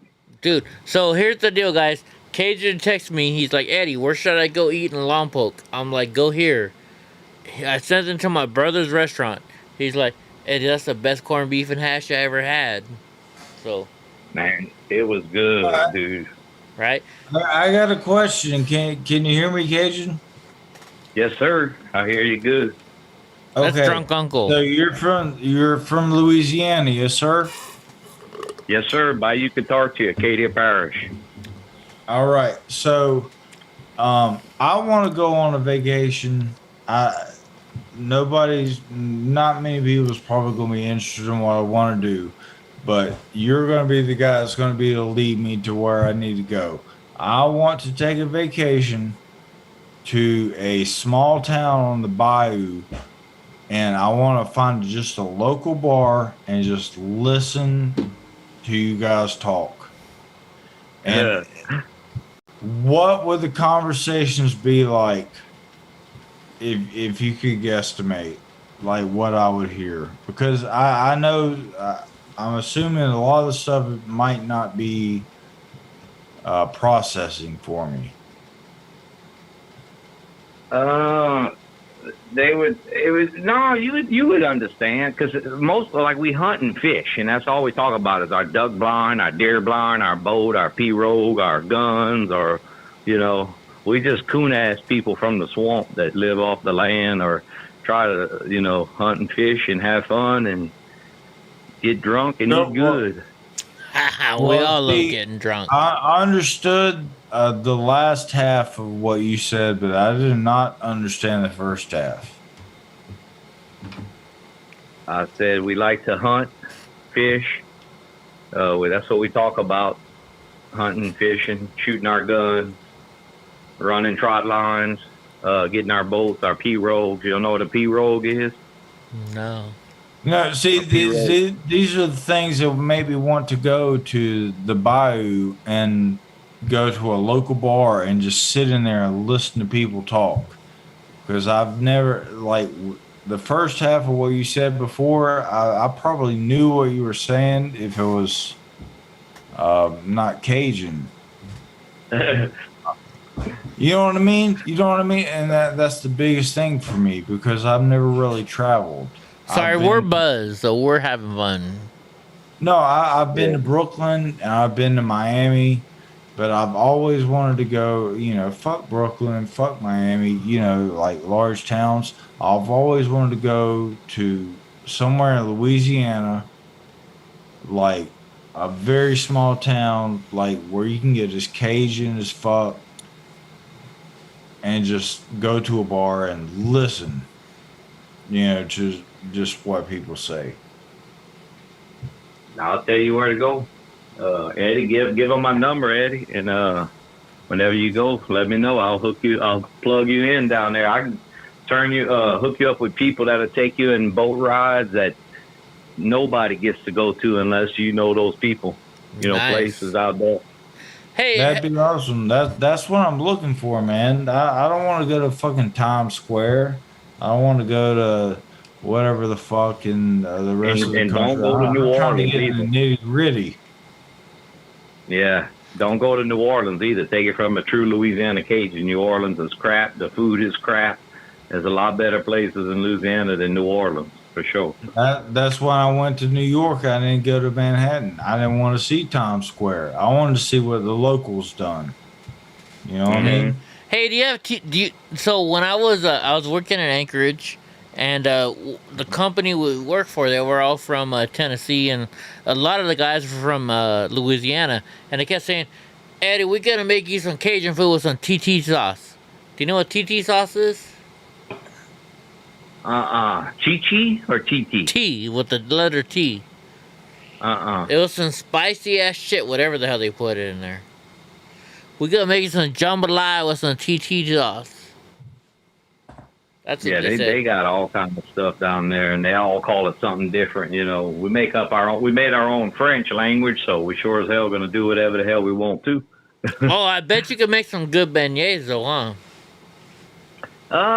Not really. The beignets I do is the Cafe Du Monde out the box, which those are the best. I make good gumbo, jambalaya, you know, the hot food stuff like that. I can cook real good. All right, what about turtle soup? Hey, I've got to interrupt before I fucking forget about it. Have you seen Main Justice SNL skits? No. Like Saturday Night Live?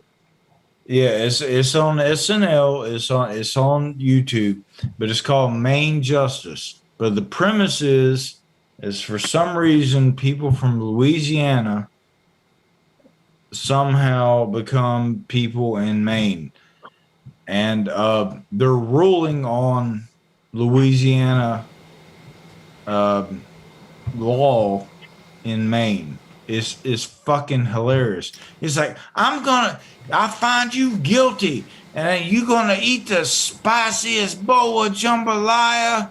You're gonna need Oral Redenbacher's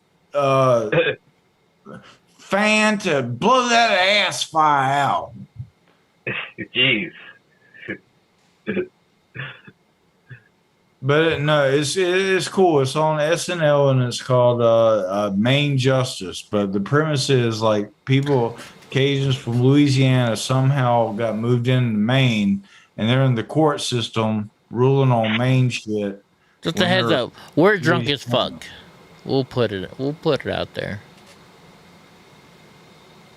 So New Orleans is bad because I've been in New Orleans and we went to the street.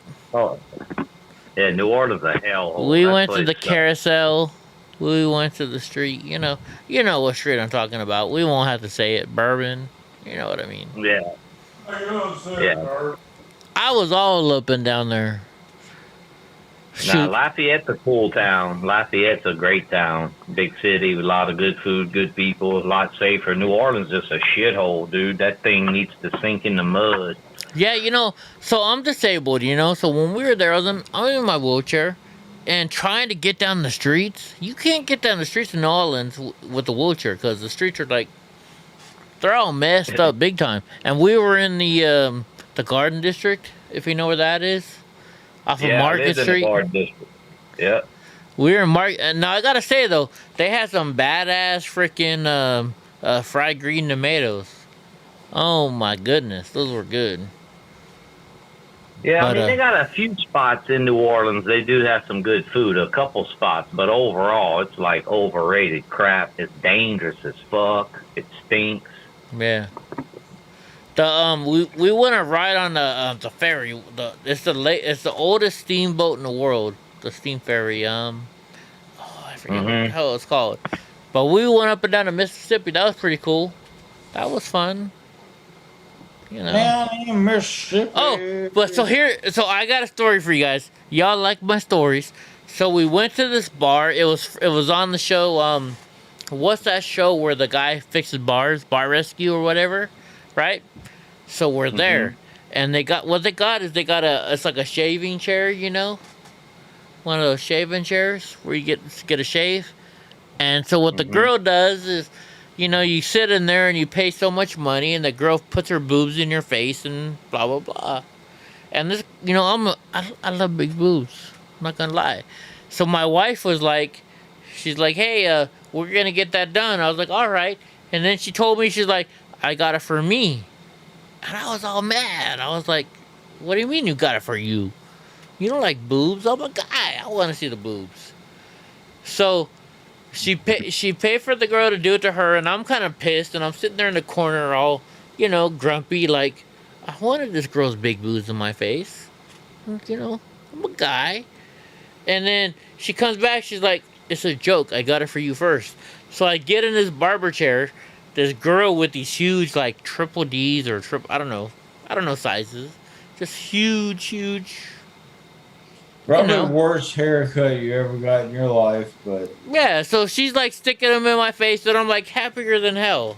So, I had fun. I don't know where I was going with that, but I had fun. I had big boobs on my face. Nobody knows it. Nobody knows. You know what? If you got big boobs in your face, you're happy. Right? Exactly. I'm with you. I'm always happy with big boobs or little boobs. Any chick with boobs is good. Yeah, even the little ones, you know? You like the little ones because they don't move around too much, you know? Yeah. Homie, I gotta bounce out in about 6 minutes, bro. Uh-oh. Let's hear it. Go for it. Oh, meow meow. Meow meow. That's my cat. He's orange. Yeah, Cajun got some cat. No, but he went to my brother. I told him to tell my brother who he was, that he knew me. But he's like, your brother ain't there. I'm like, well, you should have got a discount, bro. I tried. No, it's all good. It was good. But I'm next time I'm in your neighborhood, I'll buy you breakfast. Well, my brother will buy you. But was that not good food, or was that good food? Yeah, that was real good. I loved it. Good food, some hot waitresses. Yeah, my brother's got a good restaurant. He's got good food in there, and he knows how to take care of his customers. So that's all that matters. Yeah, I was happy. Heck yeah! Did you go to get a little bit of your 420? Yep. I went to the dispensary, the Roots dispensary, and stocked up. Bought me a half ounce of some wedding cake and some Skywalker OG and Napalm OG. Wait a minute, wedding cake? I've never heard of wedding cake weed. Wedding cake is indica. Wedding cake is it's like 28.3% THC. It's freaking high indica. It puts you on another planet. It's good. Wow, I gotta try some of that stuff. Come this way. I'll have it probably for the next month. Hold on, I heard two people talking. Drunk, what did you say? I said for some Delta 8 is definitely different than Delta 9. Yeah, so our wedding cake is like 96%. So you gotta understand, Drunk Uncle is in a state where they don't allow weed. So he has Delta 8. Oh. He doesn't understand what it's like to be in California. We get the good weed. I don't. We got the good stuff. What I like about that, let's put it this way. Paranoia. Don't get paranoia. All right, Drunk, let's put it this way. So I know where Cajun lives.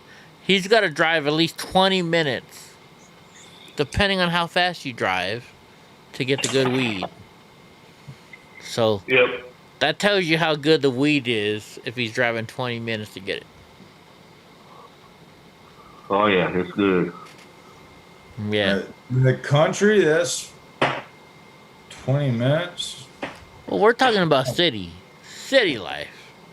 We're in California here.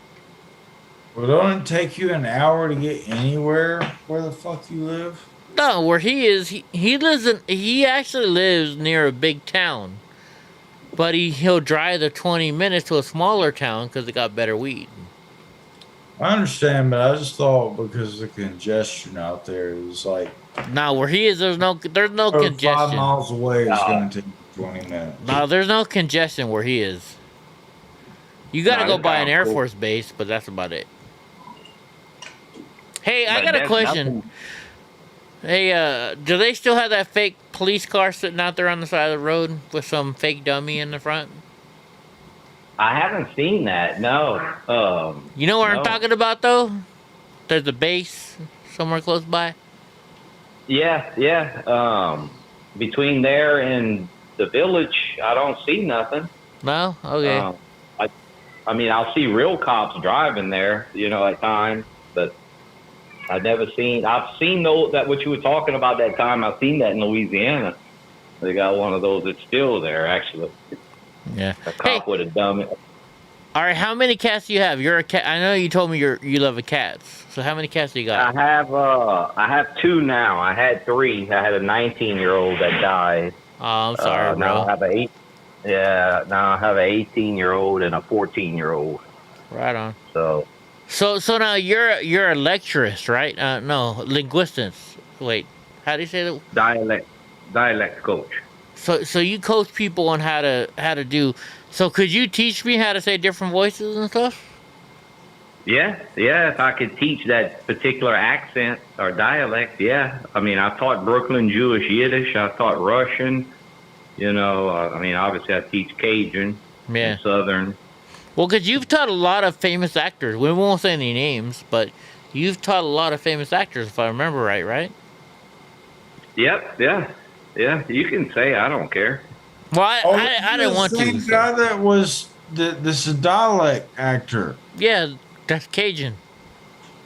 Oh, snap. We haven't talked to him in a while. Fucking Christ, man. I just realized that. Yeah, that's who we're talking to right now. Yeah, I'm a starving actor, dialect coach. As a dialect actor, let's say... If you're living where you told me you are, you ain't starving too much. in my wildest fucking dream, if I come to Louisiana and I'm on the bayou or wherever the fuck, like the most hardest people are to understand, but also funny as fuck, because I love the Cajun accent. If I was sitting at a bar and I was dealing with the most Cajun of Cajuns that just happen to speak English, not French, what would I hear? Maybe. I know that's a hard thing to throw out. What you hearing what you hearing from me, like talking about hunting, fishing, their gun collections, what they did that day, their boat, their camp. We all got camps. We all got a houseboat. Yeah. You know what a houseboat is? It's a boat that floats on the water, and it's basically a house you can live in. Oh, yeah. I want to get one. It's cheap living. Not cheap, but out there in Little Chenier and Grand Chenier, they got houseboats out there. Shit. Man, you can live out there the rest of your life. So when I was in New Orleans, I got to be honest with you. When you're handicapped, it's not a friendly place. It's not a friendly place. Oh, I'm sure. Yeah, New Orleans ain't friendly for nothing. They have zero handicap laws or, rules to where, they don't, yeah. Oh, my goodness. They're so far behind. The roads are the streets are so damaged from Katrina that, like, you try and go down a sidewalk, You know, in California, sidewalks are straight. Louisiana is like, you gotta go up the hill, you gotta go down the hill. You know what I mean? Kinda. Yeah. And I'm not trying to be rude or nothing, but that's how they are. Oh, it's the worst. Louisiana's roads are the worst. It has nothing to do with Katrina. That's just the worst freaking roads in the nation is in Louisiana. That state's a shithole, dude. We got good food, though. The Cajun people and our food's good. That's it. Oh, yeah. Oh, my gosh. So, I went for an house convention, right? And I stayed out at the hotel I actually stayed at was not a hotel, but a hostel.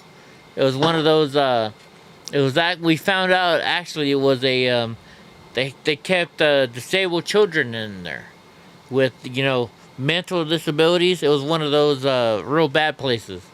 But anyways, the other Elks members, I was at an Elks convention, they stayed at the Marriott downtown off of Canal. There's this place where we go across the street and it was all you could drink. You know, all you could drink Bloody Marys for breakfast. So we ordered our Bloody Marys, and we had, you know, like they had alligator omelets. So I had to try it. So I had an alligator omelet, and I'm drinking my all you can eat Bloody Mary, and then we go to leave, and the lady's like, "Would you like a to-go cup, sir?" And I'm like, "To-go cup?"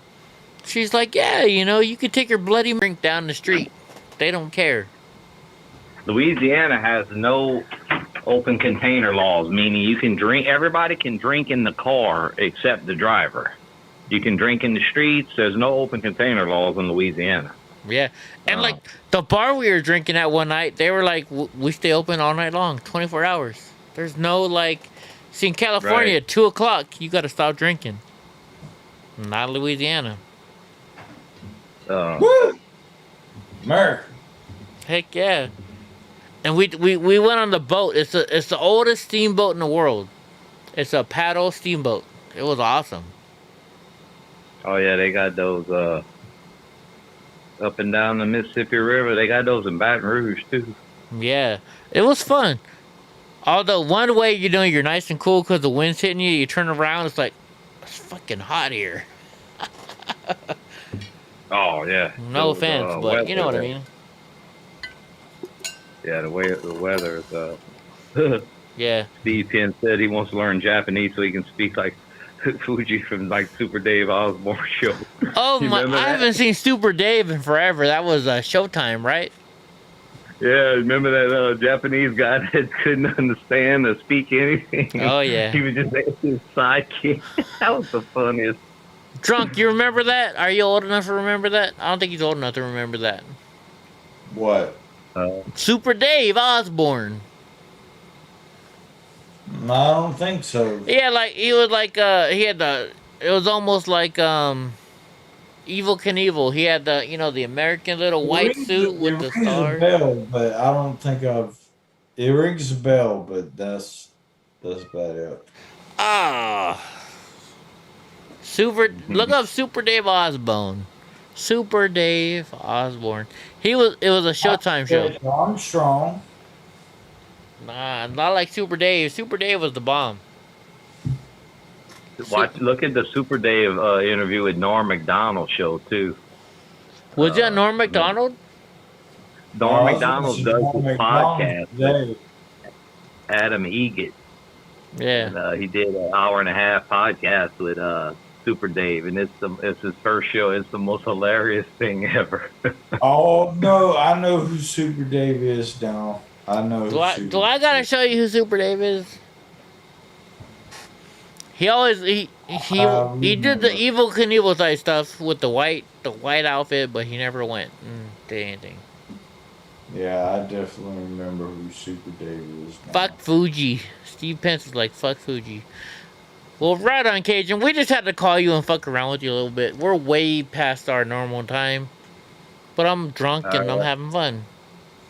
Good deal. Thanks for calling. Good chatting, y'all. No, thank you for letting us call you, brother. I Anytime. You can call me anytime. When you I don't text do me the much. other day and you're like, Eddie, where's a good place to eat in Lompoc? I was like, you gotta go see my brother. Yeah, I knew you knew the place, though.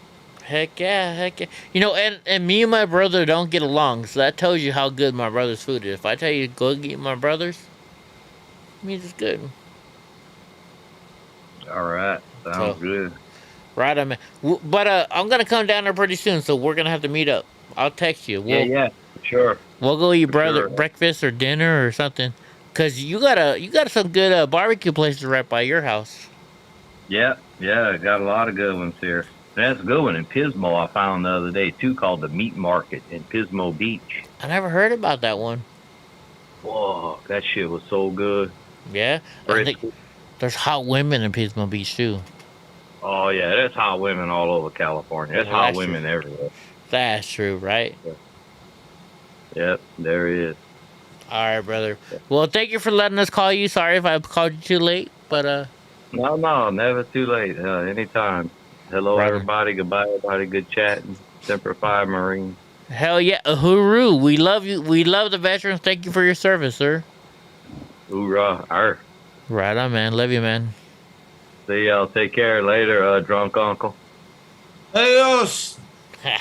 All right, Cajun. Good night, brother. All right, there you guys go. That was Cajun Marine. He's been on the show before. Cajun Marine is an awesome friend of ours, friend of the show.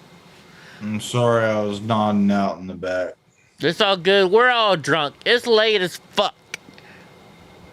I was going to end my show early tonight. We're going longer than... We're going so long, my program reset. It said we've only been on for 5 minutes. That's what my program says. But hey, guys, Cajun is fun.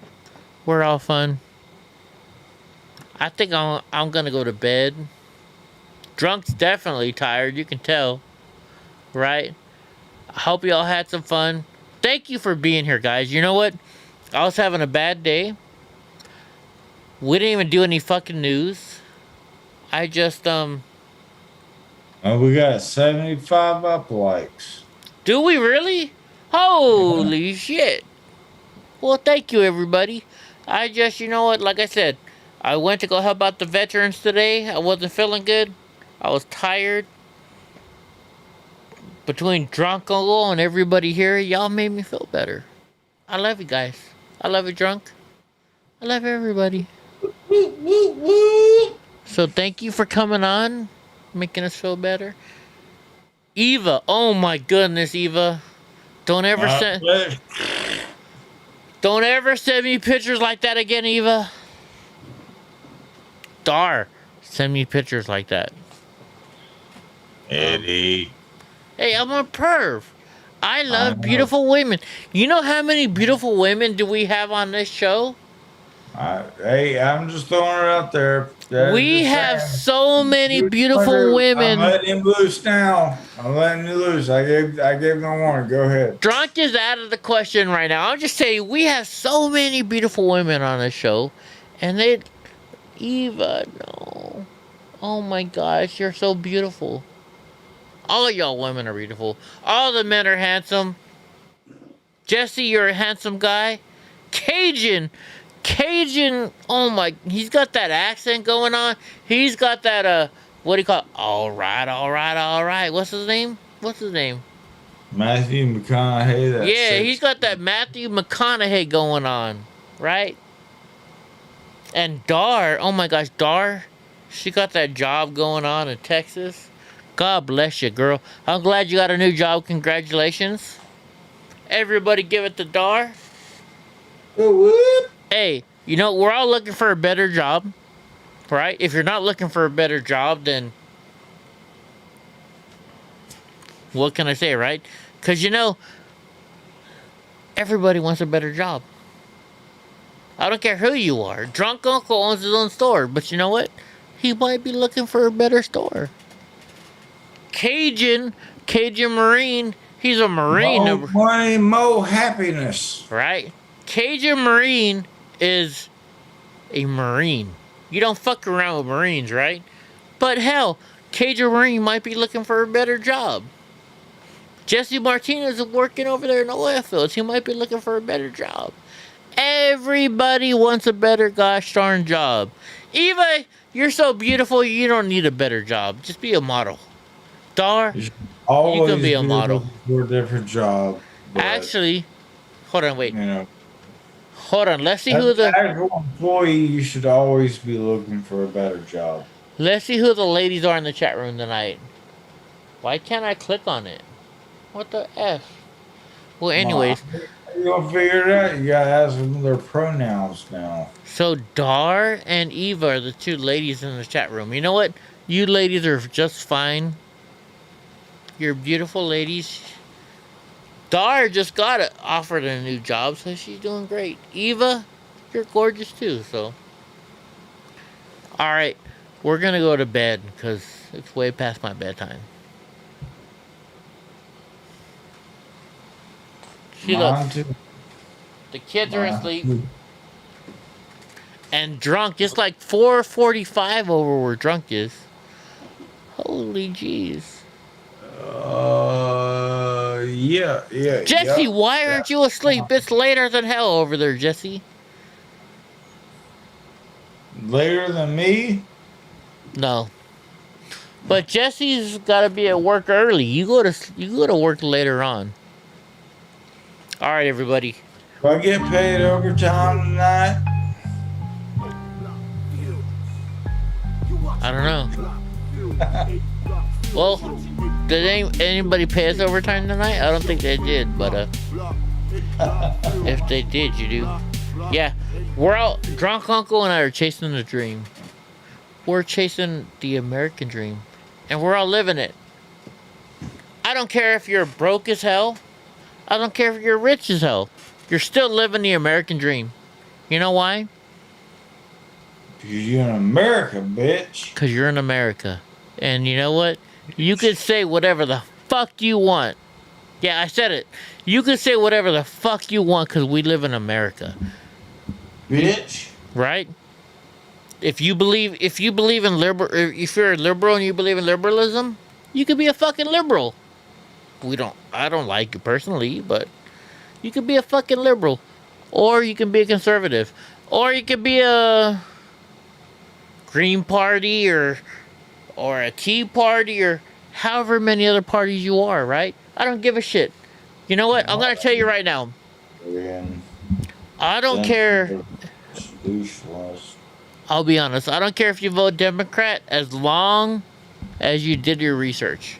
If you did your research, I have faith that you're going to vote Republican. But if you don't vote, if you don't vote, you're a fucking dumbass and shut the... You know, my wife told me that one day. She's like, well, I didn't vote for anybody. And I'm like, well, then you can shut the fuck up. And she got mad at me. She's like, why are you telling me that? I'm like, because you didn't vote. That's my voting rule. If you didn't vote, you couldn't take an hour out of your day. Then shut the fuck up. You can't say shit for 4 years, so fucking spend an hour out of your day and do something. Thank you. Get you a sandwich at the fucking corner store and eat that shit while you're in line. Whatever you gotta do. Just vote. How long does it really take you to vote? Let's say 20 minutes. My last vote, I was in and out in 5 minutes. Were you? Okay, but let's give people the benefit of the doubt. 20 minutes, right? What is 20 minutes of your life to go vote your own way? And like I said, I don't get, at least me personally, if you want to vote Democrat, that's your option. But at least you voted. Yeah, in my eyes, they give you the right to bitch. Right? Now, if you don't vote and you say, oh, fuck this president, shut the fuck up, you didn't vote, bitch. Or asshole or jerk or whatever you want to call this person. Just vote. Trump would have won, bro. But, what did you do? Did you mail in? Did you go to the box office? No, bro, I didn't even vote, man. It didn't count. I'm like, all right. Can you guys see Donnie? Stop whatever you're saying and move to the side. Hold on. Donnie just showed up. Oh, wait, you can't see him. Where's the the monster. You guys missed the monster, right? Let's just put it this way. If you didn't fucking vote, then you can't bitch. If you did vote and you want to bitch, then go ahead, because you fucking voted. That's your right. Yep. Hold on. Here comes the monster. Donnie. Well, he's getting up now. All right, can we We go to bed? I don't leave. It's fucking late as fuck for me. Alright, let's go to fucking bed, asshole. I know. Good night, everybody. I'm an asshole. Everybody blame drunk uncle. Hold on, I'm gonna play a good song. 5 a.m. where I'm at, you cocksuckers. Alright, guys, here, hold on. Let's play this song. Oh, I got to turn the volume up. Wait, hold on. You know what I'm gonna do? I will put you through that fucking wall! There you go. Hold on. Cool. We're gonna play Mr. Nice Guy's song. Thank you guys for being here. Sorry, Drunk Uncle and I were pretty fucking drunk. But look, I'll tell you what. I drank at the bar before I got here. And that shit's more than halfway empty. This is just from tonight. I'm a drunk motherfucker. Sorry. I'm drunk. Now I'm hungry. Who's gonna cook me dinner? Good night, Jesse. Thank you for working in the oil fields. Thank you, Dar, for working on the border. Thank you, Cajun, for being a good. Thank you, Cajun, for being a great actor and drunk. Yes, sir. I don't know. I think you say something about right about, I don't know, whenever the fuck you want.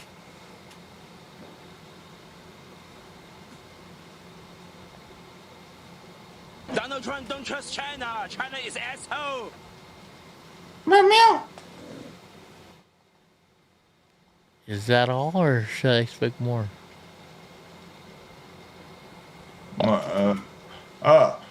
You forgot the one in the chamber? You forgot the one in the fucking chamber, you motherfucker! Sorry. I said that earlier. Did you? You know what? She go. Shut the All right, we gone. All right, guys, we had fun tonight. I hope you had fun tonight. We did no fucking news, but we had fun. That was a damn good show. But we did donate a whole bunch of money to the veterans today. So let's say that. Drunk and I handled the veterans, and we took care of the veterans today.